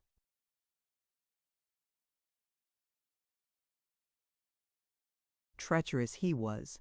She foresaw with astonishing clearness that the object of Mr. Pecksniff's attachment was designing, worthless, and wicked, and receiving from Charity the fullest confirmation of these views, protested with tears in her eyes that she loved Miss Pecksniff like a sister, and felt her injuries as if they were her own. "Your real darling sister. I have not seen her more than once since her marriage," said Mrs. Todgers, "and then I thought her looking poorly. My sweet Miss Pecksniff, I always thought that you was to be the lady."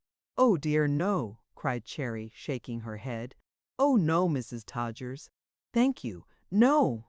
Not for any consideration he could offer." "I dare say you are right," said Mrs. Todgers with a sigh. "I feared it all along. But the misery we have had from that match, here among ourselves, in this house, my dear Miss Pecksniff, nobody would believe."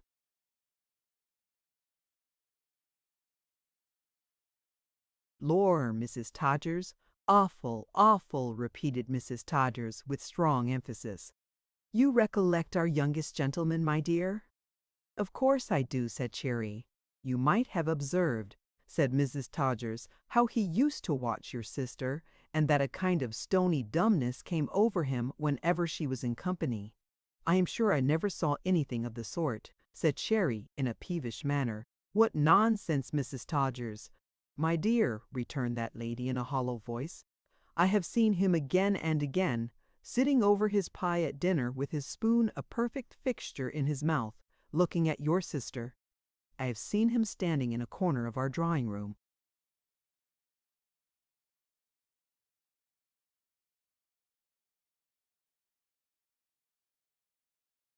gazing at her in such a lonely, melancholy state that he was more like a pump than a man, and might have drawed tears."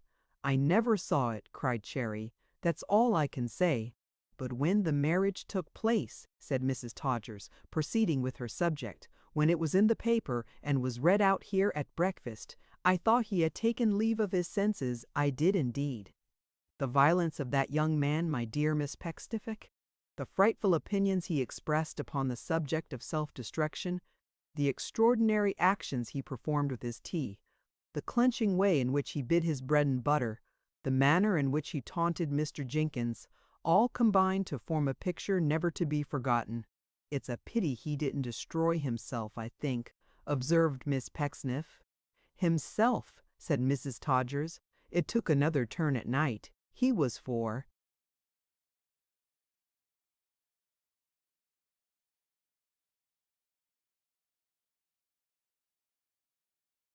destroying other people then. There was a little chaffing going on. I hope you don't consider that a low expression, Miss Pecksniff?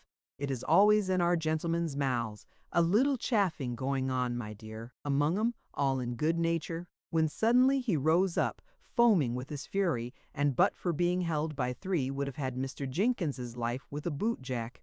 Miss Pecksniff's face expressed supreme indifference. "And now," said Mrs. Todgers, "now he is the meekest of men. You can almost bring the tears into his eyes by looking at him.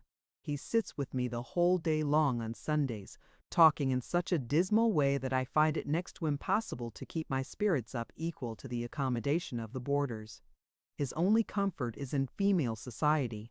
He takes me half price to the play, to an extent which I sometimes fear is beyond his means.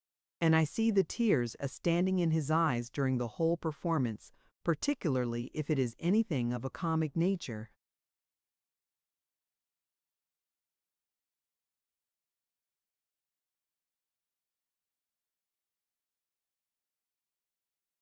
The turn I experienced only yesterday, said Mrs. Todgers, putting her hand to her side, when the housemaid threw his bedside carpet out of the window of his room while I was sitting here, no one can imagine. I thought it was him, and that he had done it at last. The contempt with which Miss Charity received this pathetic account of the state to which the youngest gentleman in company was reduced did not say much for her power of sympathizing with that unfortunate character. She treated it with great levity, and went on to inform herself, then and afterwards, whether any other changes had occurred in the commercial boarding-house. Mr. Bailey was gone, and had been succeeded, such is the decay of human greatness, by an old woman whose name was reported to be Tamaroo, which seemed an impossibility. Indeed, it appeared in the fullness of time that the jocular boarders had appropriated the word from an English ballad, in which it is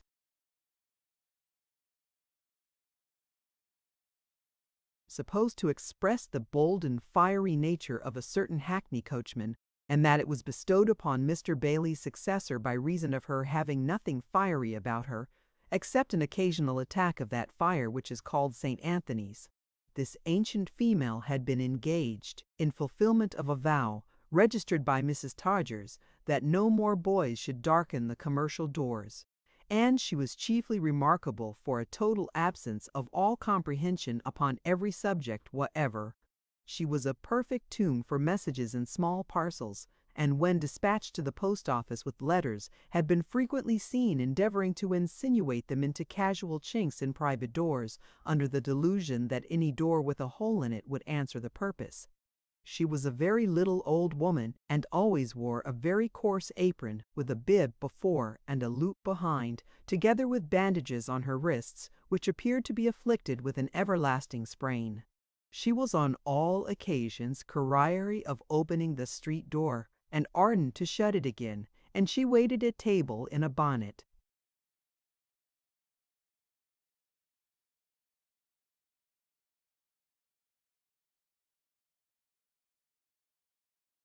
This was the only great change over and above the change which had fallen on the youngest gentleman. As for him, he more than corroborated the account of Mrs. Todgers, possessing greater sensibility than even she had given him credit for. He entertained some terrible notions of destiny, among other matters, and talked much about people's missions, upon which he seemed to have some private information not generally attainable, as he knew it had been poor Mary's mission to crush him in the bud. He was very frail and tearful, for being aware that a shepherd's mission was to pipe to his flocks, and that a boatswain's mission was to pipe all hands, and that one man's mission was to be a paid piper, and another man's mission was to pay the piper, so he had got it into his head that his own peculiar mission was to pipe his eye, which he did perpetually.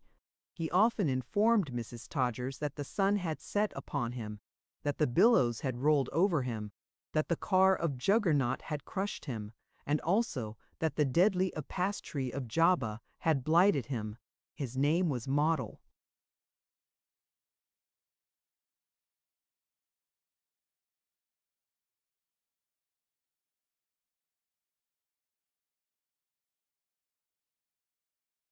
Towards this most unhappy Model, Miss Pecksniff conducted herself at first with distant haughtiness, being in no humor to be entertained with dirges in honor of her married sister.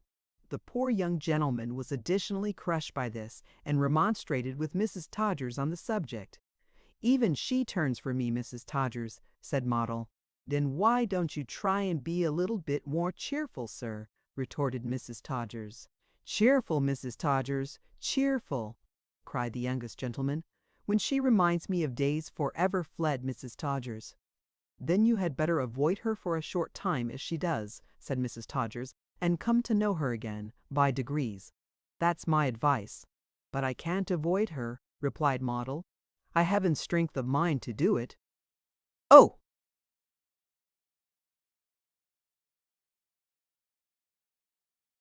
Mrs. Todgers, if you knew what a comfort her nose is to me, her nose, sir," Mrs. Todgers cried. "Her profile in general," said the youngest gentleman, "but particularly her nose.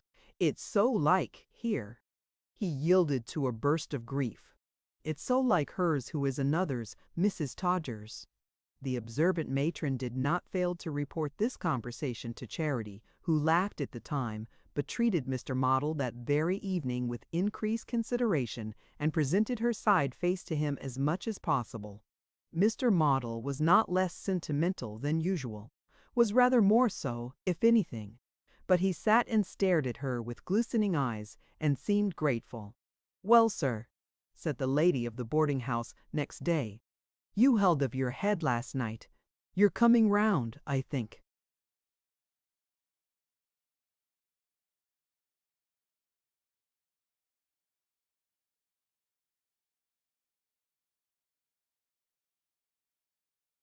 "Only because she's so like her who is another's, Mrs. Todgers," rejoined the youth.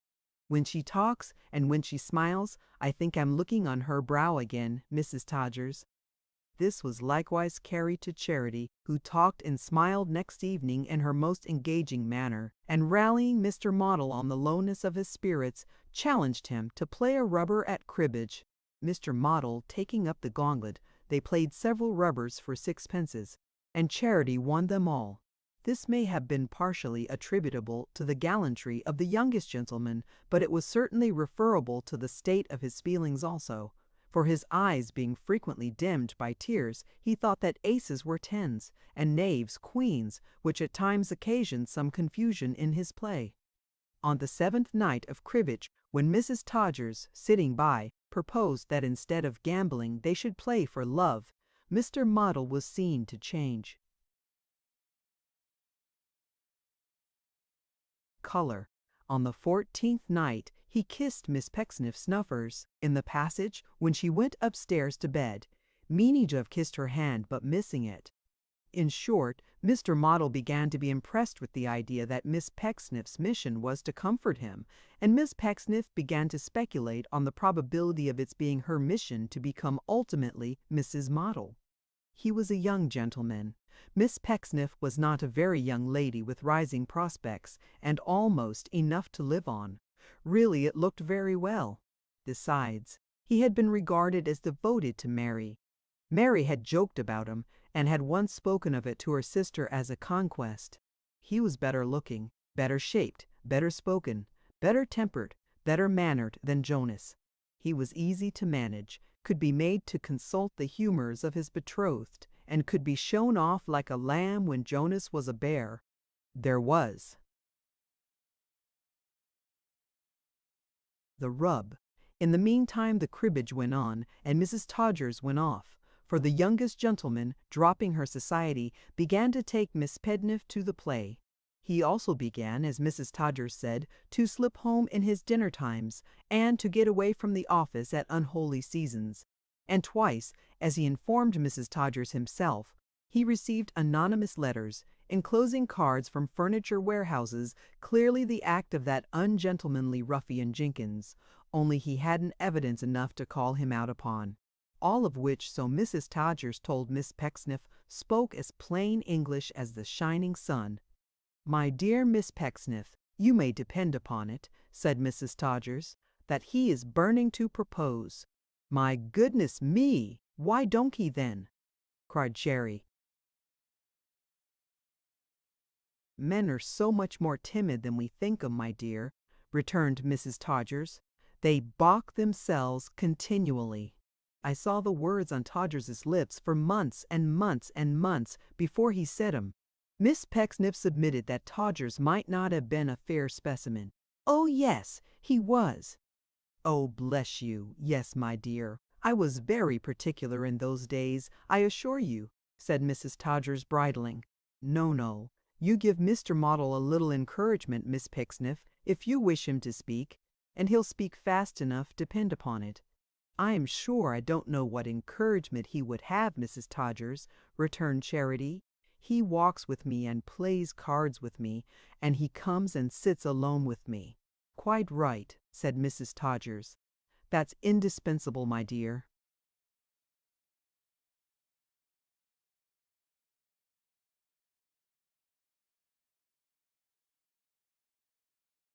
And he sits very close to me.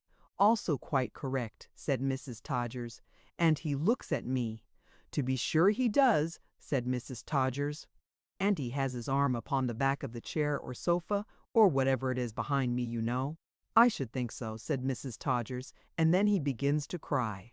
Mrs. Todgers admitted that he might do better than that, and might undoubtedly profit by the recollection of the great Lord Nelson's signal at the Battle of Trafalgar. Still, she said, he would come round, or not to mince the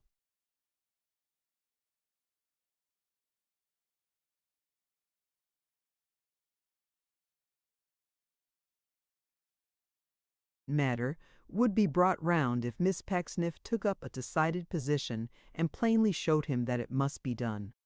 Determining to regulate her conduct by this opinion, the young lady received Mr. Moddle on the earliest subsequent occasion with an air of constraint, and gradually leading him to inquire, in a dejected manner, why she was so changed, confessed to him that she felt it necessary for their mutual peace and happiness to take a decided step. They had been much together lately, she observed, much together, and had tasted the sweets of a genuine reciprocity of sentiment. She never could forget him, nor could she ever cease to think of him with feelings of the liveliest friendship. But people had begun to talk, the thing had been observed, and it was necessary that they should be nothing more to each other than any gentleman and lady in society usually are. She was glad she had had the resolution to say thus much before her feelings had been tried too far. They had been greatly tried, she would admit, but though she was weak and silly, she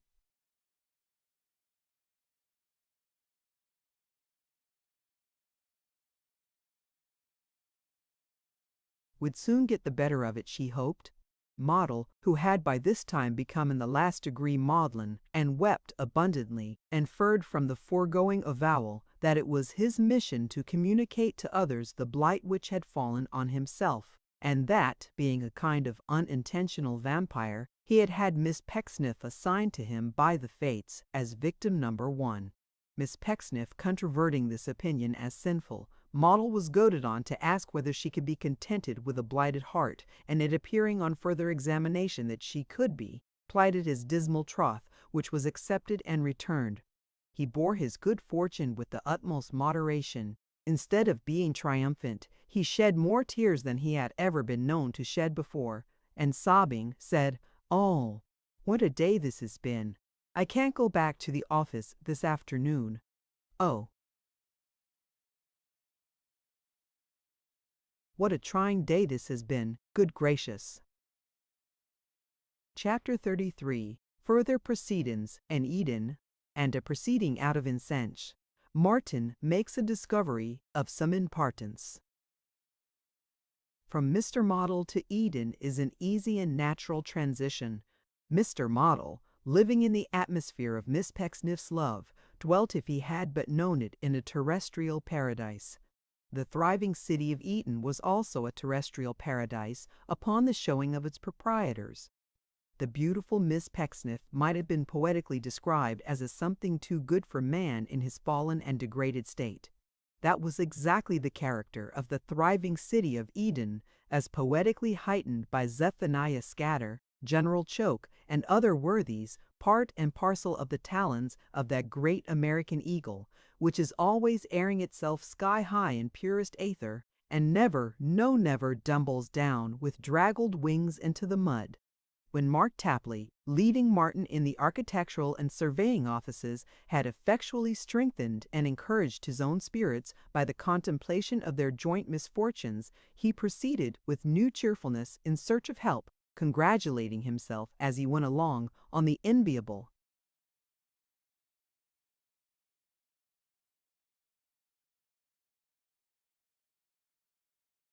position to which he had at last attained. "I used to think sometimes," said Mr. Tapley, "as a desolate island would suit me, but I should only have had myself to provide for there, and being naturally a easy man to manage, there wouldn't have been much credit in that." Now, here I've got my partner to take care on, and he's something like the sort of man for the purpose. I want a man as is always a flighting off his legs when he ought to be on 'em.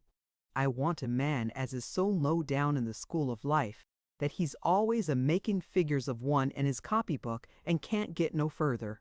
I want a man as is his own great coat and cloak, and is always a wrapping himself up in himself. And I have got him too, said Mr. Tapley after a moment's silence. What a happiness! He paused to look round, uncertain to which of the log houses he should repair. I don't know which to take, he observed. That's the truth. They're equally prepossessing outside, and equally commodious, no doubt, within, being fitted.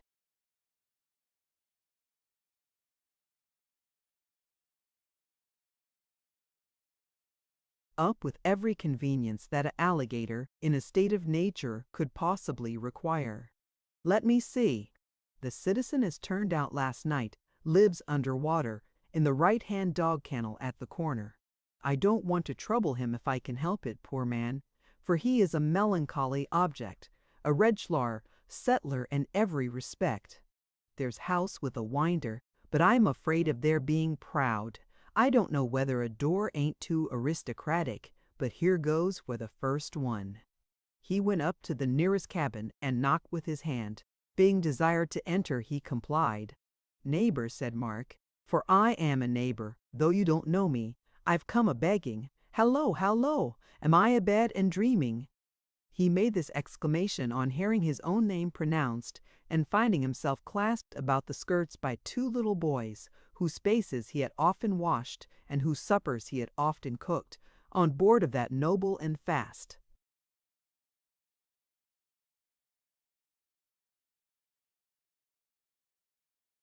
sailing line of packet ship, the Screw. My eyes is wrong, said Mark. I don't believe 'em. That ain't my fellow passenger yonder, a-nursing her little girl, who, I am sorry to see, is so delicate, and that ain't her husband as come to New York to fetch her.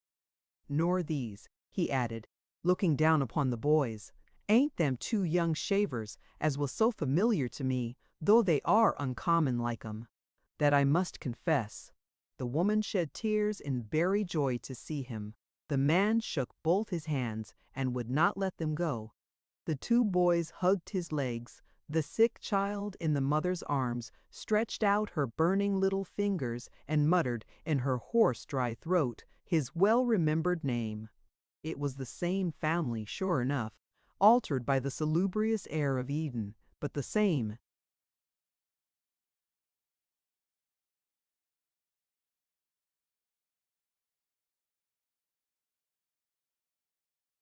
This is a new sort of a morning call, said Mark, drawing a long breath. It strikes one all of a heap. Wait a little bit, I'm a-coming round fast. That'll do, these gentlemen ain't my friends. Are they on the visiting list of the house? The inquiry referred to certain gaunt pigs who had walked in after him and were much interested in the heels of the family. As they did not belong to the mansion, they were expelled by the two little boys.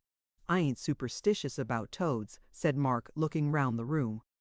But if you could prevail upon the 2 or 3 I see in company to step out at the same time, my young friends, I think they'd find the open air refreshing. Not that I at all object to 'em. A very handsome animal is a toad, said Mr. Tapley, sitting down upon a stool. Very spotted, very like a particular style of old gentleman about the throat, very bright-eyed, very cool, and very slippy. But one sees him to the best advantage out of doors, perhaps.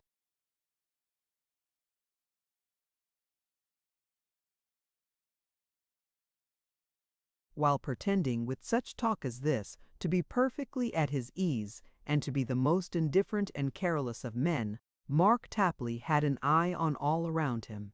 The wan and meagre aspect of the family, the changed looks of the poor mother, the fevered child she held in her lap, the air of great despondency and little hope on everything were plain to him and made a deep impression on his mind. He saw it all as clearly and as quickly, as with his bodily eyes he saw the rough shelves supported by pegs driven between the logs of which the house was made, the flour cask in the corner serving also for a table, the blankets, spades, and other articles against the walls, the damp that blotched the ground, or the crop of vegetable rottenness in every crevice of the hut. "How is it that you have come here?" asked the man, when their first expressions of surprise were over. "Why, we come by the steamer last night," replied Mark. "Our intention is to make our fortunes with punctuality and dispatch, and to retire upon our property as soon as ever it's realized. But how are you all? You're looking noble." "We are but sickly now," said the poor woman, bending over her child, "but we shall do better when we are seasoned to the place." There are some here, thought Mark, whose seasoning will last forever. But he said cheerfully, "Do better." "To be sure you will. We shall all do better. What we've got to do is to keep up our spirits and be neighborly. We shall come all right in the end, never fear.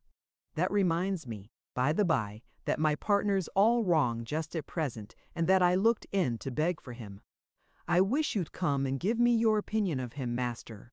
That must have been a very unreasonable request on the part of Mark Tapley, with which, in their gratitude for his kind offices on board the ship, they would not have complied instantly. The man rose to accompany him without a moment's delay. Before they went, Mark took the sick child in his arms and tried to comfort the mother. But the hand of death was on it then, he saw. They found Martin in the house, lying wrapped up in his blanket on the ground. He was, to all appearance, very ill indeed, and shook and shivered horribly, not as people do from cold, but in a frightful kind of spasm or convulsion that racked his whole body. Mark's friend pronounced his disease an aggravated kind of fever, accompanied with ague, which was very common in those parts, and which he predicted would be worse tomorrow, and for many more tomorrows. He had had it himself off and on, he said, for a couple of years or so. But he was thankful that, while so many he had known had died about him, he had escaped with life. And with not too much of that, thought Mark, surveying his emaciated form.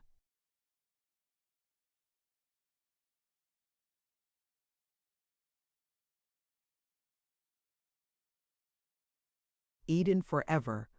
They had some medicine in their chest, and this man of sad experience showed Mark how and when to administer it, and how he could best alleviate the sufferings of Martin. His attentions did not stop there, for he was backwards and forwards constantly, and rendered Mark good service in all his brisk attempts to make their situation more endurable. Hope or comfort for the future he could not bestow. The season was a sickly one, the settlement a grave. His child died that night, and Mark, keeping the secret from Martin, helped to bury it beneath a tree next day. With all his various duties of attendance upon Martin, who became the more exacting in his claims, the worse he grew, Mark worked out of doors, early and late, and with the assistance of his friend and others, labored to do something with their land. Not that he had the least strength of heart or hope, or steady.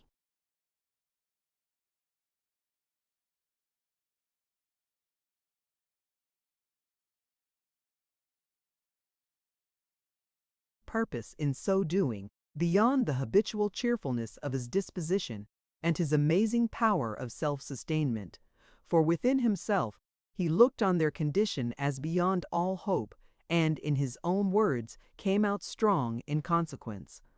"As to coming out as strong as I could wish, sir," he confided to Martin in a leisure moment, that is to say, one evening while he was washing the linen of the establishment after a hard day's work, "that I give up. It's a piece of good fortune as never is to happen to me, I see." "Would you wish for circumstances stronger than these?"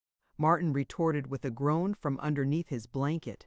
"Why, only see how easy they might have been stronger, sir," said Mark, "if it wasn't for the envy of that uncommon fortune of mine which is always after me and tripping me up. The night we landed here, I thought things did look pretty."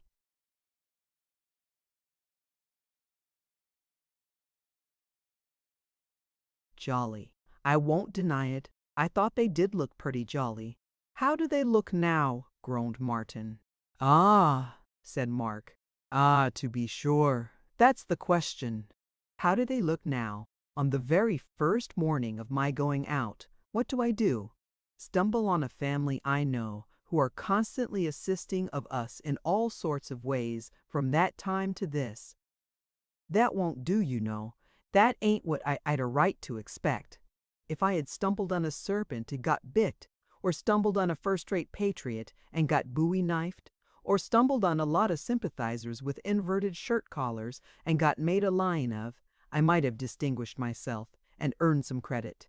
As it is, the great object of my voyage is knocked on the head. So it would be wherever I went. How do you feel tonight, sir? Worse than ever, said poor Martin.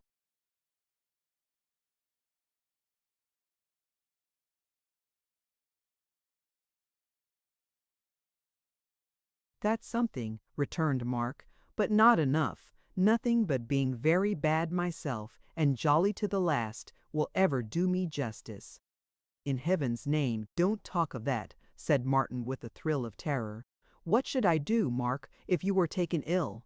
Mr. Tapley's spirits appeared to be stimulated by this remark, although it was not a very flattering one. He proceeded with his washing in a brighter mood, and observed that his glass was arising. There's one good thing in this place, sir, said Mr. Tapley, scrubbing away at the linen, as disposes me to be jolly, and that is that it's a reg'lar little United States in itself. There's 2 or 3 American settlers left, and they coolly comes over one, even here, sir, as if it was the wholesomest and loveliest spot in the world. But they're like the cock that went and hid himself to save his life, and was found out by the noise he made. They can't help crowing. They was born to do it, and do it. They must, whatever comes of it. Glancing from his work out at the door as he said these words, Mark's eyes encountered a lean person in a blue frock and a straw hat, with a short black pipe in his mouth, and a great hickory stick, studded all over with knots, in his hand, who, smoking and chewing as he came along and spitting frequently, recorded his progress by a train of decomposed tobacco on the ground. "Here's one on 'em," cried Mark. "Hannibal Chollop." "Don't let him in," said Martin feebly. "He won't want any letting in," replied Mark. "He'll come in, sir." Which turned out to be quite true, for he did. His face was almost as hard and knobby as a stick, and so were his hands. His head was like an old black hearth broom. He sat down on the chest with his hat on, and crossing his legs and looking up at Mark,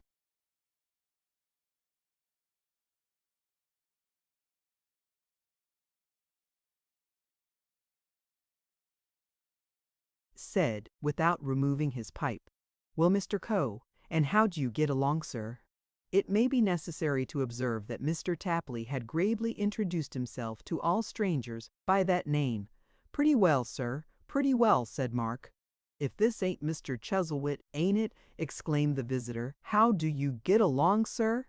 Martin shook his head and drew the blanket over it involuntarily, for he felt that Hannibal was going to spit, and his eye, as the song says, was upon him.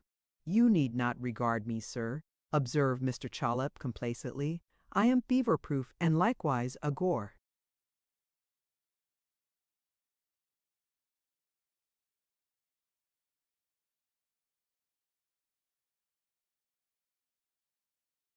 "Mine was a more selfish motive," said Martin, looking out again. "I was afraid you were going to—" "I can calculate my distance, sir," returned Mr. Chollop, "to an inch," with a proof of which happy faculty he immediately favored him.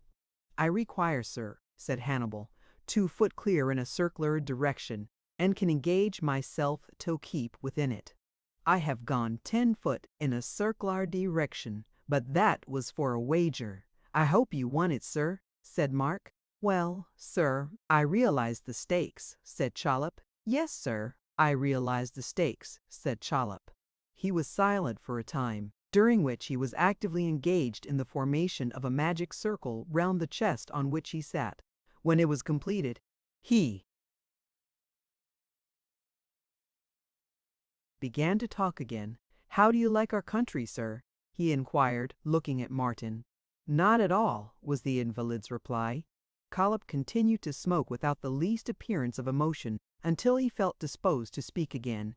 That time at length arriving, he took his pipe from his mouth and said, "I am not surprised to hear you say so. It requires an elevation and a preparation of the intellect. The mind of man must be prepared for freedom, Mr. Coe."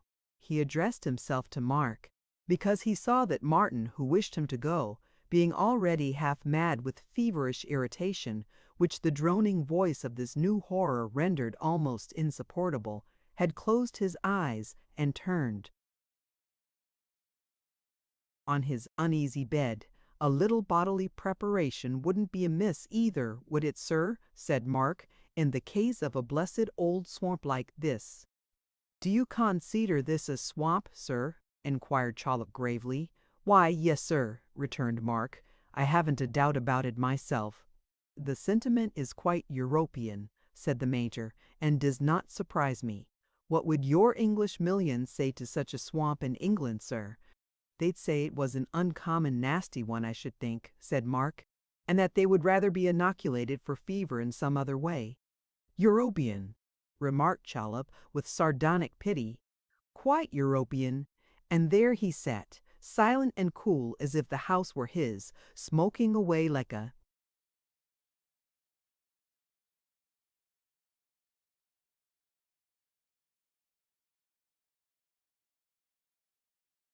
factory chimney.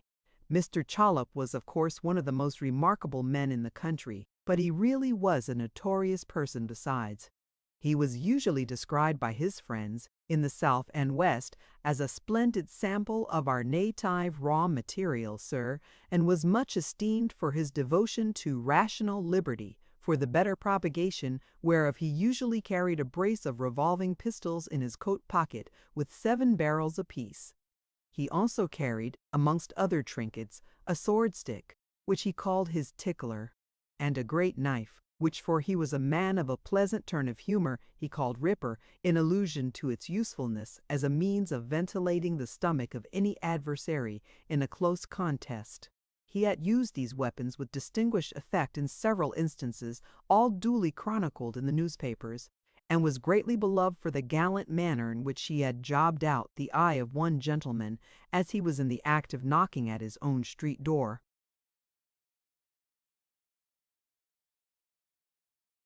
Mr. Chollop was a man of a roving disposition, and in any less advanced community might have been mistaken for a violent vagabond.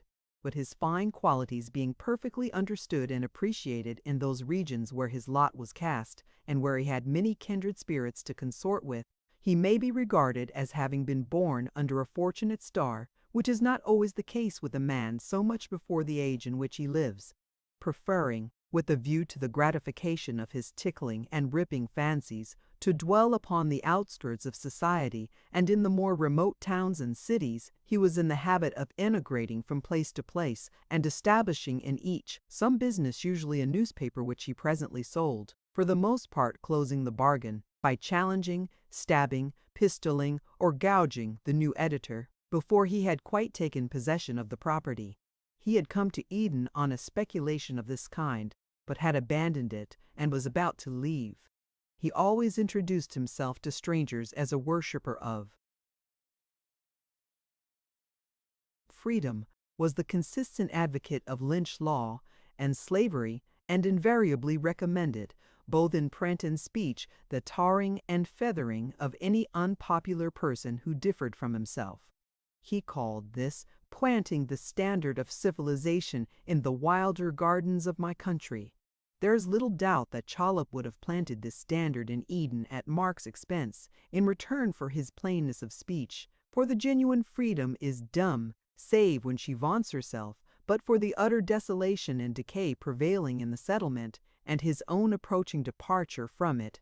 As it was, he contented himself with showing Mark one of the revolving pistols, and asking him what he thought of that weapon. "It ain't long since I shot a man down with that, sir, in the state of Illinois," observed Chollop. "Did you indeed?" said Mark, without the smallest agitation. very free of you.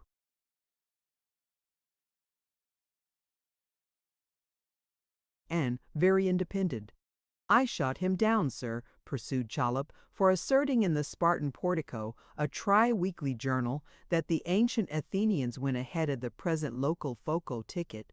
And what's that? Asked Mark. European not to know, said Chollop, smoking placidly. European quite. After a short devotion to the interests of the magic circle, he resumed the conversation by observing, "You won't half feel yourself at home in Eden now." "No," said Mark, "I don't." "You miss the imposts of your country? You miss the house dues?" observed.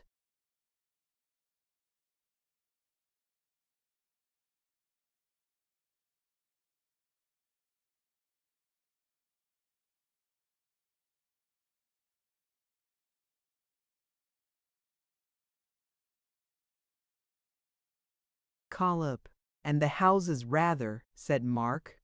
"No window dues here, sir," observed Chollop. "And no windows to put 'em on," said Mark.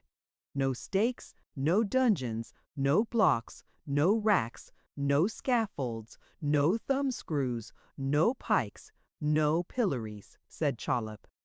"Nothing but rewoollers and bally knives," returned Mark. "And what are they?" "Not worth mentioning." The man who had met them on the night of their arrival came crawling up at this juncture and looked in at the door. "Well, sir," said Chollop, "how do you get along?"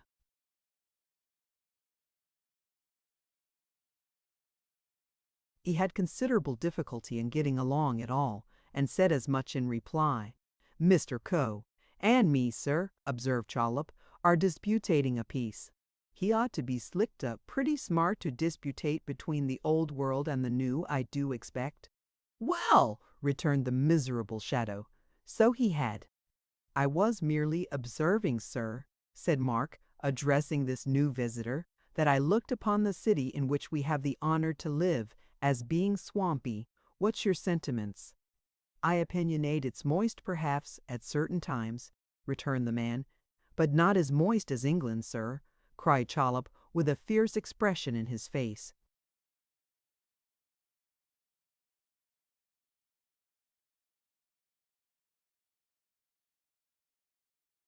"Oh, not as moist as England, let alone its institutions," said the man.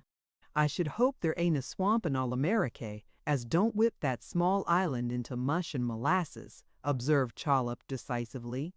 "You bought slick, straight and right away of Scatter, sir, to Mark." He answered in the affirmative. Mr. Chollop winked at the other citizen. "Scatter is a smart man, sir. He is a rising man. He is a man as will come upwards, right side up, sir." Mr. Chollop winked again at the other citizen. "He should have his right side very high up if I had my way," said Mark. "As high up as the top of a good tall gallows, perhaps."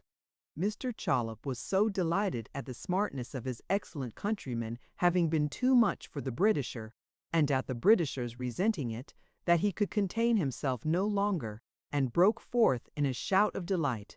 "But the strangest exposition of this ruling passion was in the other, the pestilence-stricken, broken, miserable shadow of a man who derived so much entertainment from the circumstance that he seemed to forget his own ruin in thinking of it, and laughed outright when he said that Scatter was a smart man and had draw a lot of British capital that way, as sure as sun-up. After a full enjoyment of this joke, Mr. Hannibal Chollop sat smoking and improving the circle, without making any attempts either to converse or to take leave, apparently laboring under the not uncommon delusion that for a free and enlightened citizen of the United States to convert another man's house into a spittoon for 2 or 3 hours together was a delicate attention, full of interest and politeness, of which nobody could ever tire. At last he rose. "I am a-going easy," he observed. Mark entreated him to take particular care of himself.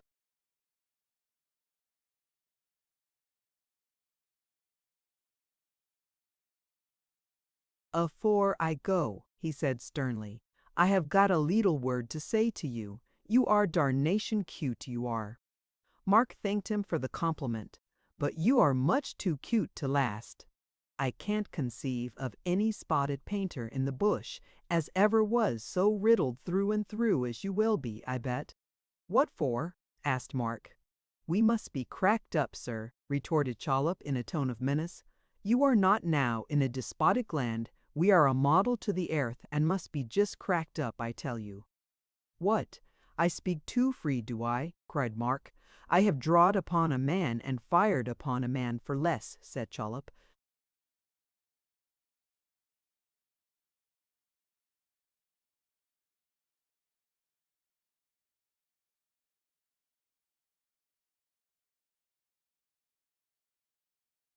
Frowning. "I have note strong men obleed to make themselves uncommon scase for less. I have knowed men lynched for less and beaten into punkin sarce for less by an enlightened people. We are the intellect and virtue of the earth, the cream of human nature and the flower of moral force. Our backs is easy rise. We must be cracked up or they rises and we snarls. We shows our teeth, I tell you, fierce. You'd better crack us up, you had." After the delivery of this caution, Mr. Chollop departed, with Ripper, Tickler, and the revolvers, all ready for action on the shortest notice. "Come out from under the blanket, sir," said Mark. "He's gone. What's this?" he added softly, kneeling down to look into his partner's face and taking his hot hand.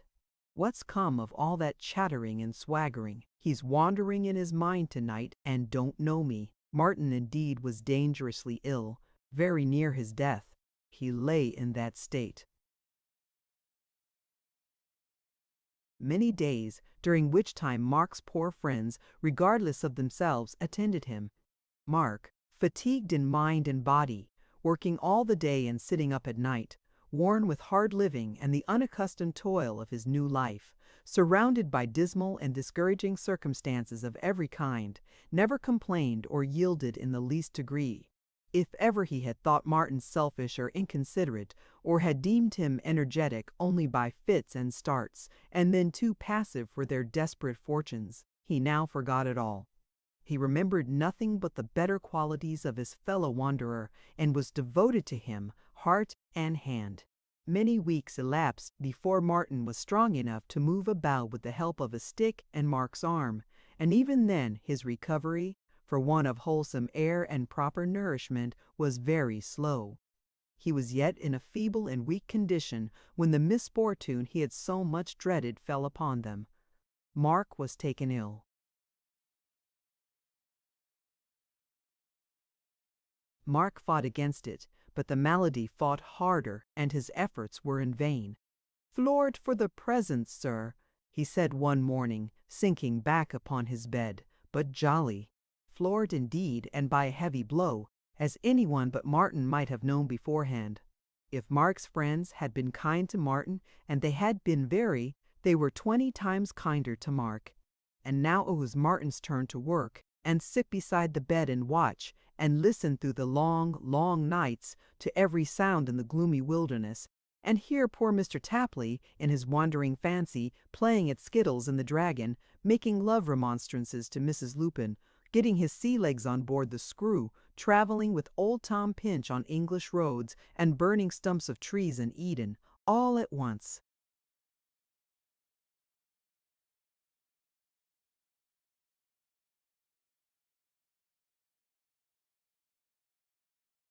But whenever Martin gave him drink or medicine, or tended him in any way, or came into the house returning from some drudgery without, the patient Mr. Tapley brightened up and cried, "I'm jolly, sir. I'm jolly, sir.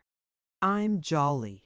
Now when Martin began to think of this, and to look at Mark as he lay there, never reproaching him by so much as an expression of regret, never murmuring, always striving to be manful and staunch, he began to think, how was it that this man who had had so few advantages was so much better than he who had had so many?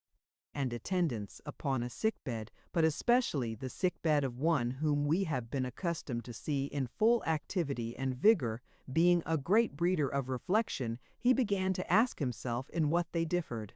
He was assisted in coming to a conclusion on this head by the frequent presence of Mark's friend, their fellow passenger across the ocean, which suggested to him that in regard to having aided her, for example, they had differed very much.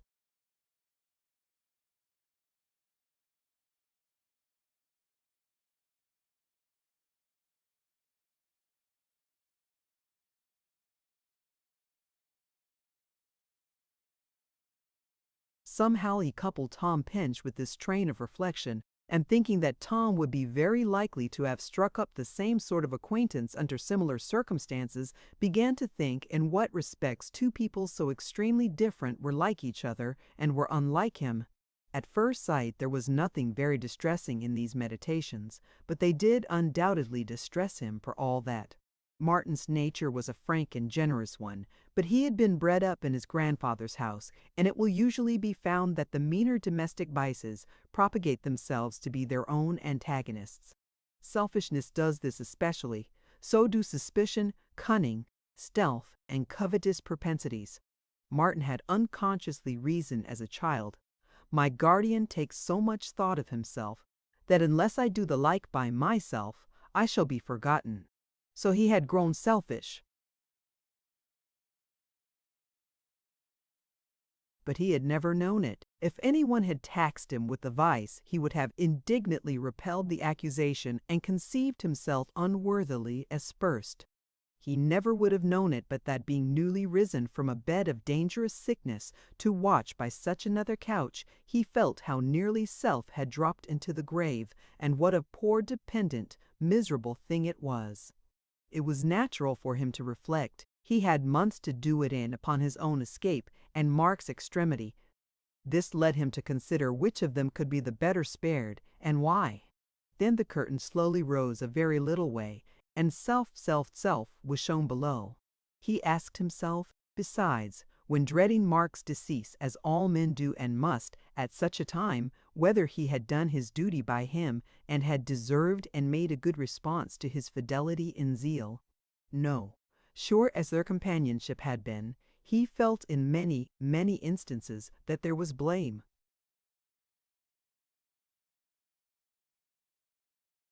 Against himself, and still inquiring why, the curtain slowly rose a little more, and self dilated on the scene. It was long before he fixed the knowledge of himself so firmly in his mind that he could thoroughly discern the truth. But in the hideous solitude of that most hideous place, with hope so far removed, ambition quenched, and death beside him, rattling at the very door, reflection came, as in a plague-beleaguered town. And so he felt and knew the failing of his life, and saw distinctly what an ugly spot it was. Eden was a hard school to learn, so hard a lesson in, but there were teachers in the swamp and thicket, and the pestilential air, who had a searching method of their own. He made a solemn resolution that when his strength returned he would not dispute the point or resist the conviction, but would look upon it as an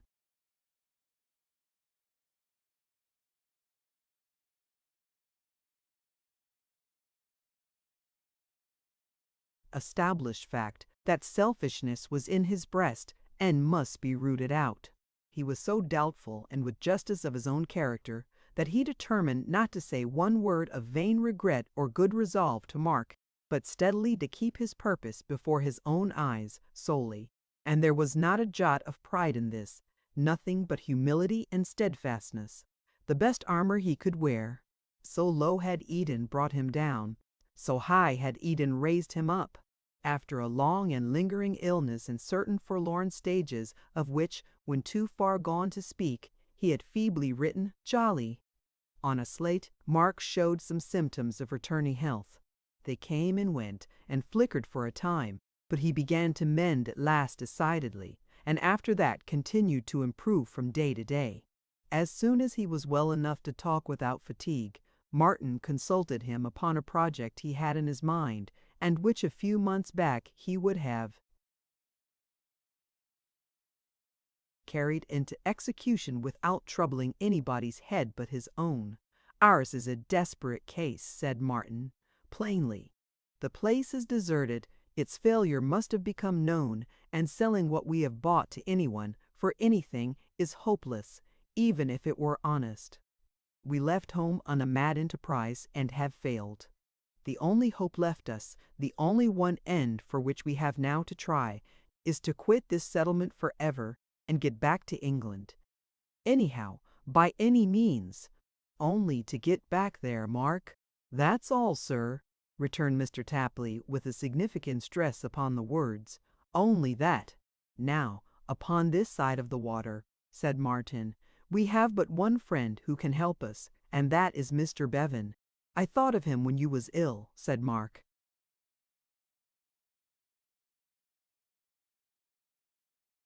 But for the time that would be lost, I would even write to my grandfather, Martin went on to say, and implore him for money to free us from this trap into which we were so cruelly decoyed. Shall I try Mr. Bevan first? He's a very pleasant sort of a gentleman, said Mark. I think so. The few goods we brought here, and in which we spent our money, would produce something if sold, resumed Martin, and whatever they realize shall be paid him instantly. But they can't be sold here. There's nobody but corpses to buy 'em, said Mr. Tapley, shaking his head with a rueful air, and pigs. Shall I tell him so, and only ask him for money enough to enable us by the cheapest means to reach New York, or any port from which we may hope to get a passage home by serving in any capacity? Explaining to him at the same time how I am connected, and that I will endeavor to repay him even to my grandfather immediately on our arrival in England. Why, to be sure, said Mark, he can only say no, and he may say yes. If you don't mind trying him, sir. Mind, exclaimed Martin. I am to blame for coming here, and I would do anything to get away. I grieve to think of the past. If I had taken your opinion sooner, Mark, we never should have been here, I am certain. Mr. Tapley was very much surprised at this admission, but protested with great vehemence that they would have been there all the same, and that he had set his heart upon coming to Eden from the first word he had ever heard of it. Martin then read him a letter to Mr. Bevan, which he had already prepared. It was frankly and ingenuously written, and described their situation without the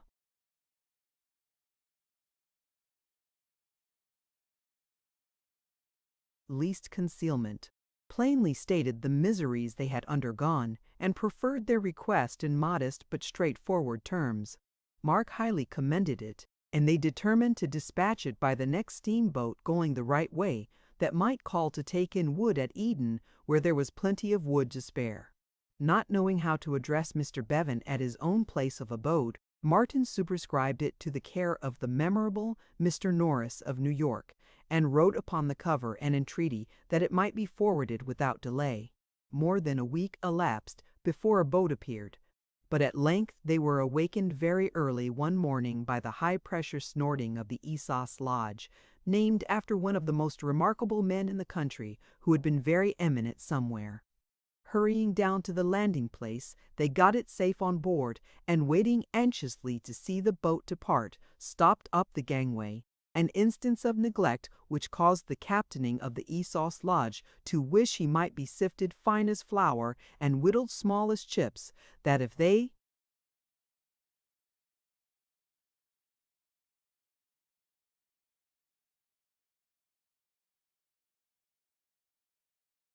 didn't come off that there fixing right smart too, he'd spill 'em in the drink, whereby the captain metaphorically said he'd throw them in the river. They were not likely to receive an answer for 8 or 10 weeks at the earliest. In the meantime, they devoted such strength as they had to the attempted improvement of their land, to clearing some of it and preparing it for useful purposes. Monstrously defective as their farming was, still it was better than their neighbors.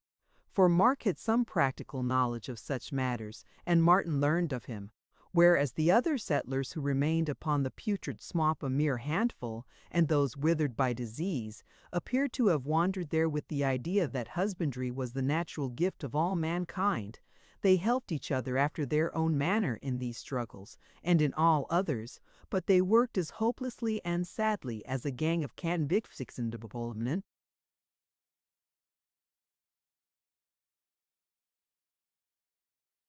Often at night, when Mark and Martin were alone and lying down to sleep, they spoke of home, familiar places, houses, roads, and people whom they knew, sometimes in the lively hope of seeing them again, and sometimes with a sorrowful tranquillity, as if that hope were dead.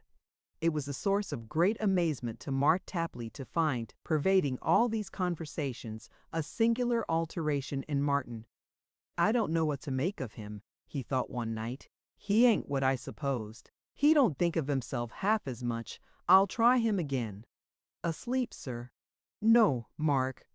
"Thinking of home, sir?" "Yes, Mark." "So was I, sir. I was wondering how Mr. Pinch and Mr. Pecksniff gets on now."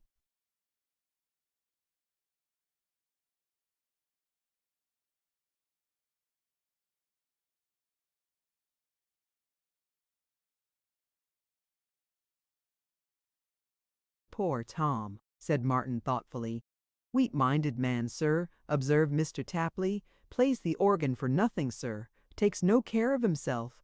"I wish he took a little more, indeed," said Martin, "though I don't know why I should. We shouldn't like him half as well, perhaps." "He gets put upon, sir," hinted Mark. "Yes," said Martin, after a short silence. "I know that, Mark." He spoke so regretfully that his partner abandoned the theme, and was silent for a short time until he had thought of another. "Ah, sir," said Mark with a sigh, "dear me, you ventured a good deal for a young lady's love." "I tell you what, I'm not so sure of that, Mark," was the reply. So hastily and energetically spoken that Martin sat up in his bed to give it.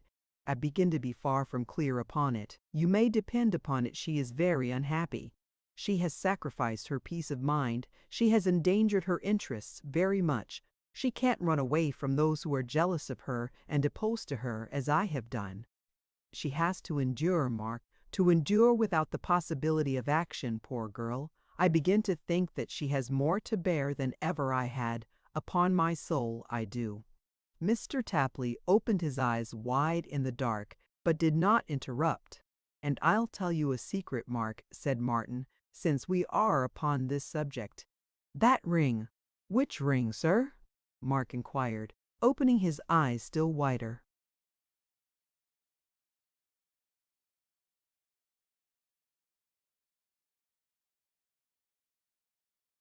"The ring she gave me when we parted, Mark. She bought it, knowing I was poor and proud. Heaven help me, proud and wanted money." "Who says so, sir?" asked Mark. "I say so. I know it. I thought of it, my good fellow, hundreds of times, while you were lying ill. And like a beast, I took it from her hand and wore it on my own, and never dreamed of this even at the moment when I parted with it, when some faint glimmering of the truth might surely have possessed me. But it's late," said Martin, checking himself, "and you are weak and tired, I know. You only talk to cheer me up. Good night." "God bless you, Mark." "God bless you, sir." "But I'm regularly defrauded," thought Mr. Tapley, turning round with a happy face. "It's a swindle. I never entered for this sort of service. There'll be no credit in being jolly with him."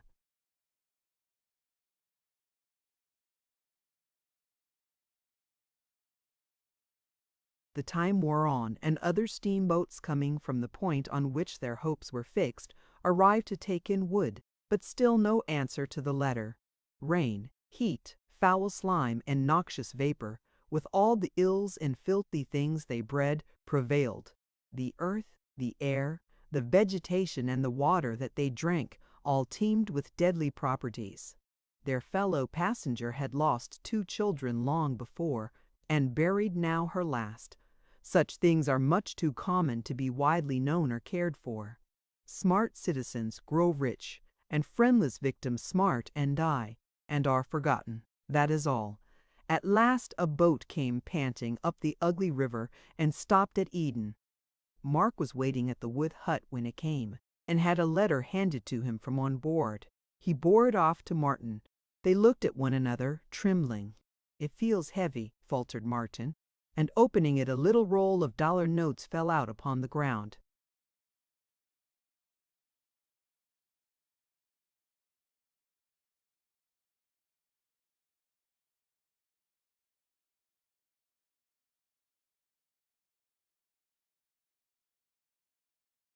What either of them said, or did, or felt at first, neither of them knew.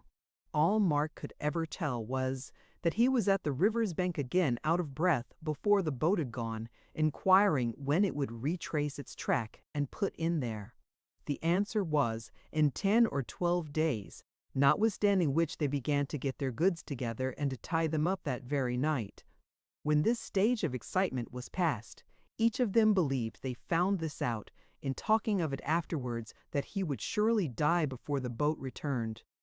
They lived, however, and it came, after the lapse of 3 long crawling weeks. At sunrise on an autumn day, they stood upon her deck. "Courage, we shall meet again," cried Martin, waving his hand to 2 thin figures on the bank.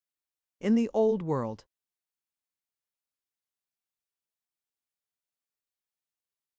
"Or in the next one," added Mart below his breath.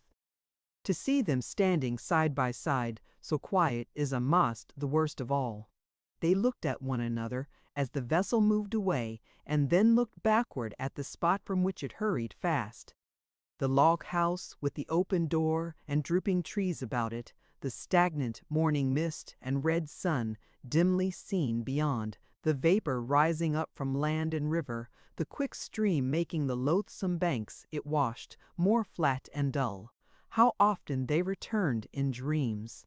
How often it was happiness to wake and find them, shadows that had vanished.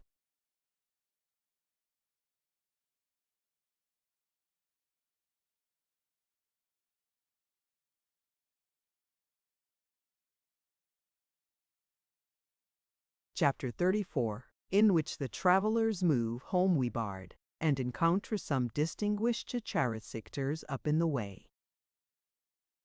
Among the passengers on board the steamboat there was a faint gentleman sitting on a low camp-stool, with his legs on a high barrel of flour, as if he were looking at the prospect with his ankles, who attracted their attention speedily.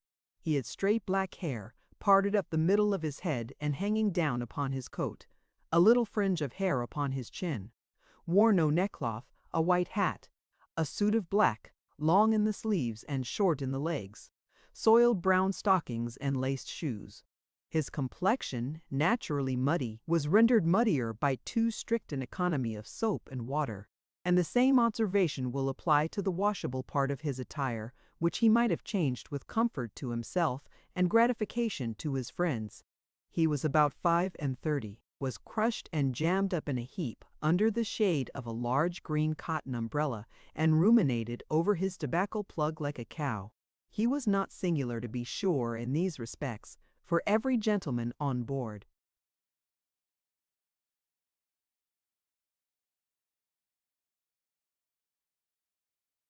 appeared to have had a difference with his laundress, and to have left off washing himself in early youth. Every gentleman, too, was perfectly stopped up with tight plugging, and was dislocated in the greater part of his joints. But about this gentleman there was a peculiar air of sagacity and wisdom, which convinced Martin that he was no common character, and this turned out to be the case. "How do you do, sir?" said a voice in Martin's ear. "How do you do, sir?" said Martin. It was a tall, thin gentleman who spoke to him, with a carpet cap on, and a long, loose coat of green baize, ornamented about the pockets with black velvet. "You air from Europe, sir?" "I am," said Martin.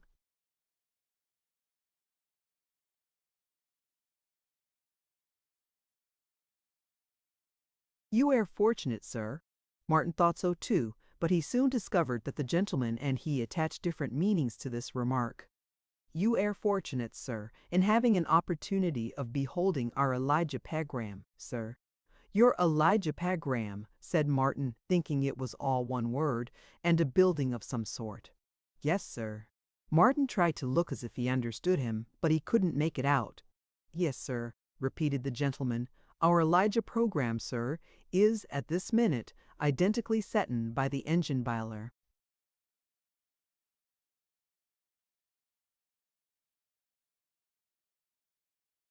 The gentleman under the umbrella put his right forefinger to his eyebrow, as if he were revolving schemes of state. "That is Elijah Pogram, is it?" said Martin. "Yes, sir," replied the other. "That is Elijah Pogram. "Dear me," said Martin, "I am astonished." But he had not the least idea who this Elijah Program was, having never heard the name in all his life. "If the builder of this vessel was to bust, sir," said his new acquaintance, "and to bust now, this would be a festival day in the calendar of despotism, pretty nigh equalin', sir, in its effects upon the human race, our 4th of glorious July. Yes, sir, that is the Honorable Elijah Program, Member of Congress, one of the masterminds of our country, sir. There is a brow, sir, there." "Quite remarkable," said Martin.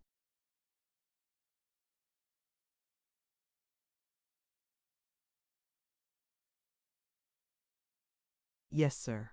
Our own immortal Chickles, sir, is said to have observed, when he made the celebrated Pebram statter in marble, which rose so much contest and prejudice in Europe, that the brow was more than mortal.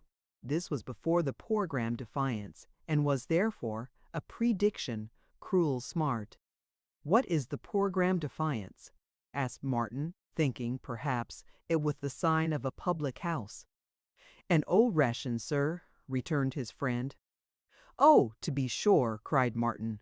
"What am I thinking of?" It defied the world, sir," said the other gravely. "Defied the world in general to compete with our country upon any hook, and develop our internal resources for making war upon the universal earth. You would like to know Elijah Pegram, sir?"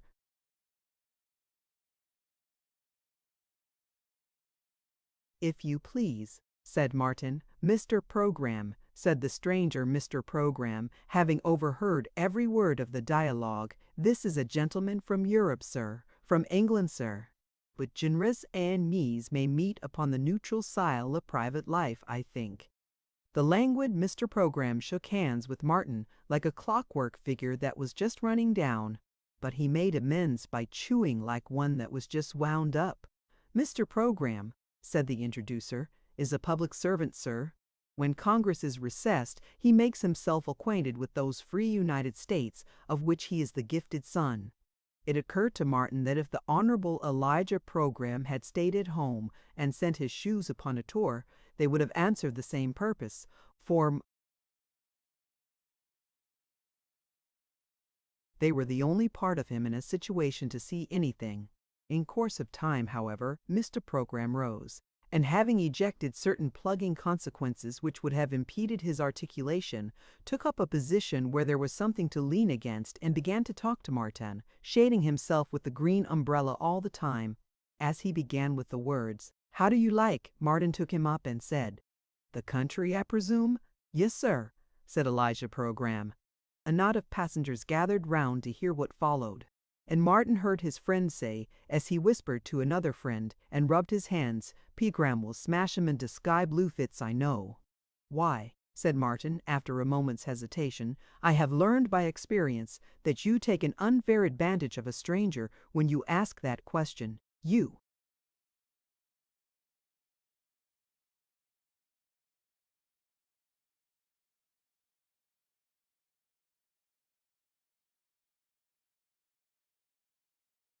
"Don't mean it to be answered, except in one way. Now, I don't choose to answer it in that way, for I cannot honestly answer it in that way, and therefore I would rather not answer it at all."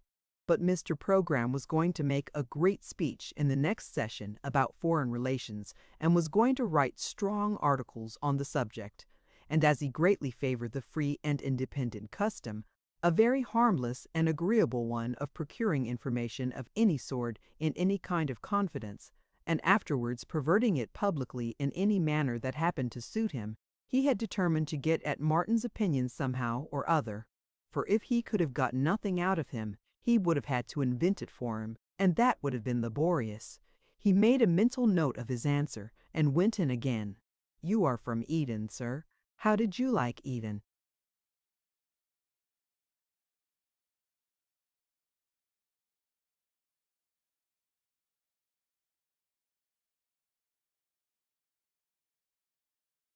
Martin said what he thought of that part of the country, in pretty strong terms.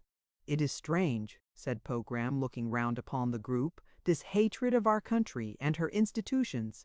This national antipathy is deeply rooted in the British mind.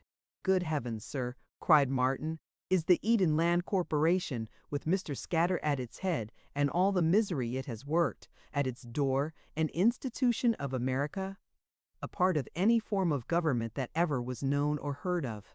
I consider the cause of this to be, said Pogram, looking round again and taking himself up where Martin had interrupted him, partly jealousy and prejudice, and partly the natural unfitness of the British people to appreciate the exalted institutions of our native land.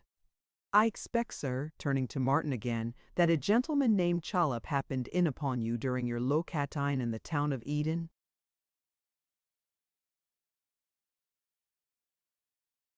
Yes, answered Martin, but my friend can answer this better than I can, for I was very ill at the time. Mark, the gentleman is speaking of Mr. Chollop. Oh, yes, sir. Yes, sir. I see him, observed Mark. A splendid example of our native raw material, sir, said Pogram interrogatively. Indeed, sir, cried Mark. The Honorable Elijah Pogram glanced at his friends as though he would have said, "Observe this, see what follows." And they rendered tribute to the progenius by a gentle murmur. Our fellow countryman is a model of a man, quite fresh from nature's mold, said Pogram with enthusiasm. He is a true-born child of this free hemisphere, verdant as the mountains of our country, bright and flowing as our mineral.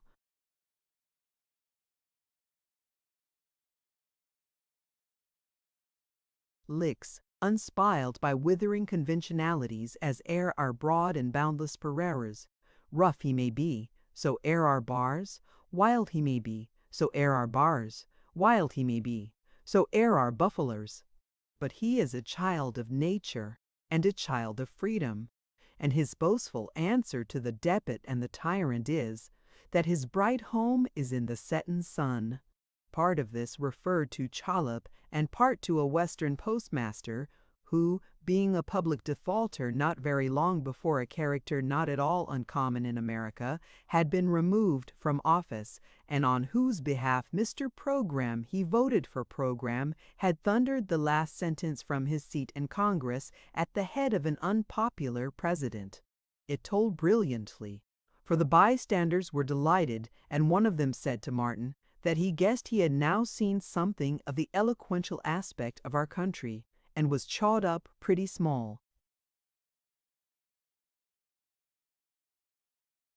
Mr. Pogram waited until his hearers were calm again before he said to Mark, "You do not seem to coincide, sir." "Why?" said Mark. "I didn't like him much, and that's the truth, sir. I thought he was a bully, and I didn't admire his carrying them murderous little persuaders, and being so ready to use 'em. It's sing'lar," said Pogram, lifting his umbrella high enough to look all round from under it. "It's strange. You observe the settled opposition to our institutions which pervades the British mind. What an extraordinary people you are," cried Martin. "Are Mr. Chollop and the class he represents an institution here? Are pistols with revolving barrels, sword sticks, bowie knives, and such things, institutions on which you pride yourselves? Are bloody duels, brutal combats, savage assaults, shooting down and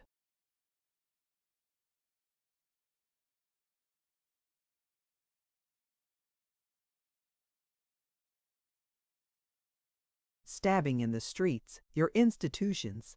Why, I shall hear next that dishonor and fraud are among the institutions of the great republic." The moment the words passed his lips, the Honorable Elijah Pogram looked round again. "This morbid hatred of our institutions," he observed, "is quite a study for the psychological observer. He's alluding to repudiation now." "Oh, you may make anything an institution if you like," said Martin, laughing, "and I confess you had me there, for you certainly have made that one. But the greater part of these things are one institution with us, and we call it by the generic name of Old Bailey." The bell being rung for dinner at this moment, everybody ran away into the cabin, whither the Honorable Elijah Pogram fled with such precipitation that,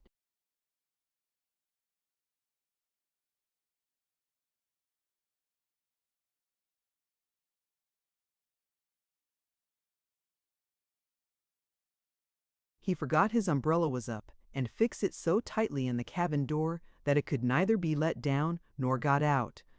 For a minute or so, this accident created a perfect rebellion among the hungry passengers behind, who, seeing the dishes and hearing the knives and forks at work, well knew what would happen unless they got there instantly, and were nearly mad, while several virtuous citizens at the table were in deadly peril of choking themselves in their unnatural efforts to get rid of all the meat before these others came. They carried the umbrella by storm, however, and rushed in at the breach. The Honorable Elijah Peregrine and Martin found themselves, after a severe struggle, side by side, as they might have come together in the pit of a London theatre, and for 4 whole minutes afterwards Peregrine was snapping up great blocks of everything he could get hold of, like a raven. When he had taken this unusually protracted dinner, he began to talk to Martin, and begged him not to have the least delicacy in speaking with perfect freedom to him, for he was a calm,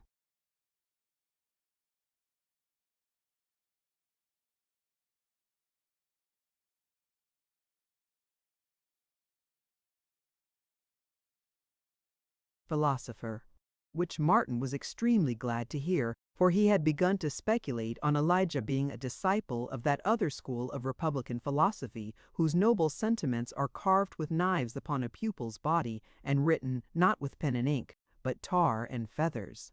"What do you think of my countrymen who are present, sir?" inquired Elijah Peregrine. "Oh, very pleasant," said Martin. "They were a very pleasant party. No man had spoken a word. Everyone had been intent, as usual, on his own private gorging, and the greater part of the company were decidedly dirty feeders." The Honorable Elijah Peregrine looked at Martin as if he thought, "You don't mean that, I know," and he was soon confirmed in this opinion. Sitting opposite to them was a gentleman in a high state of tobacco who wore quite a little beard, composed of the overflowing of that weed, as they had dried about his mouth and chin, so common an ornament that it would scarcely have attracted Martin's observation, but that this good citizen, burning to assert his equality against all comers, sucked his knife for some moments, and made a cut with it at the butter, just as Martin was in the act of taking some. There was a juiciness about the deed that might have sickened a scavenger. When Elijah Peregrine, to whom this was an everyday incident, saw that Martin put the plate away and took no butter, he was quite delighted, and said, "Well, the morbid hatred of you British to the institutions of our country is astonishing." "Upon my life," cried Martin in his turn, "this is the most wonderful community that ever existed. A man deliberately makes a hog of himself, and "That's an institution. We have no time to acquire forms, sir," said Elijah Peregrine. "Acquire!" cried Martin. "But it's not a question of acquiring anything. It's a question of losing the natural politeness of a savage, and that instinctive good breeding which admonishes one man not to offend and disgust another. Don't you think that man over the way, for instance, naturally knows better, but considers it a very fine and independent thing to be a brute in small matters? He is a nigh tithe of our country, and is naturally bright and spry, of course," said Mr. Peregrine. "Now observe what this comes to, Mr. Peregrine," pursued Martin. "The mass of your countrymen begin by stubbornly neglecting little social observances which have nothing to do with gentility, custom, usage, government, or country, but are acts of common, decent, natural human politeness. You abet them in this by resenting all attacks upon their social offenses as if they were a beautiful national feature. From disregarding small obligations they come in regular course to disregard great ones, and so refuse to pay their debts. What they may do, or what they may refuse to do next, I don't know, but any man may see if he will, that it will be something following in natural succession, and a part of one great growth, which is rotten at the root. The mind of Mr. Peregrine was too philosophical to see this, so they went on deck again, where, resuming his former post, he chewed until he was in a lethargic state amounting to insensibility. After a weary voyage of several days, They came again to that same wharf where Mark had been so nearly left behind on the night of starting for Eden. Captain Kedgick, the landlord, was standing there and was greatly surprised to see them.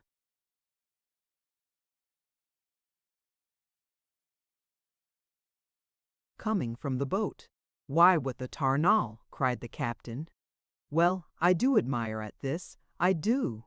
"We can stay at your house until tomorrow, Captain, I suppose," said Martin. "I reckon you can stay there for a 12-month if you like," retorted Kedgick coolly, "but our people won't best like your coming back." "Won't like it, Captain Kedgick," said Martin. "They did expect you was a-going to settle," Kedgick answered, as he shook his head. "They've been took in, you can't deny." "What do you mean?" cried Martin. "You didn't ought to have received 'em," said the captain. "No, you didn't."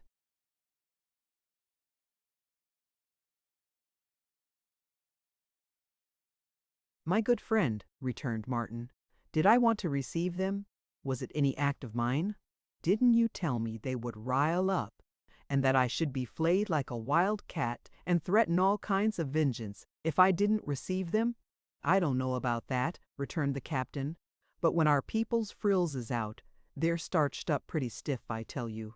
With that, he fell into the rear to walk with Mark, while Martin and Elijah Pegram went on to the National. "We've come back alive, you see," said Mark. "It ain't the thing I did expect," the captain grumbled. "A man ain't got no right to be a public man unless he meets the public views. Our fashionable people wouldn't have attended his levee if they had knowed it." Nothing mollified the captain, who persisted in taking it very ill that they had.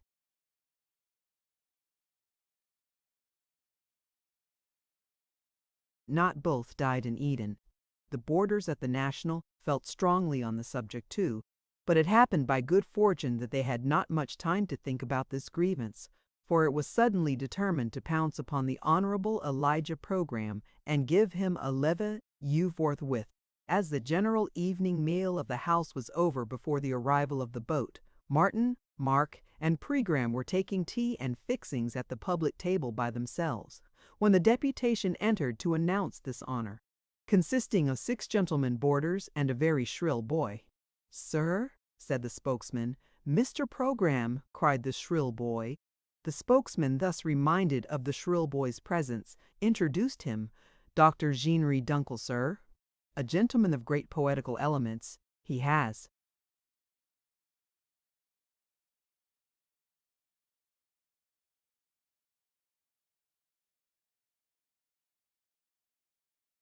"Recently jined us here, sir, and is an acquisition to us, sir, I do assure you." "Yes, sir, Mr. Jodd, sir. Mr. Izzard, sir. Mr. Izzard, sir. Mr. Julius Bibb, sir." "Julius Washington Merriweather, Bibb," said the gentleman himself, to himself. "I beg your pardon, sir. Excuse me. Mr. Julius Washington Merriweather, Bibb, sir, a gentleman in the lumber line, sir, and much esteemed. Colonel Groper, sir, Professor Piper, sir. My own name, sir, is Oscar Buffum." Each man took one slide forward as he was named, butted at the Honorable Elijah Program with his head, shook hands, and slid back again. The introductions being completed, the spokesman resumed. "Sir, Mr. Program!" cried the shrill boy.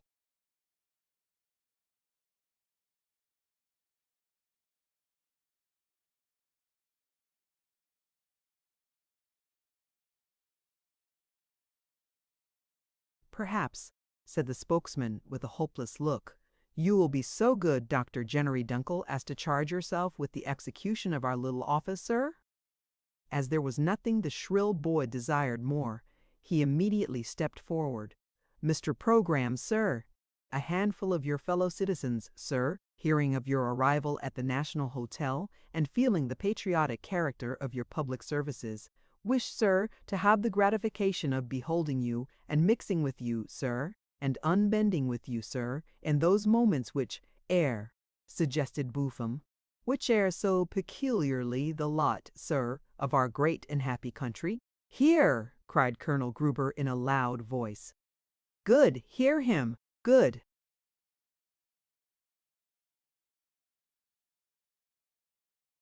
And therefore, sir, pursued the doctor, they request, as a mark of their respect, the honor of your company at a little levee, sir, in the ladies' ordinary, at 8 o'clock.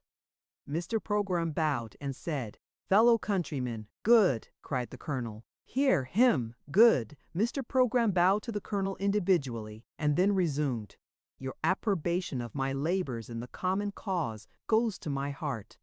At all times and in all places, in the ladies' ordinary, my friends, and in the battlefield, good, very good. Hear him, said the colonel. The name of Program will be proud to join you, and may it, my friends, be written on my tomb. He was a member of the Congress of our common country, and was active in his trust. The committee, sir, said the shrill boy, will wait upon you at 5 minutes afore 8. I take my leave, sir. Mr. Program shook hands with him and everybody else once more, and when they came back again at 5 minutes before 8, they said, one by one, in a melancholy voice, "How do you do, sir?" and shook hands with Mr. Prom all over again, as if he had been abroad for a 12-month in the meantime, and they met now at a funeral. But by this time Mr. Program had freshened himself up, and had composed his hair and features after the Program statue, so that anyone with half an eye might cry out, "There he is!" As he delivered the defiance, the committee were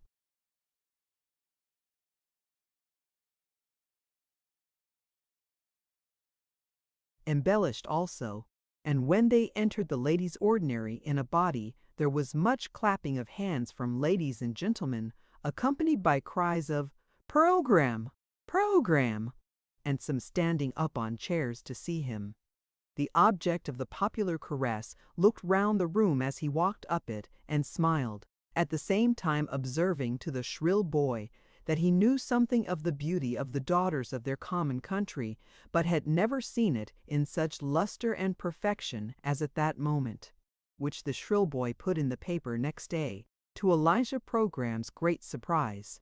"We will request you, sir, if you please," said Buffum, laying hands on Mr. Program as if he were taking his measure for a coat, "to stand up with your back agin the wall, right in the furthest corner, that there may be more room for our fellow citizens. If you could set your back right slap agin that curtain peg, sir, keeping your left leg everlastingly behind the stove, we should be fixed quite."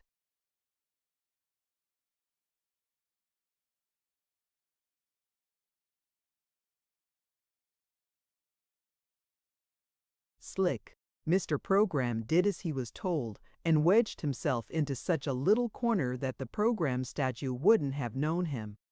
The entertainments of the evening then began. Gentlemen brought ladies up, and brought themselves up, and brought each other up, and asked Elijah Program what he thought of this political question, and what he thought of that, and looked at him, and looked at one another, and seemed very unhappy indeed. The ladies on the chairs looked at Elijah Program through their glasses, and said audibly, "I wish he'd speak. Why don't he speak? Oh, do ask him to speak. Oh, do ask him to speak." And Elijah Program looked sometimes at the ladies and sometimes elsewhere, delivering senatorial opinions as he was asked for them. But the great end and object of the meeting seemed to be, not to let Elijah Program out of the corner on any account. So there they kept him hard and fast.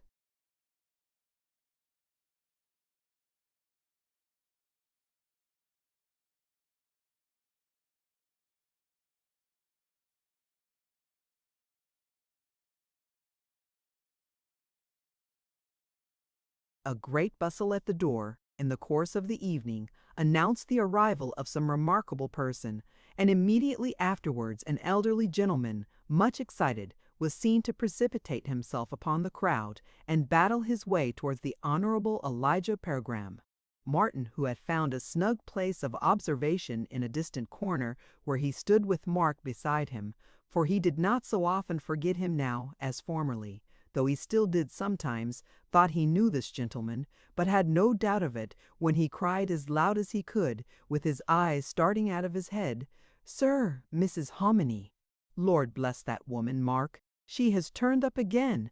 "Here she comes, sir," answered Mr. Tapley. "Program knows her.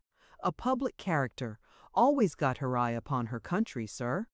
If that there lady's husband is of my opinion, what a jolly old gentleman he must be."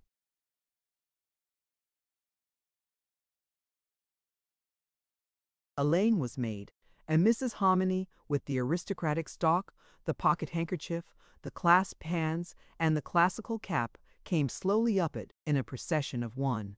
Mr. Program testified emotions of delight on seeing her, and a general hush prevailed. For it was known that when a woman like Mrs. Hominy encountered a man like Program, something interesting must be said. Their first salutations were exchanged in a voice too low to reach the impatient ears of the throng, but they soon became audible, for Mrs. Hominy felt her position and knew what was expected of her.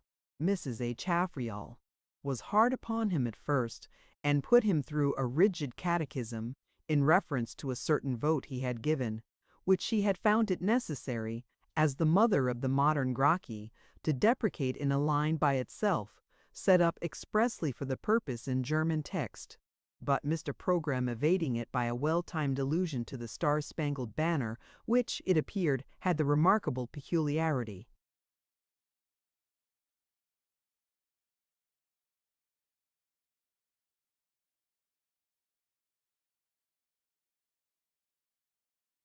of flouting the breeze whenever it was hoisted where the wind blew, she forgave him. They now enlarged on certain questions of tariff, commercial treaty, boundary, importation, and exportation with great effect. And Mrs. Hominy not only talked, as the saying is, like a book, but actually did talk her own books, word for word. "My, what is this?" cried Mrs. Hominy, opening a little note which was handed her by her excited gentleman usher. "Do tell. Oh, well now, on'y think." And then she read aloud as follows: "Two literary ladies present their compliments to the mother of the modern Gracchi and claim her kind introduction, as their talented countrywoman, to the Honorable and Distinguished Elijah Program, whom the 2L of Frawl Els have often contemplated in the speaking marble of the soul-subduing Chiggle, on a verbal intimation from the mother of the MGA that she will comply with the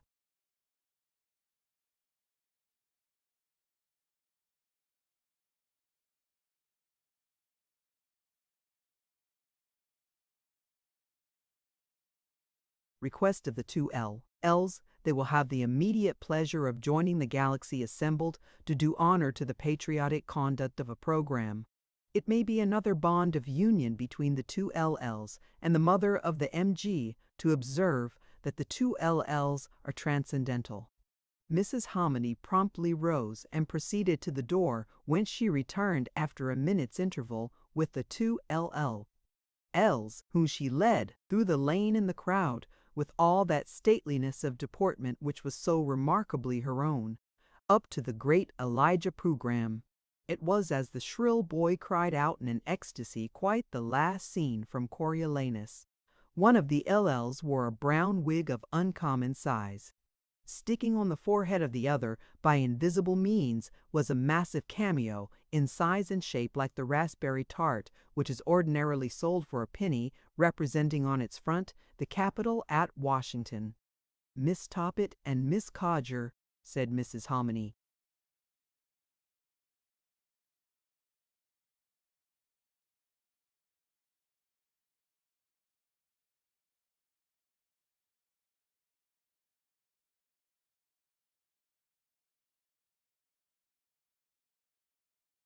"Codger's the lady so often mentioned in English newspapers, I should think, sir," whispered Mark. "The oldest inhabitant is never remembers anything."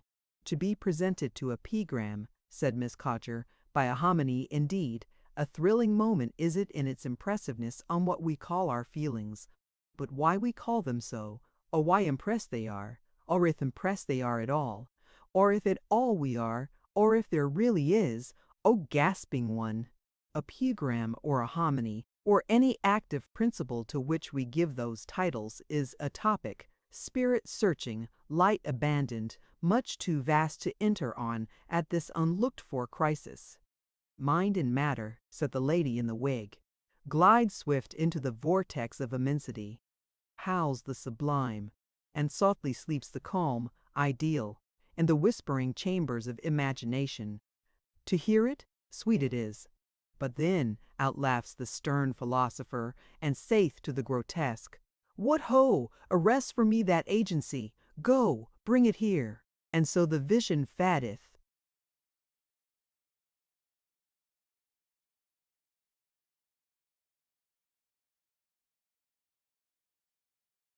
After this, they both took Mr. Program by the hand, and pressed it to their lips as a patriotic palm. That homage paid, the mother of the modern Gracchi called for chairs, and the three literary ladies went to work in earnest to bring poor Program out and make him show himself in all his brilliant colors.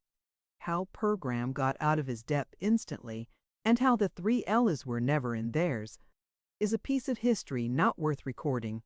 Suffice it that being all four out of their depths, and all unable to swim, they splashed up words in all directions and floundered about famously. On the whole, it was considered to have been the severest mental exercise ever heard in the National Hotel. Tears stood in the shrill boys' eyes several times, and the whole company observed that their heads ached with the effort as well they might. When it at last became necessary to release Elijah Program from the corner, and the committee saw him safely back again to the next room, they were fervent in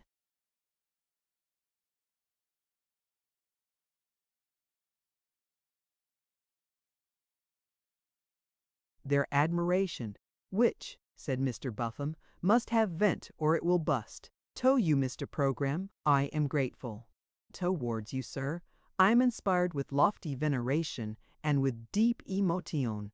The sentiment to which I would propose to give expression, sir, is this: may you ever be as firm, sir, as your marble stature. May it ever be as great a terror to its enemies as you. There is some reason to suppose that it was rather terrible to its friends, being a statue of the elevated or goblin school, in which the Honorable Elijah Program was represented as in a very high wind, with his hair all standing on end, and his nostrils blown wide open. But Mr. Program thanked his friend and countryman for the aspiration to which he had given utterance, and the committee, after another solemn shaking of hands, retired to bed, except the doctor, who immediately repaired to the newspaper office, and there wrote a short poem,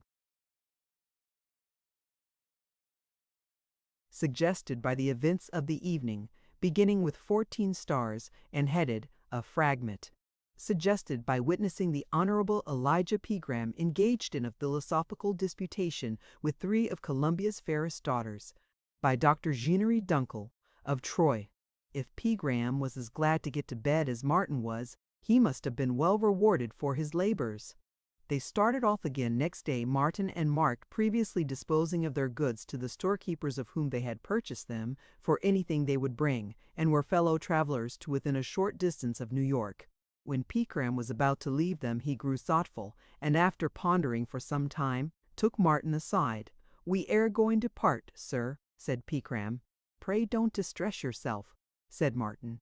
"We must bear it."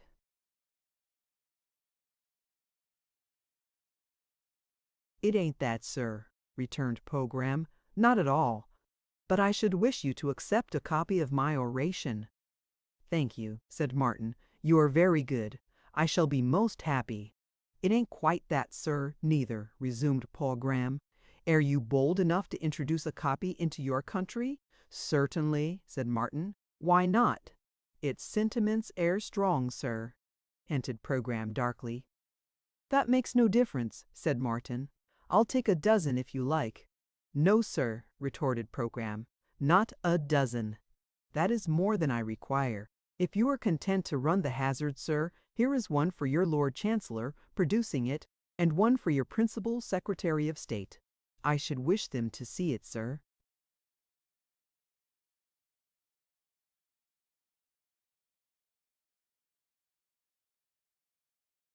As expressing what my opinions air, that they may not plead ignorance at a future time. But don't get into danger, sir, on my account. "There is not the least danger, I assure you," said Martin. So he put the pamphlets in his pocket and they parted.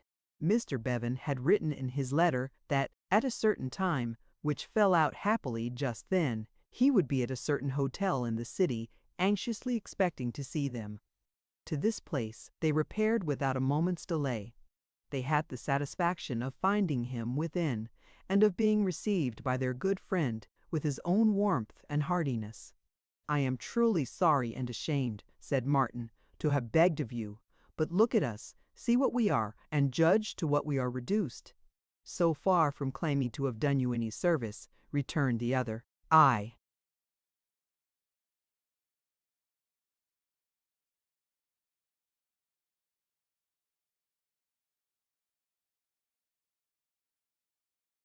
reproach myself with having been, unwittingly, the original cause of your misfortunes.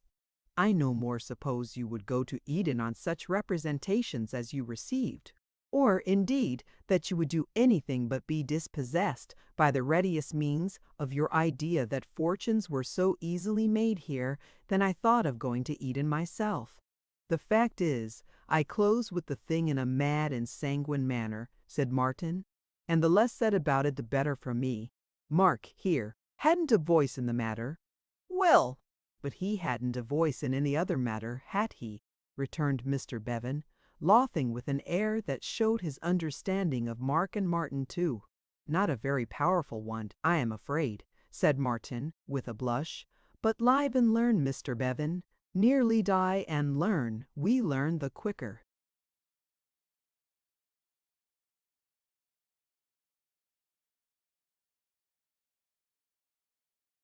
"Now," said their friend, "about your plans. You mean to return home at once?" "Oh, I think so," returned Martin hastily, for he turned pale at the thought of any other suggestion. "That is your opinion too, I hope?" "Unquestionably. For I don't know why you ever came here. Though it's not such an unusual case, I am sorry to say that we need go any farther into that. You don't know that the ship in which you came over with our friend General Fladdock is in port, of course." "Aye, indeed," said Martin. "Yes, and is advertised to sail tomorrow." This was tempting news, but tantalizing too, for Martin knew that his getting any employment on board a ship of that class was hopeless. The money in his pocket would not pay 1/4 of the sum he had already borrowed, and if it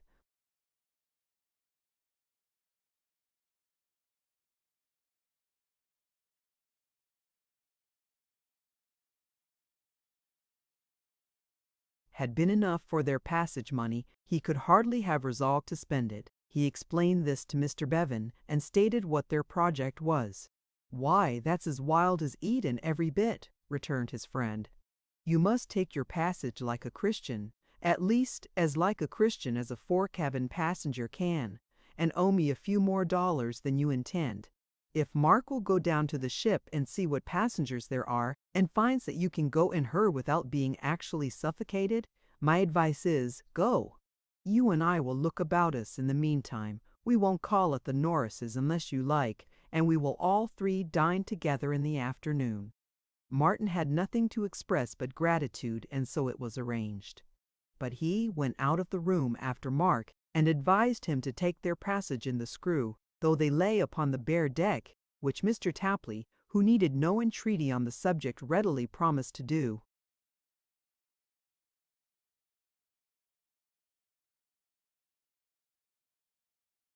When he and Martin met again, and were alone, he was in high spirits, and evidently had something to communicate in which he gloried very much. "I've done, Mr. Bevan, sir," said Mark. "Done, Mr. Bevan," repeated Martin. "The cook of the Screw went and got married yesterday, sir," said Mr. Tapley. Martin looked at him for farther explanation. "And when I got on board, and the word was passed that it was me," said Mark, "the mate he comes and asks me whether I'd engage to take this said cook's place upon the passage home. For you're used to it, he says. You are always a cooking for everybody on your passage out." "And so I was," said Mark, "although I never cooked before, I'll take my oath."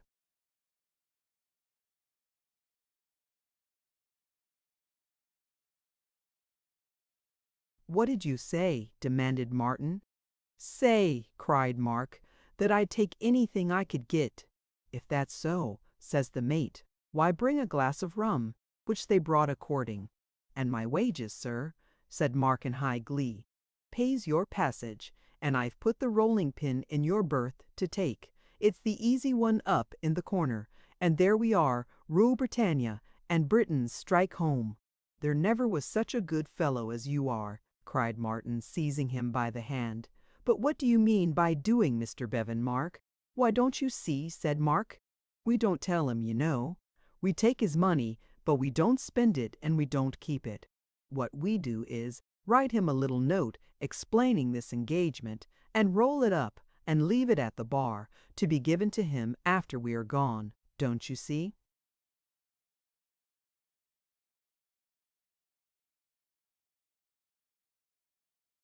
Martin's delight in this idea was not inferior to Mark's. It was all done as he proposed.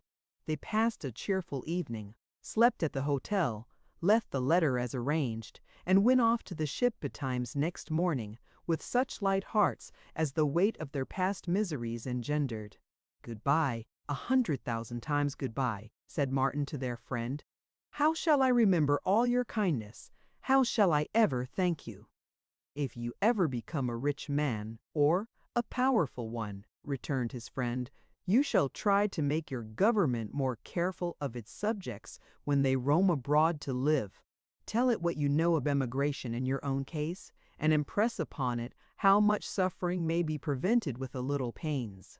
Cheerily, lads, cheerily, anchor weighed, ship in full sail, her sturdy bowsprit pointing true to England, America a cloud upon the sea behind them." "Why, cook, what are you thinking of so steadily?" said Martin. "Why, I was a-thinking, sir," returned Mark, "that if I was a painter and was called upon to paint the American eagle, how should I do it?" "Paint it as like an eagle as you could, I suppose." "No," said Mark, "that wouldn't do for me, sir.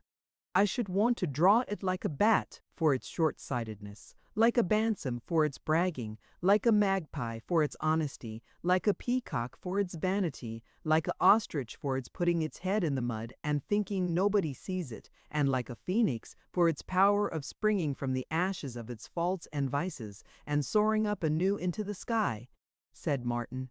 "Well, Mark, let us hope so."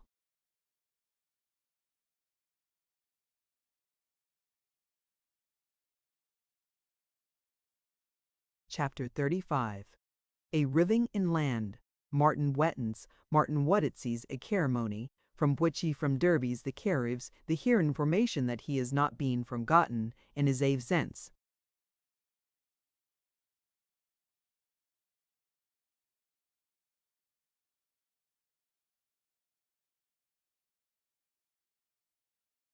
It was midday, and high water in the English port for which the screw was bound, when borne in gallantly upon the fullness of the tide, she let go her anchor in the river. Bright as the scene was, fresh and full of motion, airy, free, and sparkling, it was nothing to the life and exultation in the breasts of the two travelers, at sight of the old churches, roofs, and darkened chimney stacks of home. The distant roar that swelled up hoarsely from the busy streets was music in their ears. The lines of people gazing from the wharves were friends held dear. The canopy of smoke that overhung the town was brighter and more beautiful to them than if the richest silks of Persia had been waving in the air. And though the water going on its glistening track turned, ever and again, aside to dance and sparkle round great ships, and heave them up, and leaped from off the blades of oars, a shower of diving diamonds, and wantoned with the idle boats, and swiftly passed in many a sportive chase through obdurate old iron rings set deep into the stone.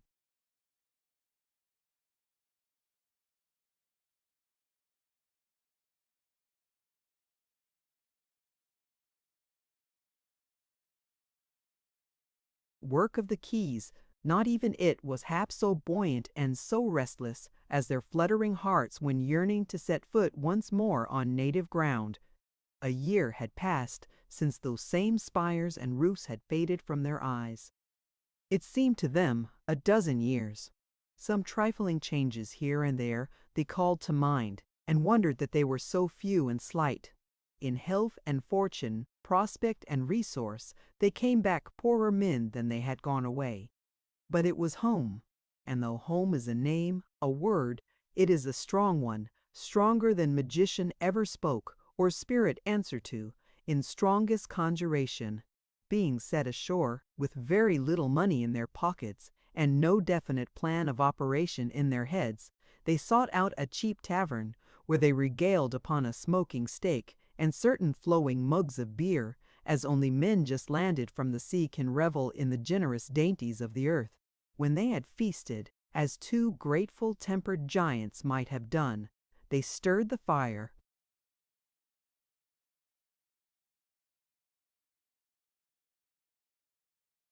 drew back the glowing curtain from the window, and making each a sofa for himself, by union of the great unwieldy chairs, gazed blissfully into the street. Even the street was made a fairy street by being half hidden in an atmosphere of steak and strong, stout, stand-up English beer. For on the window glass hung such a mist that Mr. Tapley was obliged to rise and wipe it with his handkerchief before the passengers appeared like common mortals. And even then, a spiral little cloud went curling up from their 2 glasses of hot grog, which nearly hid them from each other. It was one of those unaccountable little rooms which are never seen anywhere but in a tavern, and are supposed to have got into taverns by reason of the facilities afforded to the architect for getting drunk while engaged in their construction. It had more corners in it than the brain of an obstinate man, was full of mad closets into which nothing could be put that was not specially invented and made for that purpose, had mysterious shelvings and bulkheads and indications of staircases in the ceiling, and was elaborately provided with a bell that rung in the room itself, about 2 feet from the handle, and had no connection whatever with any other part of the establishment. It was a little below the pavement and abutted close upon it, so that passengers grated against the window panes with their buttons and scraped it with their baskets, and fearful boys suddenly coming between a thoughtful guest and the light, derided him, or put out their tongues as if he were a physician, or made white knobs on the ends of their noses by flattening the same against the glass, and vanished awfully, like specters. Martin and Mark sat looking at the people as they passed, debating every now and then what their first step should be. "We want to see Miss Mary, of course," said Mark.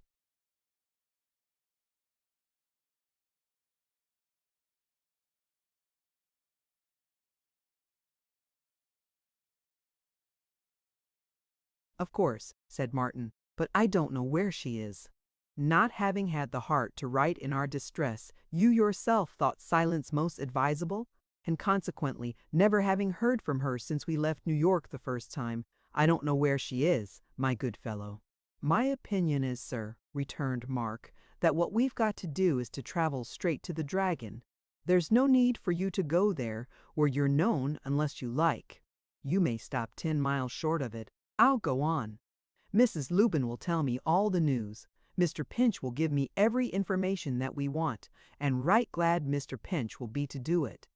My proposal is to set off walking this afternoon, to stop when we are tired, to get a lift when we can, to walk when we can't, to do it at once and do it cheap.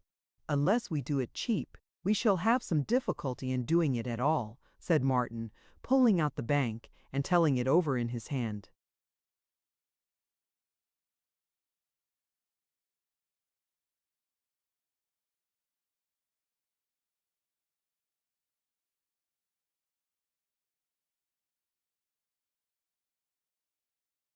"The greater reason for losing no time, sir," replied Mark. "Whereas, when you've seen the young lady, and know what state of mind the old gentleman's in, and all about it, then you'll know what to do next." "No doubt," said Martin. "You are quite right." They were raising their glasses to their lips when their hands stopped midway, and their gaze was arrested by a figure which slowly, very slowly and reflectively, passed the window at that moment.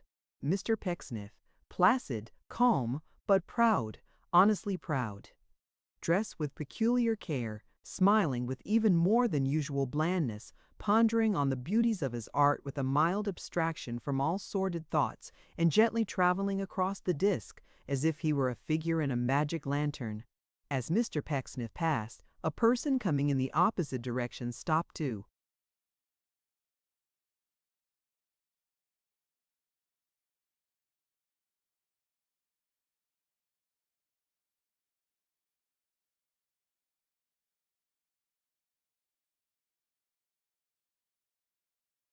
Look after him with great interest and respect, almost with veneration, and the landlord, bouncing out of the house, as if he had seen him too, joined this person, and spoke to him, and shook his head gravely, and looked after Mr. Pecksniff likewise.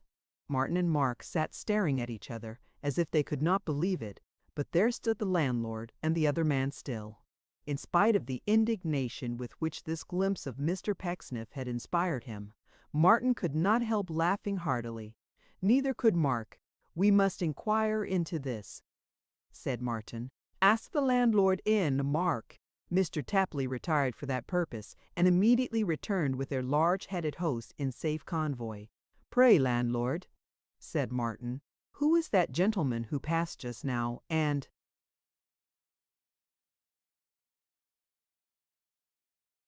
"whom you were looking after?"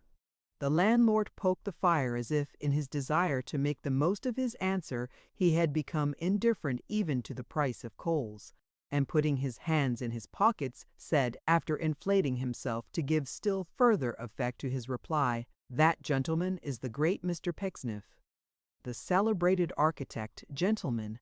He looked from one to the other while he said it, as if he were ready to assist the first man who might be overcome by the intelligence. "The great Mr. Pecksniff, the celebrated architect, gentlemen," said the landlord, "has come down here to help to lay the first stone of a new and splendid public building." "Is it to be built from his designs?" asked Martin.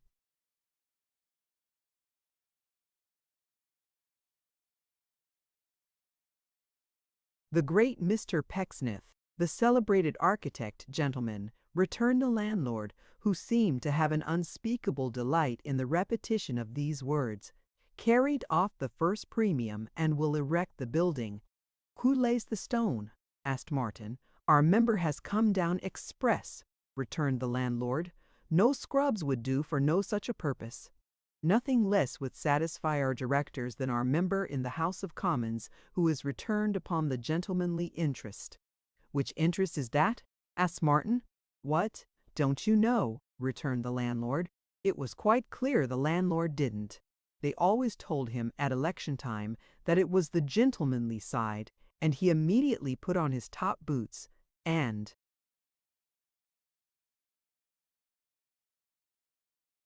voted for it. "When does the ceremony take place?" asked Martin. "This day," replied the landlord. Then pulling out his watch he added impressively, "almost this minute." Martin hastily inquired whether there was any possibility of getting in to witness it, and finding that there would be no objection to the admittance of any decent person, unless, indeed, the ground were full, hurried off with Mark as hard as they could go. They were fortunate enough to squeeze themselves into a famous corner on the ground, where they could see all that passed, without much dread of being beheld by Mr. Pecksniff in return. They were not a minute too soon, for as they were in the act of congratulating each other, a great noise was heard at some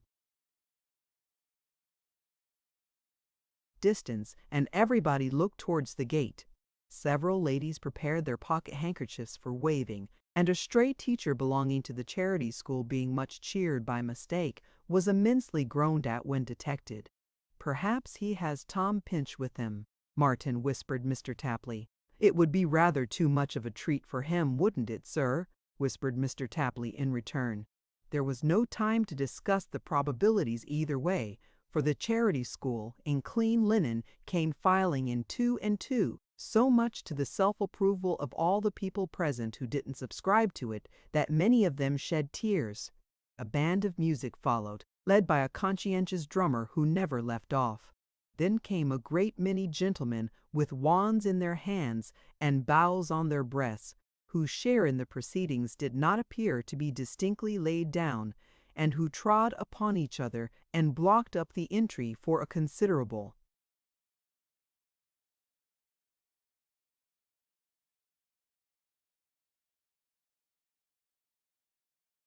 period.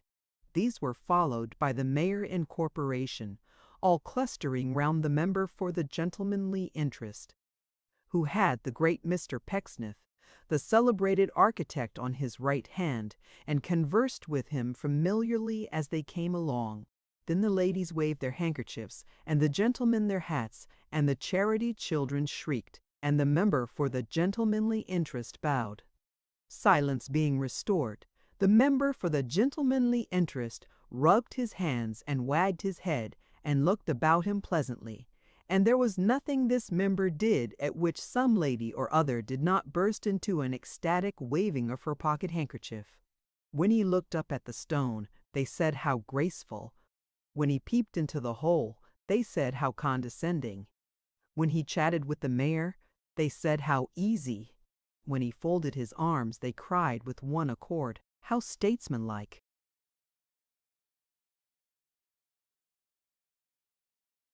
Mr. Pecksniff was observed too closely. When he talked to the mayor, they said, "Oh, really, what a courtly man he was." When he laid his hand upon the mason's shoulder, giving him directions, how pleasant his demeanor to the working classes.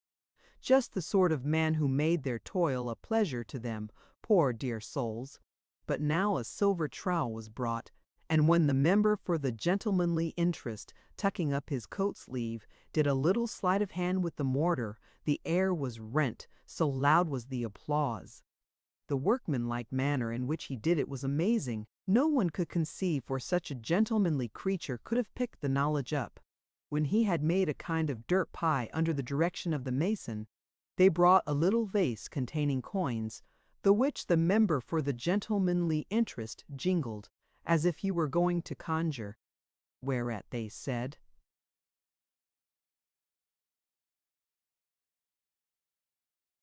"How droll, how cheerful, what a flow of spirits!"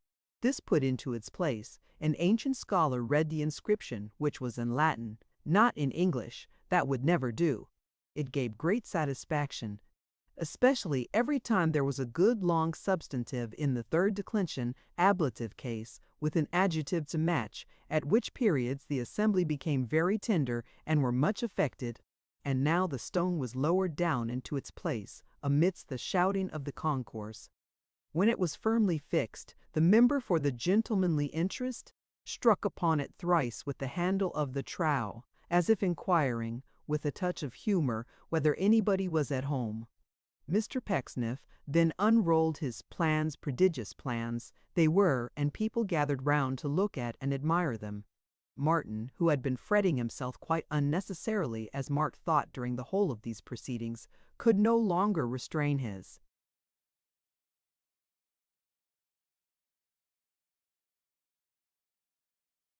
impatience, but stepping forward among several others, looked straight over the shoulder of the unconscious Mr. Pecksniff at the designs and plans he had unrolled. He returned to Mark, boiling with rage. "Why, what's the matter, sir?" cried Mark. "Matter? This is my building." "Your building, sir," said Mark. "My grammar school. I invented it. I did it all. He has only put 4 windows in, the villain, and spoilt it." Mark could hardly believe it at first, but being assured that it was really so, actually held him, to prevent his interference foolishly, until his temporary heat was past. In the meantime, the member addressed the company on the gratifying deed which he had just performed.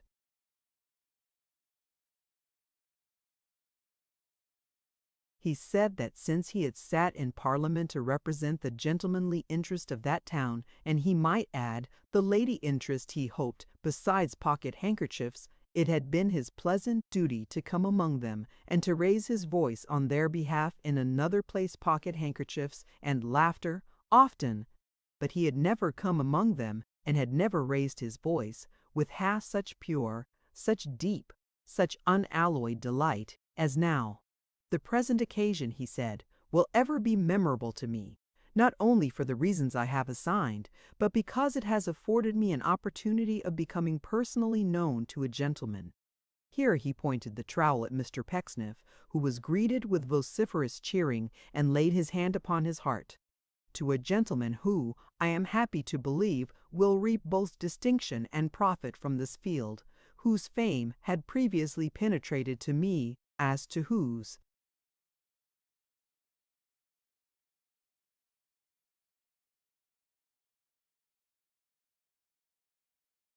ears has it not, but whose intellectual countenance I never had the distinguished honor to behold until this day, and whose intellectual conversation I had never before the improving pleasure to enjoy." Everybody seemed very glad of this and applauded more than ever. "But I hope my honorable friend," said the gentlemanly member, "of course," he added, "if he will allow me to call him so, and of course Mr. Pecksniff bowed, will give me many opportunities of cultivating the knowledge of him, and that I may have the extraordinary gratification of reflecting in after time that I laid on this day 2 first stones, both belonging to structures which shall last my life." Great cheering again. All this time Martin was cursing Mr. Pecksniff up hill and down dale.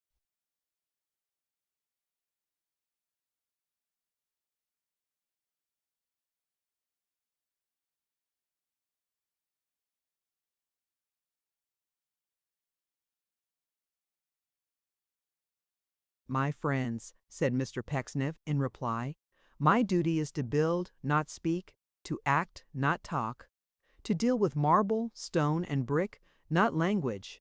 I am very much affected. God bless you."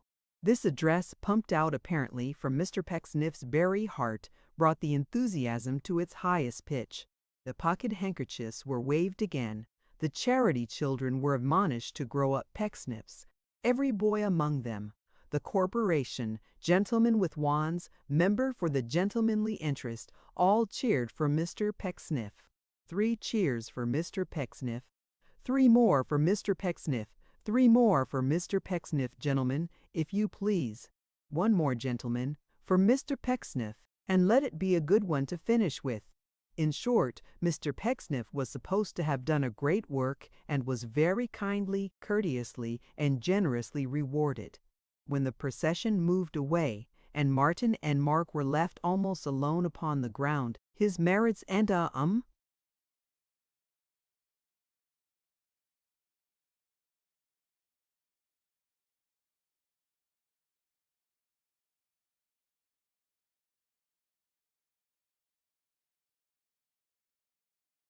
desire to acknowledge them formed the common topic. He was only second to the gentlemanly member. "Compare the fellow's situation today with ours," said Martin bitterly. "Lord bless you, sir," cried Mark, "what's the use? Some architects are clever at making foundations, and some architects are clever at building on 'em when they're made. But it'll all come right in the end, sir. It'll all come right." "And in the meantime," began Martin. "In the meantime, as you say, sir, we have a deal to do, and far to go." "So sharp's the word, and jolly. You are the best master in the world, Mark," said Martin, "and I will not be a bad scholar if I can help it, I am resolved. So come, best foot foremost, old fellow." Chapter 36. Tom Pinch departs to seek his fortune. What he funds at starting. Oh, what a different town Salisbury was in Tom Pinch's eyes, to be sure, when the substantial Pecksniff of his heart melted away into an idle dream. He possessed the same faith in the wonderful shops, the same intensified appreciation of the mystery and wickedness of the place, made the same exalted estimate of its wealth, population, and resources. And yet it was not the old city nor anything like it. He walked into the market while they were getting breakfast ready for him at the inn, and though it was the same market as of Ulse, as of Roost, brisk with the same business, noisy with the same confusion of tongues and cluttering of fowls and coops, fair with the same display of rolls of butter, newly made, set forth in linen cloths of dazzling whiteness, green with the same fresh show of dewy vegetables, dainty with the same array in higglers' baskets of small shading glasses, brace glass, where to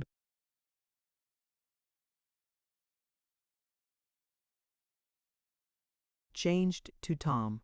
For in the center of the marketplace he missed a statue he had set up there as in all other places of his personal resort, and it looked cold and bare without that ornament. The change lay no deeper than this, for Tom was far from being sage enough to know that, having been disappointed in one man, it would have been a strictly rational and eminently wise proceeding to have revenged himself upon mankind in general by mistrusting them one and all.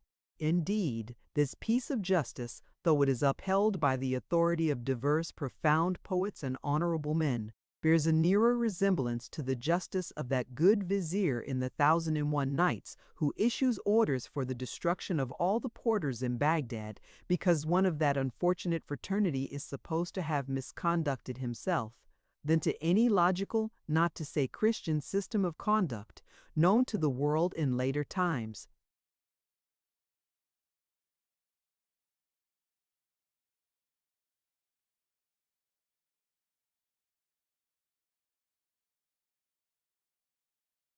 Tom had so long been used to steep the Pecksniff up his fancy in his tea, and spread him out upon his toast, and take him as a relish with his beer, that he made but a poor breakfast on the first morning after his expulsion, nor did he much improve his appetite for dinner by seriously considering his own affairs, and taking counsel thereon with his friend the organist's assistant.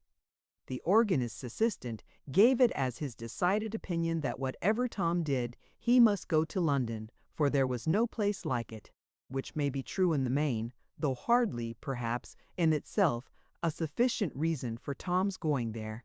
But Tom had thought of London before, and had coupled with it thoughts of his sister and of his old friend John Westlock, whose advice he naturally felt disposed to seek in this important crisis of his fortunes. To London, therefore, he resolved to go, and he went away to the coach office at once to secure his place. The coach being already full, he was obliged to postpone his departure until of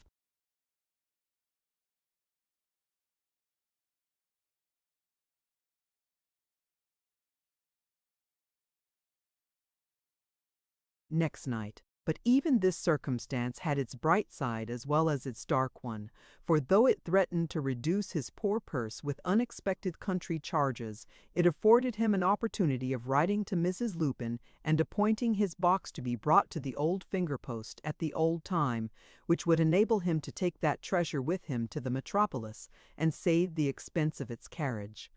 "So," said Tom, comforting himself, "it's very nearly as broad as it's long."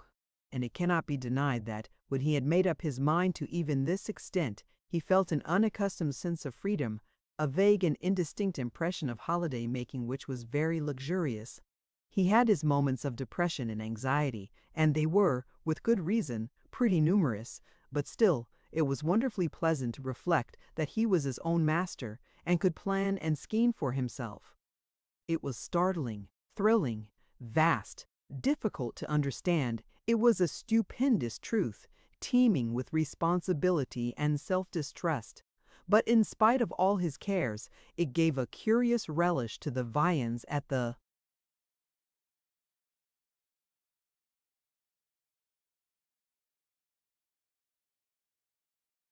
inn, and interpose a dreamy haze between him and his prospects, in which they sometimes show to magical advantage. In this unsettled state of mind, Tom went once more to bed in the low four-poster, to the sane immovable surprise of the effigies of the former landlord and the fat ox, and in this condition passed the whole of the succeeding day. When the coach came round at last, with London blazoned in letters of gold upon the boot, it gave Tom such a turn that he was half disposed to run away. But he didn't do it, for he took his seat upon the box instead, and looking down upon the four greys, felt as if he were another grey himself, or, at all events, a part of the turnout, and was quite confused by the novelty and splendor of his situation. And really it might have confused a less modest man than Tom to find himself sitting next that coachman, for of all the swells that ever flourished a whip,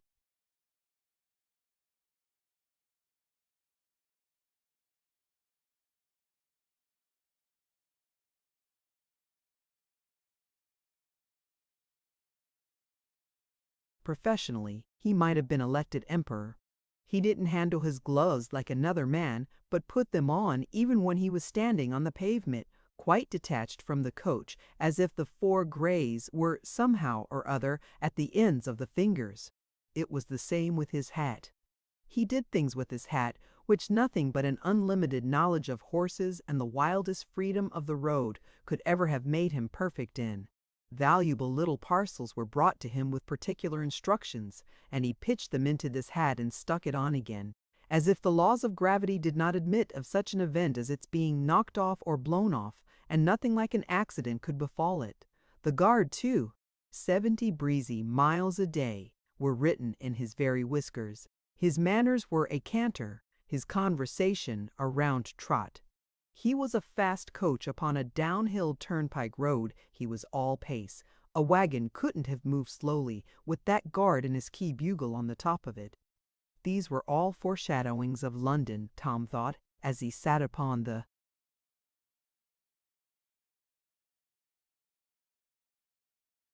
box and looked about him. Such a coachman and such a guard never could have existed between Salisbury and any other place. The coach was none of your steady-going yokel coaches, but a swaggering, rakish, dissipated London coach, up all night and lying by all day and leading a devil of a life. It cared no more for Salisbury than if it had been a hamlet. It rattled noisily through the best streets, defied the cathedral, took the worst corner sharpest, went cutting in everywhere, making everything get out of its way, and spun along the open country road, blowing a lively defiance out of its key bugle as its last parting legacy. It was a charming evening, mild and bright, and even with the weight upon his mind which arose out of the immensity and uncertainty of London, Tom could not resist the captivating sense of rapid motion through the pleasant air. The 4 grays skimmed along as if they liked it quite as well as Tom did. The bugle was in as high spirits as the grays. The coachman chimed in sometimes with his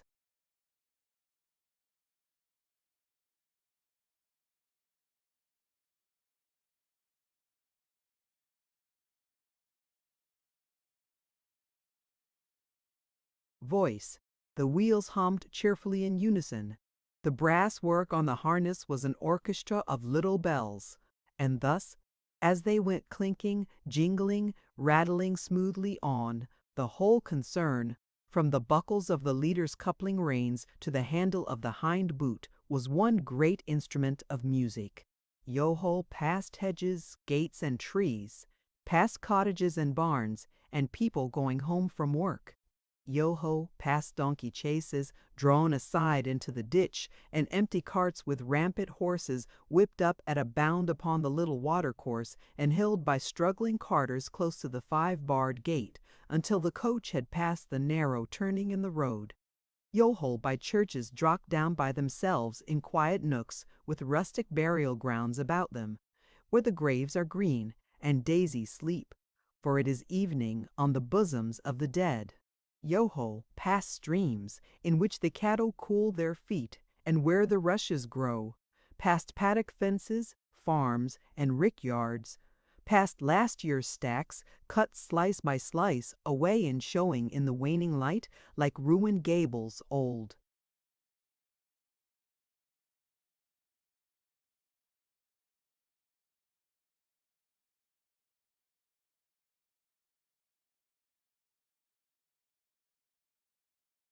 And brown. Yoho down the pebbly dip, and through the merry water splash, and up at a canter to the level road again.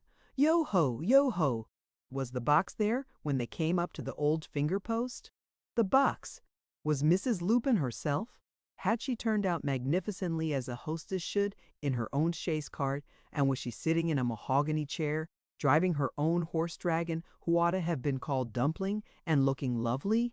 Did the stagecoach pull up beside her, shaving her very wheel, and even while the guard helped her man up with the trunk, did he send the glad echoes of his bugle careering down the chimneys of the distant Pecksniff, as if the coach expressed its exultation in the rescue of Tom Pinch? "This is kind indeed," said Tom, bending down to shake hands with her. "I didn't mean to give you this trouble." "Trouble, Mr. Pinch?" cried the hostess of the Dragon.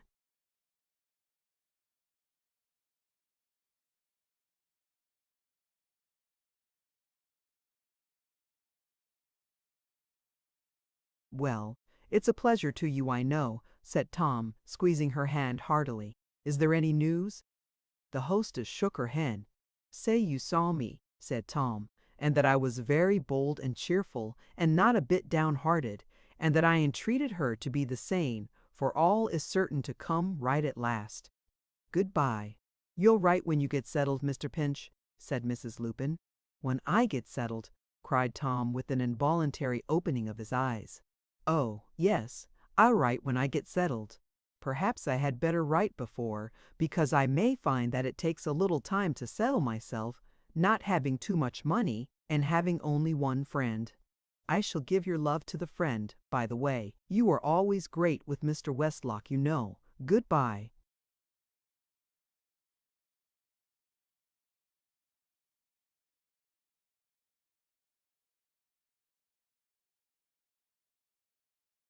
"Good-bye," said Mrs. Lupin, hastily producing a basket with a long bottle sticking out of it.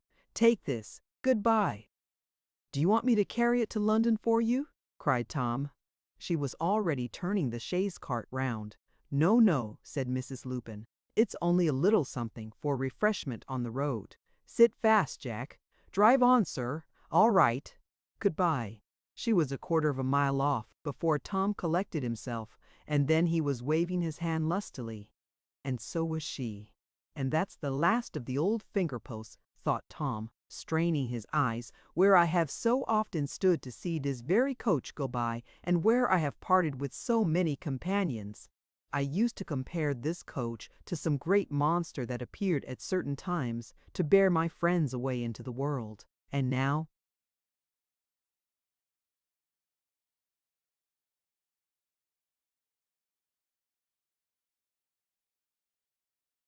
it's bearing me away to seek my fortune, heaven knows where and how." It made Tom melancholy to picture himself walking up the lane and back to Pecksniff's as of old. And being melancholy, he looked downwards at the basket on his knee, which he had for the moment forgotten. "She is the kindest and most considerate creature in the world," thought Tom.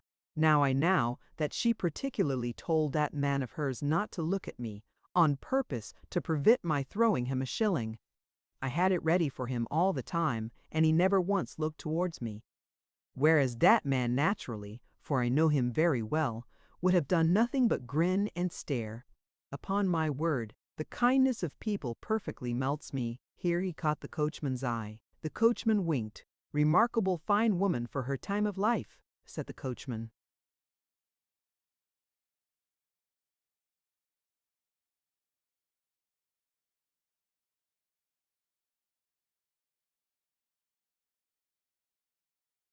"I quite agree with you," returned Tom.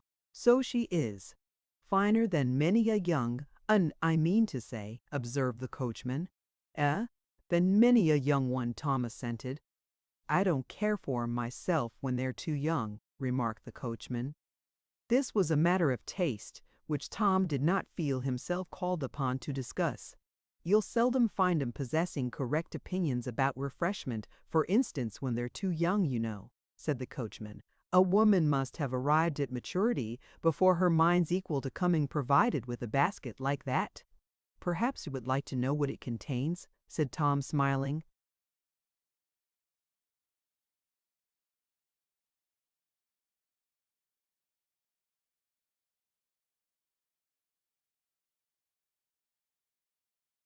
As the coachman only laughed, and as Tom was curious himself, he unpacked it and put the articles, one by one, upon the footboard. A cold roast fowl, a packet of ham in slices, a crusty loaf, a piece of cheese, a paper of biscuits, half a dozen apples, a knife, some butter, a screw of salt, and a bottle of old sherry. There was a letter besides, which Tom put in his pocket. The coachman was so earnest in his approval of Mrs. Lupin's provident habits, and congratulated Torn so warmly on his good fortune, that Tom felt it necessary, for the lady's sake, to explain that the basket was a strictly platonic basket, and had merely been presented to him in the way of friendship. When he had made the statement with perfect gravity, for he felt it incumbent on him to disabuse the mind of this lax rover of any incorrect impressions on the subject, he signified that he would be happy to share the gifts with him, and proposed that they should attack the basket in a spirit of good fellowship at any time in the course of the night which the coachman's experience and knowledge of the road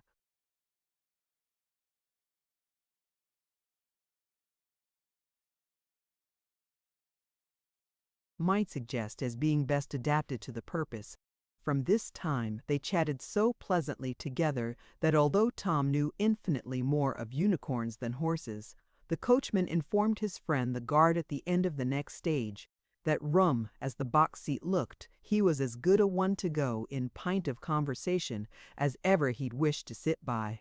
Yo-ho, among the gathering shades, making of no account the deep reflections of the trees, but scampering on through light and darkness all the same, as if the light of London 50 miles away were quite enough to travel by and some to spare. Yo-ho, beside the village green, where cricket players linger yet, and every little indentation made in the fresh grass by bat or wicket, ball or player's foot, sheds out its perfume on the night. Away with 4 fresh horses from the bald-faced stag, where topers congregate about the door admiring, and the last team with traces hanging loose go roaming off towards the pond, until observed and shouted after by a dozen throats, while volunteering boys pursue them. Now,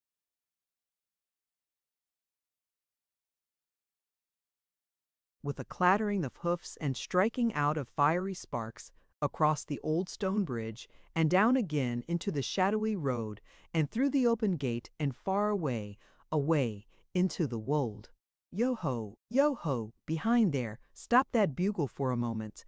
Come creeping over to the front, along the coach roof, guard, and make one at this basket. Not that we slacken in our pace the while, not we. We rather put the bits of blood upon their mettle, for the greater glory of the snack. It is long since this bottle of old wine was brought into contact with the mellow breath of night, you may depend, and rare good stuff it is to wet a bugler's whistle with. Only try it. Don't be afraid of turning up your finger, Bill. Another pull. Now, take your breath and try the bugle, Bill. There's music, there's a tone. Over the hills and far away, indeed. Yo-ho, the skittish mare is all alive tonight. Yo-ho, yo-ho, see the bright moon, high up before we know it, making the earth reflect the Bertific.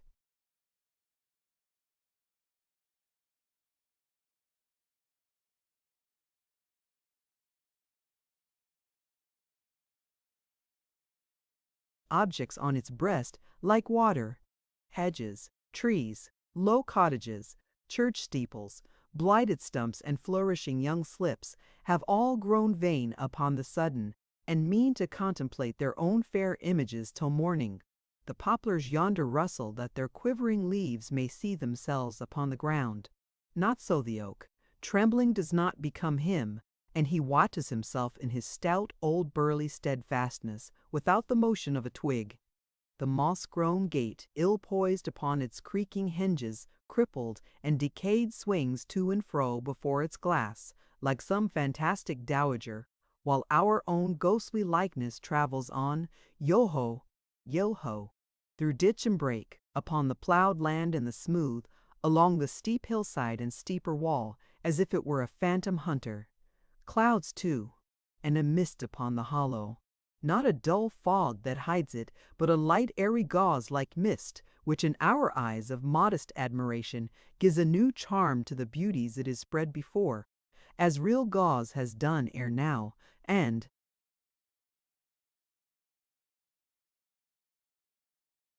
would again, so please you that we were the Pope.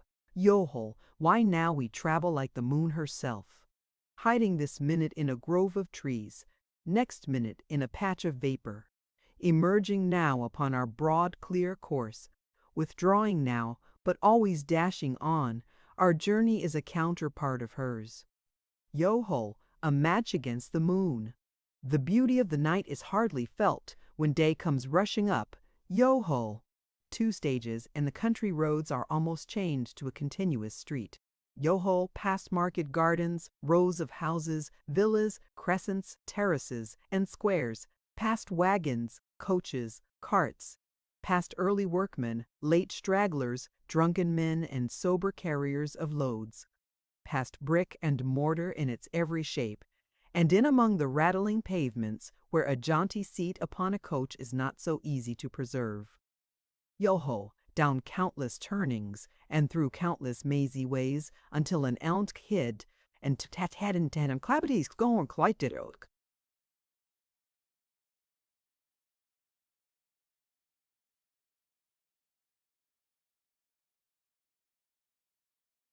5 minutes before the time, too, said the driver as he received his fee of Tom.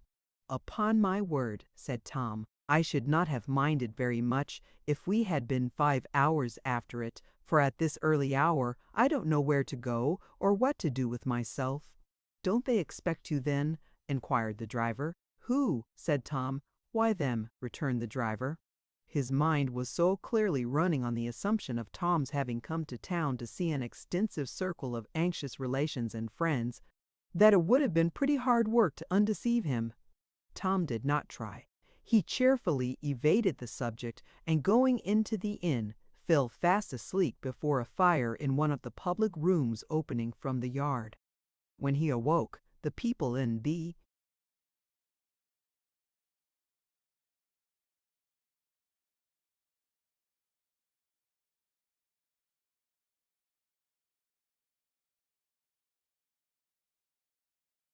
house were all astir, so he washed and dressed himself, to his great refreshment after the journey, and, it being by that time 8 o'clock, went forth at once to see his old friend John. John Westlock lived in Furnival's Inn, High Holborn, which was within a quarter of an hour's walk of Tom's starting point, but seemed a long way off by reason of his going 2 or 3 miles out of the straight road to make a short cut. When at last he arrived outside John's door, 2 stories up, he stood faltering with his hand upon the knocker, and trembled from head to foot.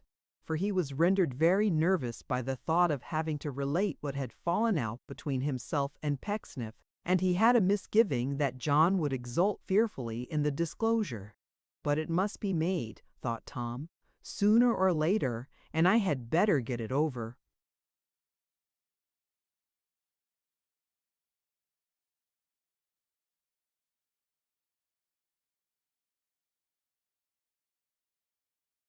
Rat-tat.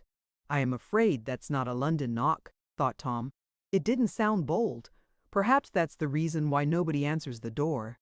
It is quite certain that nobody came, and that Tom stood looking at the knocker, wondering whereabouts in the neighborhood a certain gentleman resided, who was roaring out to somebody, "Come in," with all his might. Bless my soul, thought Tom at last. Perhaps he lives here and is calling to me. I never thought of that. Can I open the door from the outside, I wonder? Yes, to be sure I can. To be sure he could, by turning the handle. And to be sure when he did turn it, the same voice came rushing out, crying, "Why don't you come in? Come in, do you hear?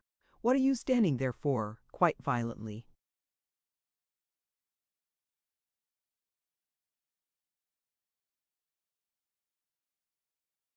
Tom stepped from the little passage into the room from which these sounds proceeded, and had barely caught a glimpse of a gentleman in a dressing gown and slippers, with his boots beside him ready to put on, sitting at his breakfast with a newspaper in his hand, when the said gentleman, at the imminent hazard of oversetting his tea-table, made a plunge at Tom and hugged him. "Why, Tom, my boy," cried the gentleman. "Tom, how glad I am to see you, Mr. Westlock," said Tom Pinch, shaking both his hands and trembling more than ever. "How kind you are!" "Mr. Westlock," repeated John. "What do you mean by that, Pinch? You have not forgotten my Christian name, I suppose?" "No, John, no, I have not forgotten," said Thomas Pinch. "Good gracious me, how kind you are!"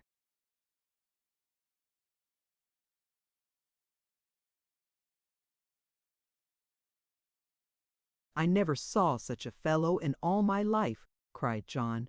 "What do you mean by saying that over and over again? What did you expect me to be, I wonder?" Here, sit down, Tom, and be a reasonable creature. How are you, my boy? I am delighted to see you." "And I am delighted to see you," said Tom. "It's mutual, of course," returned John. "It always was, I hope. If I had known you had been coming, Tom, I would have had something for breakfast. I would rather have such a surprise than the best breakfast in the world, myself. But yours is another case, and I have no doubt you are as hungry as a hunter. You must make out as well as you can, Tom, and we'll recompense ourselves at dinner time. You take sugar, I know. I recollect the sugar at Pecksniff's. Ha, ha, ha! How is Pecksniff? When did you come to town? Do begin at something or other, Tom. There are only scraps here, but they are not at all bad. Boar's head potted. Try it."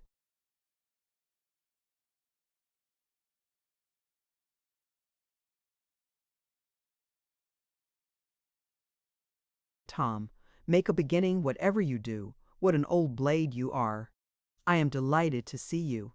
While he delivered himself of these words in a state of great commotion, John was constantly running backwards and forwards to and from the closet, bringing out all sorts of things in pots, scooping extraordinary quantities of tea out of the caddy, dropping French rolls into his boots, pouring hot water over the butter, and making a variety of similar mistakes without disconcerting himself in the least.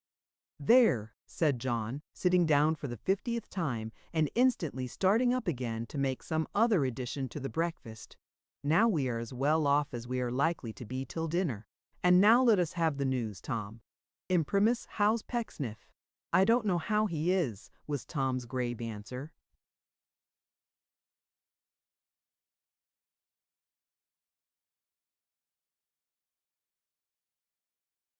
John Westlock put the teapot down and looked at him in astonishment.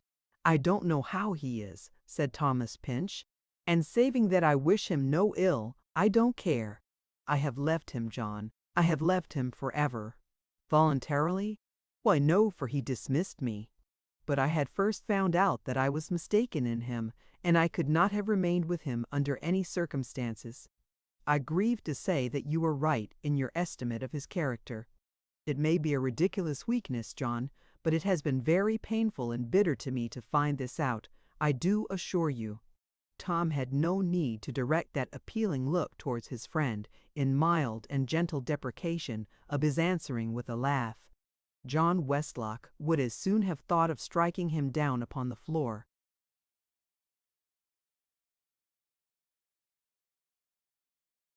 "It was all a dream of mine," said Tom, "and it is over. I'll tell you how it happened at some other time. Bear with my folly, John. I do not, just now, like to think or speak about it." "I swear to you, Tom," returned his friend, with great earnestness of manner, after remaining silent for a few moments, "that when I see, as I do now, how deeply you feel this, I don't know whether to be glad or sorry that you have made the discovery at last. I reproach myself with the thought that I ever jested on the subject. I ought to have known better." "My dear friend," said Tom, extending his hand, "it is very generous and gallant in you to receive me and my disclosure in this spirit. It makes me blush to think that I should have felt a moment's uneasiness as I came along. You can't think what a weight is lifted off my mind," said Tom, taking up his knife and fork again, and looking very cheerful. "I shall punish the boar's head dreadfully."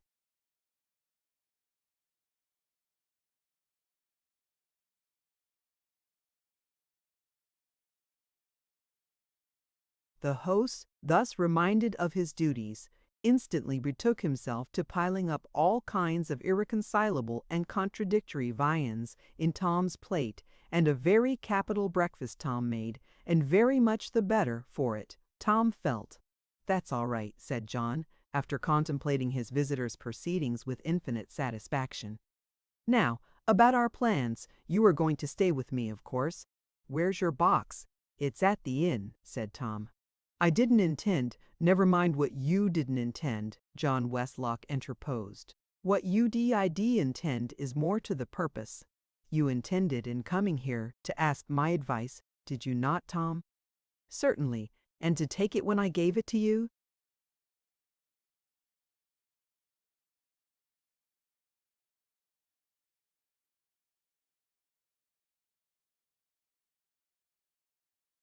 "Yes," rejoined Tom, smiling, "if it were good advice, which being yours I have no doubt it will be."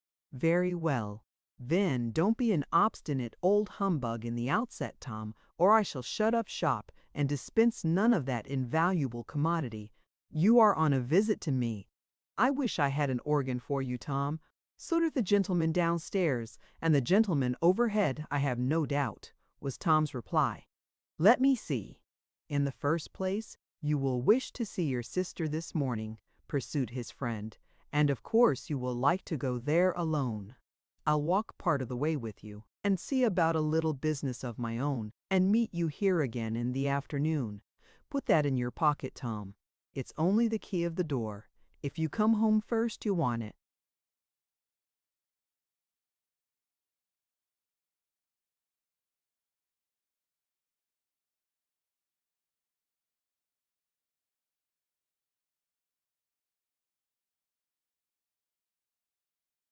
"Really," said Tom, "quartering oneself upon a friend in this way, why there are two keys," interposed John Westlock.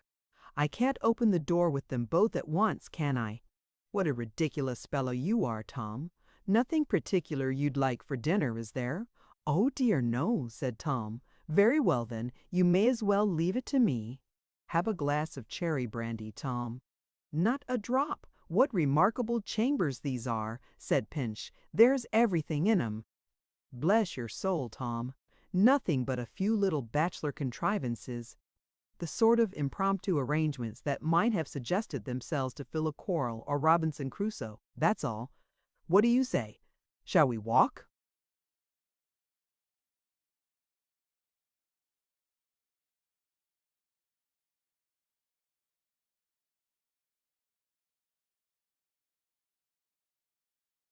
"By all means," cried Tom, "as soon as you like."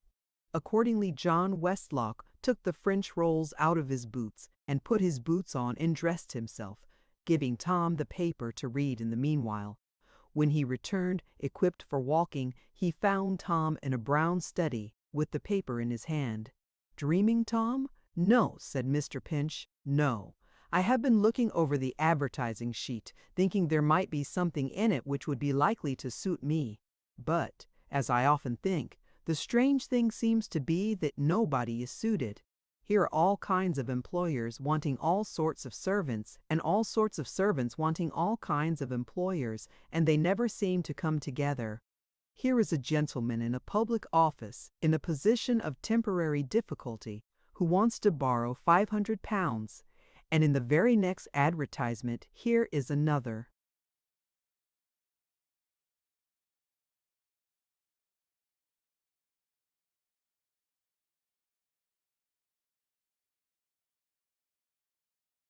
Gentleman who has got exactly that sum to lend. But he'll never lend it to him, John, you'll find. Here is a lady possessing a moderate independence, who wants to board and lodge with a quiet, cheerful family, and here is a family describing themselves in those very words, a quiet, cheerful family, who want exactly such a lady to come and live with them. But she'll never go, John. Neither do any of these single gentlemen who want an airy bedroom, with the occasional use of a parlor, ever appear to come to terms with these other people who live in a rural situation, remarkable for its bracing atmosphere, within 5 minutes' walk of the Royal Exchange. Even those letters of the alphabet who are always running away from their friends and being entreated at the tops of columns to come back, never come back, if we may judge from the number of times they are asked to do it and don't. "It really seems," said Tom, relinquishing the paper with a thoughtful sigh, "as if people had the same gratification in printing their complaints as in making them known by word of mouth, as if they found it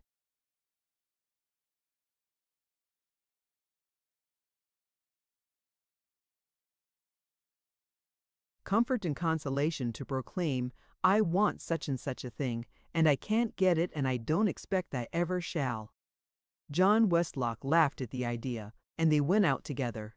So many years had passed since Tom was last in London, and he had known so little of it then, that his interest in all he saw was very great.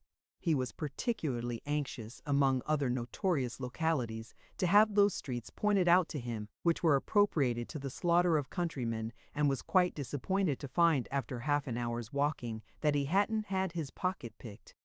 But on John Westlock's inventing a pickpocket for his gratification, and pointing out a highly respectable stranger as one of that fraternity, he was much delighted.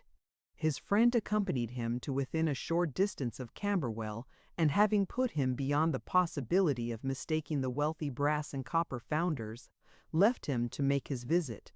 Arriving before the great bell handle, Tom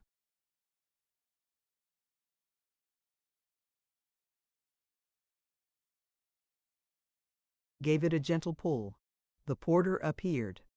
"Pray does Miss Pinch live here?" said Tom. "Miss Pinch is governess here," replied the porter. At the same time he looked at Tom from head to foot, as if he would have said, "You are a nice man, you are. Where did you come from?" "It's the same young lady," said Tom. "It's quite right. Is she at home?" "I don't know, I'm sure," rejoined the porter. "Do you think you could have the goodness to ascertain?" said Tom. He had quite a delicacy in offering the suggestion, for the possibility of such a step did not appear to present itself to the porter's mind at all. The fact was that the porter in answering the gate bell had, according to usage,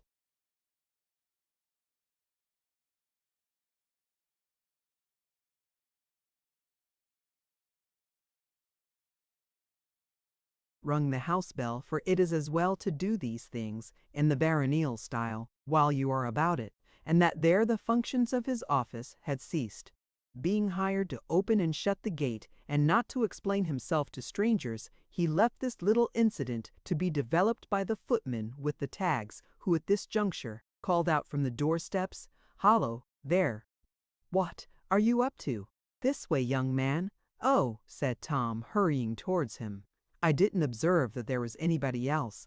Pray, is Miss Pinch at home?" "She's in," replied the footman, as much as to say to Tom, "But if you think she has anything to do with the proprietorship of this place, you had better abandon that idea." "I wish to see her, if you please," said Tom.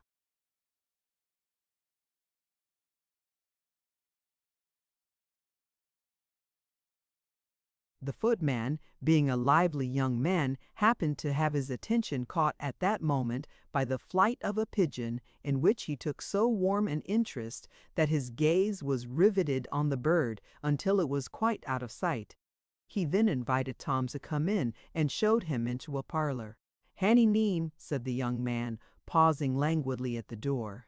It was a good thought, because without providing the stranger, in case he should happen to be of a warm temper, with a sufficient excuse for knocking him down, it implied this young man's estimate of his quality, and relieved his breast of the oppressive burden of rating him in secret as a nameless and obscure individual.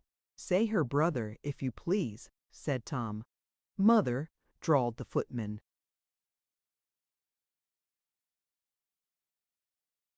"Brother," repeated Tom, slightly raising his voice.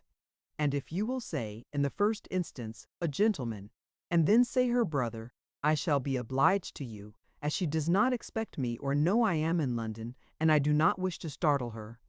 The young man's interest in Tom's observations had ceased long before this time, but he kindly waited until now, when, shutting the door, he withdrew. "Dear me," said Tom, "this is very disrespectful and uncivil behavior. I hope these are new servants here, and that Ruth is very differently treated." His cogitations were interrupted by the sound of voices in the adjoining room. They seemed to be engaged in high dispute, or an indignant reprimand of some offender, and gathering strength occasionally, broke out into a perfect whirlwind. It was in one of these gusts, as it appeared to Tom, that the footman announced him, for an abrupt and unnatural calm took place, and then a dead silence. He was standing before the window, wondering what domestic quarrel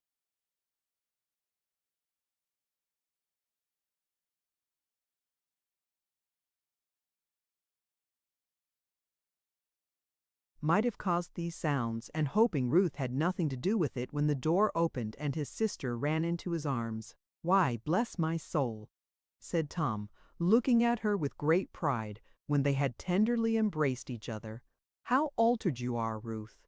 I should scarcely have known you, my love, if I had seen you anywhere else, I declare." "You are so improved," said Tom with inexpressible delight. "You are so womanly, you are so positively, you are so handsome." "If you think so, Tom." "Oh, but everybody must think so, said Tom, gently smoothing down her hair. "It's matter of fact, not opinion." "But what's the matter?" said Tom, looking at her more intently. "How flushed you are, and you have been crying." "No, I have not, Tom." "Nonsense," said her brother stoutly. "That's a story. Don't tell me. I know better." "What is it, dear?" "I'm not with Mr. Pecksniff now. I am going to try and settle myself in London. And if you are not happy here, as I very much fear you are not, for I begin to think you have been deceiving me with the kindest and most affectionate intention, you shall not remain here." "Oh." Tom's blood was rising. Mind that. Perhaps the boar's head had something to do with it, but certainly the footman had. So had the sight of his pretty sister a great deal to do with it. Tom could bear a good deal himself, but he was proud of her, and pride is a sensitive thing. He began to think, there are more Pecksniffs than one, perhaps, and by all the pins and needles that run up and down in angry veins, Tom was in a most unusual tingle all at once. "We will talk about it, Tom," said Ruth, giving him another kiss to pacify him.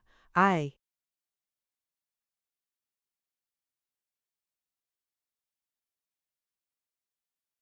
am afraid I cannot stay here." "Cannot," replied Tom. "Why then you shall not, my love. Heyday, you are not an object of charity. Upon my word." Tom was stopped in these exclamations by the footman, who brought a message from his master, importing that he wished to speak with him before he went, and with Miss Pinch also. "Show the way," said Tom. "I'll wait upon him at once." Accordingly, they entered the adjoining room from which the noise of altercation had proceeded, and there they found a middle-aged gentleman with a pompous voice and manner, and a middle-aged lady with what may be termed an excisable face, or one in which starch and vinegar were decidedly employed. There was likewise present that eldest pupil of Miss Pinch, whom Mrs. Todgers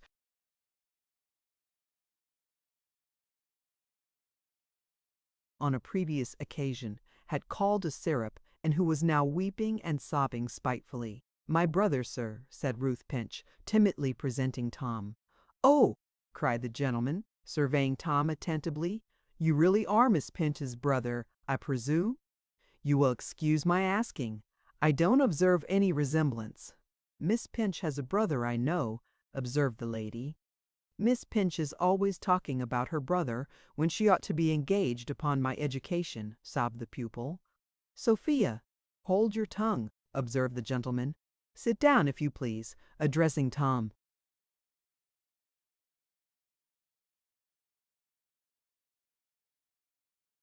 Tom sat down, looking from one face to another in mute surprise.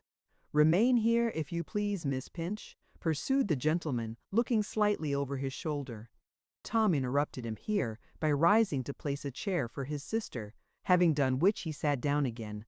"I am glad you chanced to have called to see your sister today, sir," resumed the brass and copper founder. "For although I do not approve, as a principle, of any young person engaged in my family in the capacity of a governess, receiving visitors, it happens in this case to be well timed. I am sorry to inform you that we are not at all satisfied with your sister." "We are very much dissatisfied with her," observed the lady. "I'd never say another lesson to Miss Pinch if I was to be beat to death for it," sobbed the pupil. "Sophia," cried her father, "hold your tongue. Will you allow me to inquire what your ground of dissatisfaction is?" asked Tom. "Yes," said the gentleman, "I will. I don't recognize it as a right, but I will. Your sister has not the slightest innate power of commanding respect.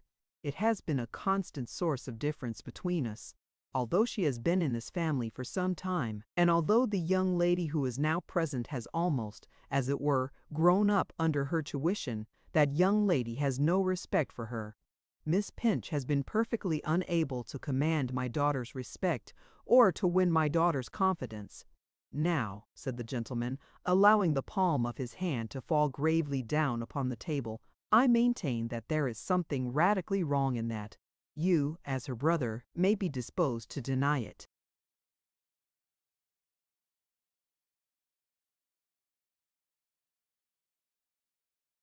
"I beg your pardon, sir," said Tom. "I am not at all disposed to deny it. I am sure that there is something radically wrong, radically monstrous in that."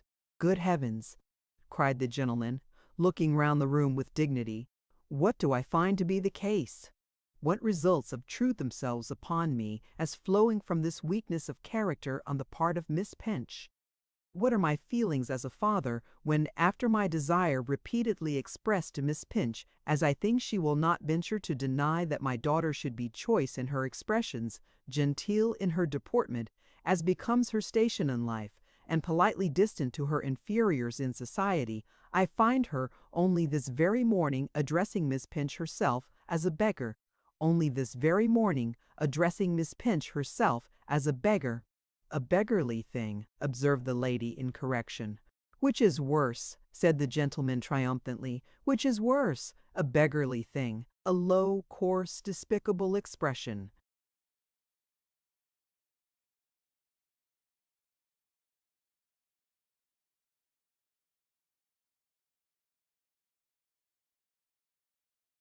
"Most despicable," cried Tom. "I am glad to find that there is a just appreciation of it here." "So just, sir," said the gentleman, lowering his voice to be the more impressive. "So just that, but for my knowing Miss Pinch to be an unprotected young person, an orphan, and without friends, I would, as I assured Miss Pinch upon my veracity and personal character, a few minutes ago, I would have severed the connection between us at that moment and from that time." "Bless my soul, sir," cried Tom, rising from his seat, for he was now unable to contain himself any longer. "Don't allow such considerations as those to influence you, pray. They don't exist, sir. She is not unprotected. She is ready to depart this instant." "Ruth, my dear, get your bonnet on. Oh, a pretty family," cried the lady. "Oh, he's her brother. There's no doubt about that."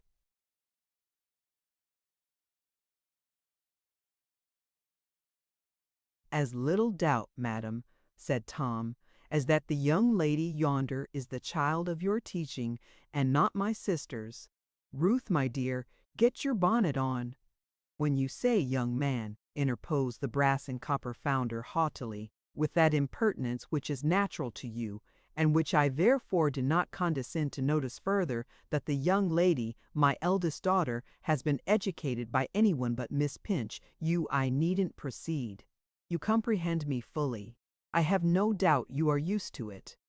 "Sir," cried Tom, after regarding him in silence for some little time, "if you do not understand what I mean, I will tell you. If you do understand what I mean, I'd beg you not to repeat that mode of expressing yourself in answer to it. My meaning is, that no man can expect his children to respect what he degrades." "Ha, ha, ha!" laughed the gentleman. "Can't, the common can't."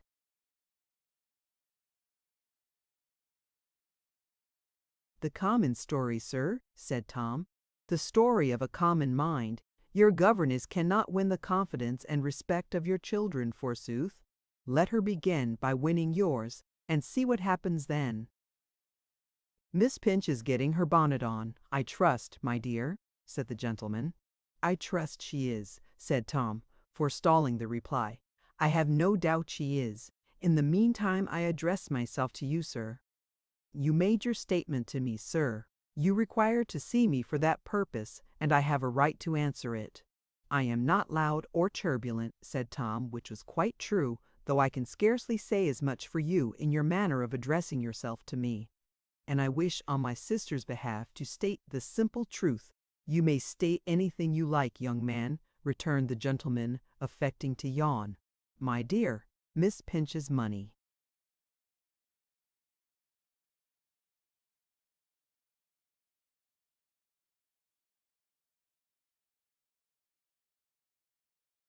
"When you tell me," resumed Tom, who was not the less indignant for keeping himself quiet, that my sister has no innate power of commanding the respect of your children. I must tell you it is not so, and that she has. She is as well bred, as well taught, as well qualified by nature to command respect, as any hirer of a governess you know.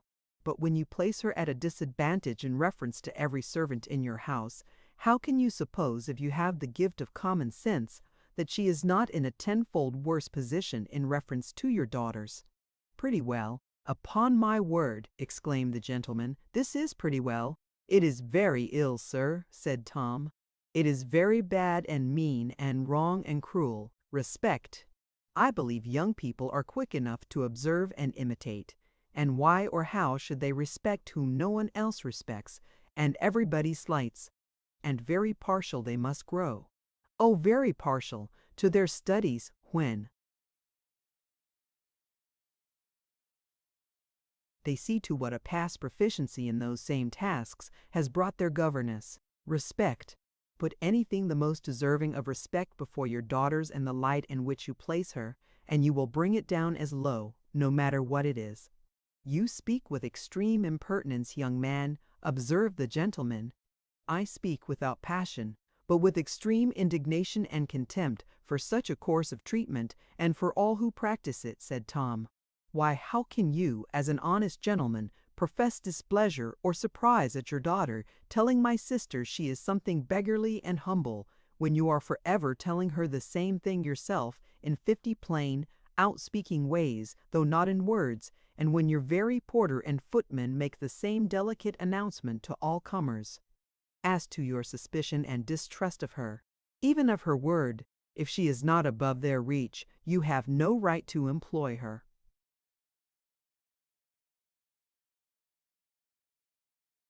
No right, cried the brass and copper founder. Distinctly not, Tom answered. If you imagine that the payment of an annual sum of money gives it to you, you immensely exaggerate its power and value. Your money is the least part of your bargain in such a case. You may be punctual in that to half a second on the clock, and yet be bankrupt.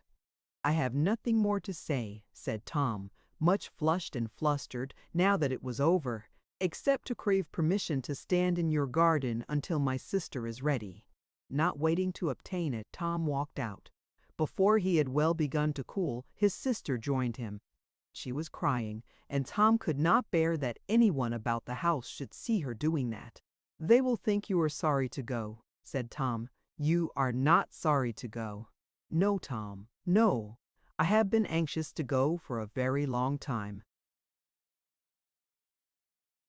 Very well then, don't cry, said Tom.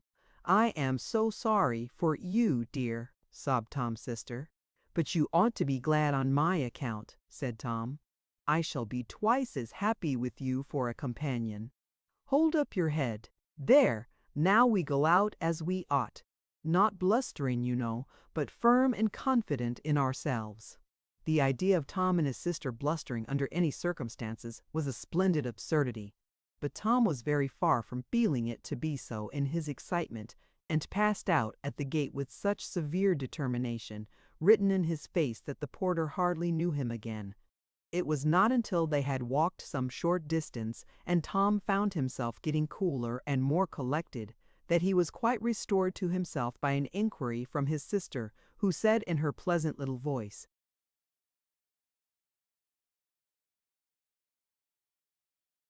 "Where are we going, Tom?"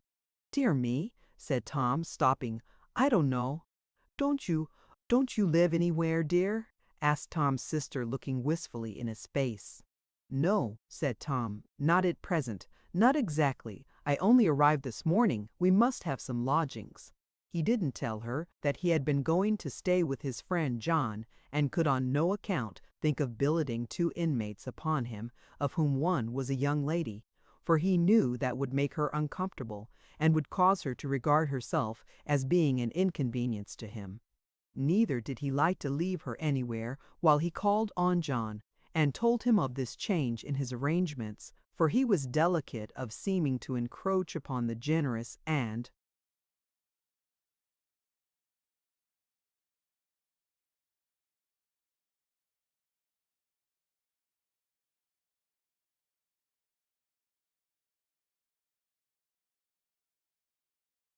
hospitable nature of his friend. Therefore he said again, "We must have some lodgings, of course," and said it as stoutly as if he had been a perfect directory and guidebook to all the lodgings in London. "Where shall we go and look for 'em?" said Tom. "What do you think?" Tom's sister was not much wiser on such a topic than he was. So she squeezed her little purse into his coat pocket, and folding the little hand with which she did so on the other little hand with which she clasped his arm, said nothing. "It ought to be a cheap neighborhood," said Tom, "and not too far from London. Let me see, should you think Islington a good place?" "I should think it was an excellent place, Tom." "It used to be called Merry Islington once upon a time," said Tom. "Perhaps it's merry now. If so, it's all the better. Eh?"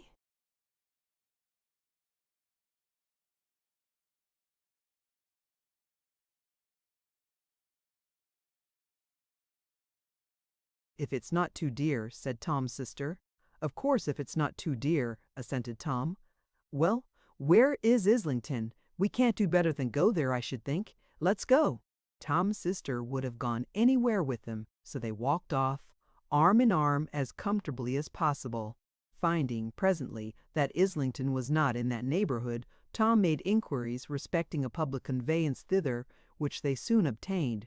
As they rode along, they were very full of conversation indeed, Tom relating what had happened to him, and Tom's sister relating what had happened to her, and both finding a great deal more to say than time to say it in, for they had only just begun to talk, in comparison with what they had to tell each other when they reached their journey's end. "Now," said Tom, "we must first look out for some very unpretending streets, and then look out for bills in the windows."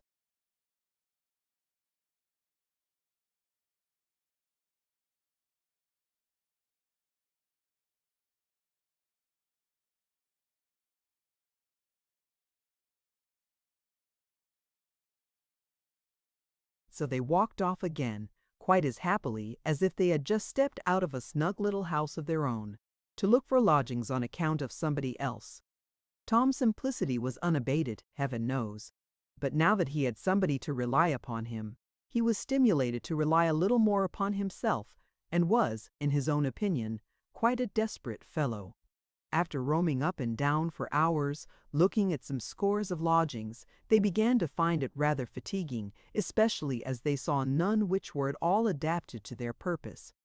At length, however, in a singular little old-fashioned house up a blind street, they discovered 2 small bedrooms and a triangular parlor, which promised to suit them well enough. Their desiring to take possession immediately was a suspicious circumstance, but even this was surmounted by the payment of their first week's rent and a reference to John Westlock, Esquire, Furnival's Inn, High Holborn.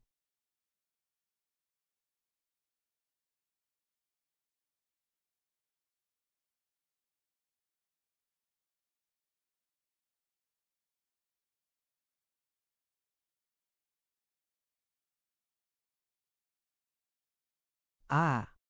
It was a goodly sight, when this important point was settled, to behold Tom and his sister trotting round to the baker's and the butcher's and the grocer's with a kind of dreadful delight in the unaccustomed cares of housekeeping, taking secret counsel together as they gave their small orders, and distracted by the least suggestion on the part of the shopkeeper.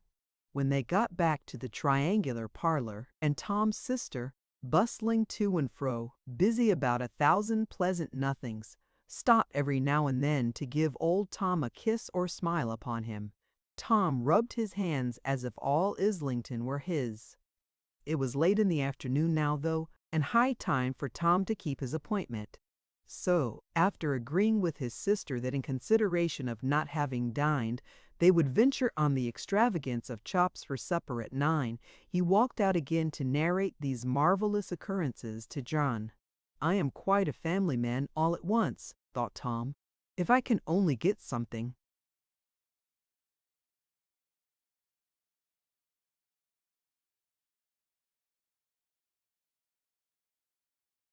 to do. How comfortable Ruth and I may be.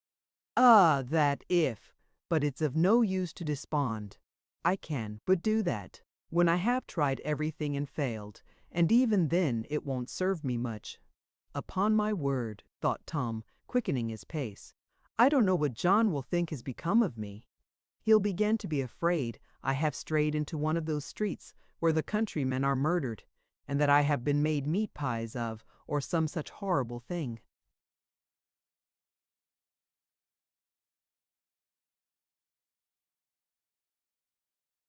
The end. Thank you for listening to this story. I hope you enjoyed the journey, the characters, and the world they carried with them. If you enjoyed this audiobook, please subscribe to the channel and leave a comment below. Your support helps keep these stories alive and allows more timeless books to be shared with listeners around the world. Until next time, thank you for listening.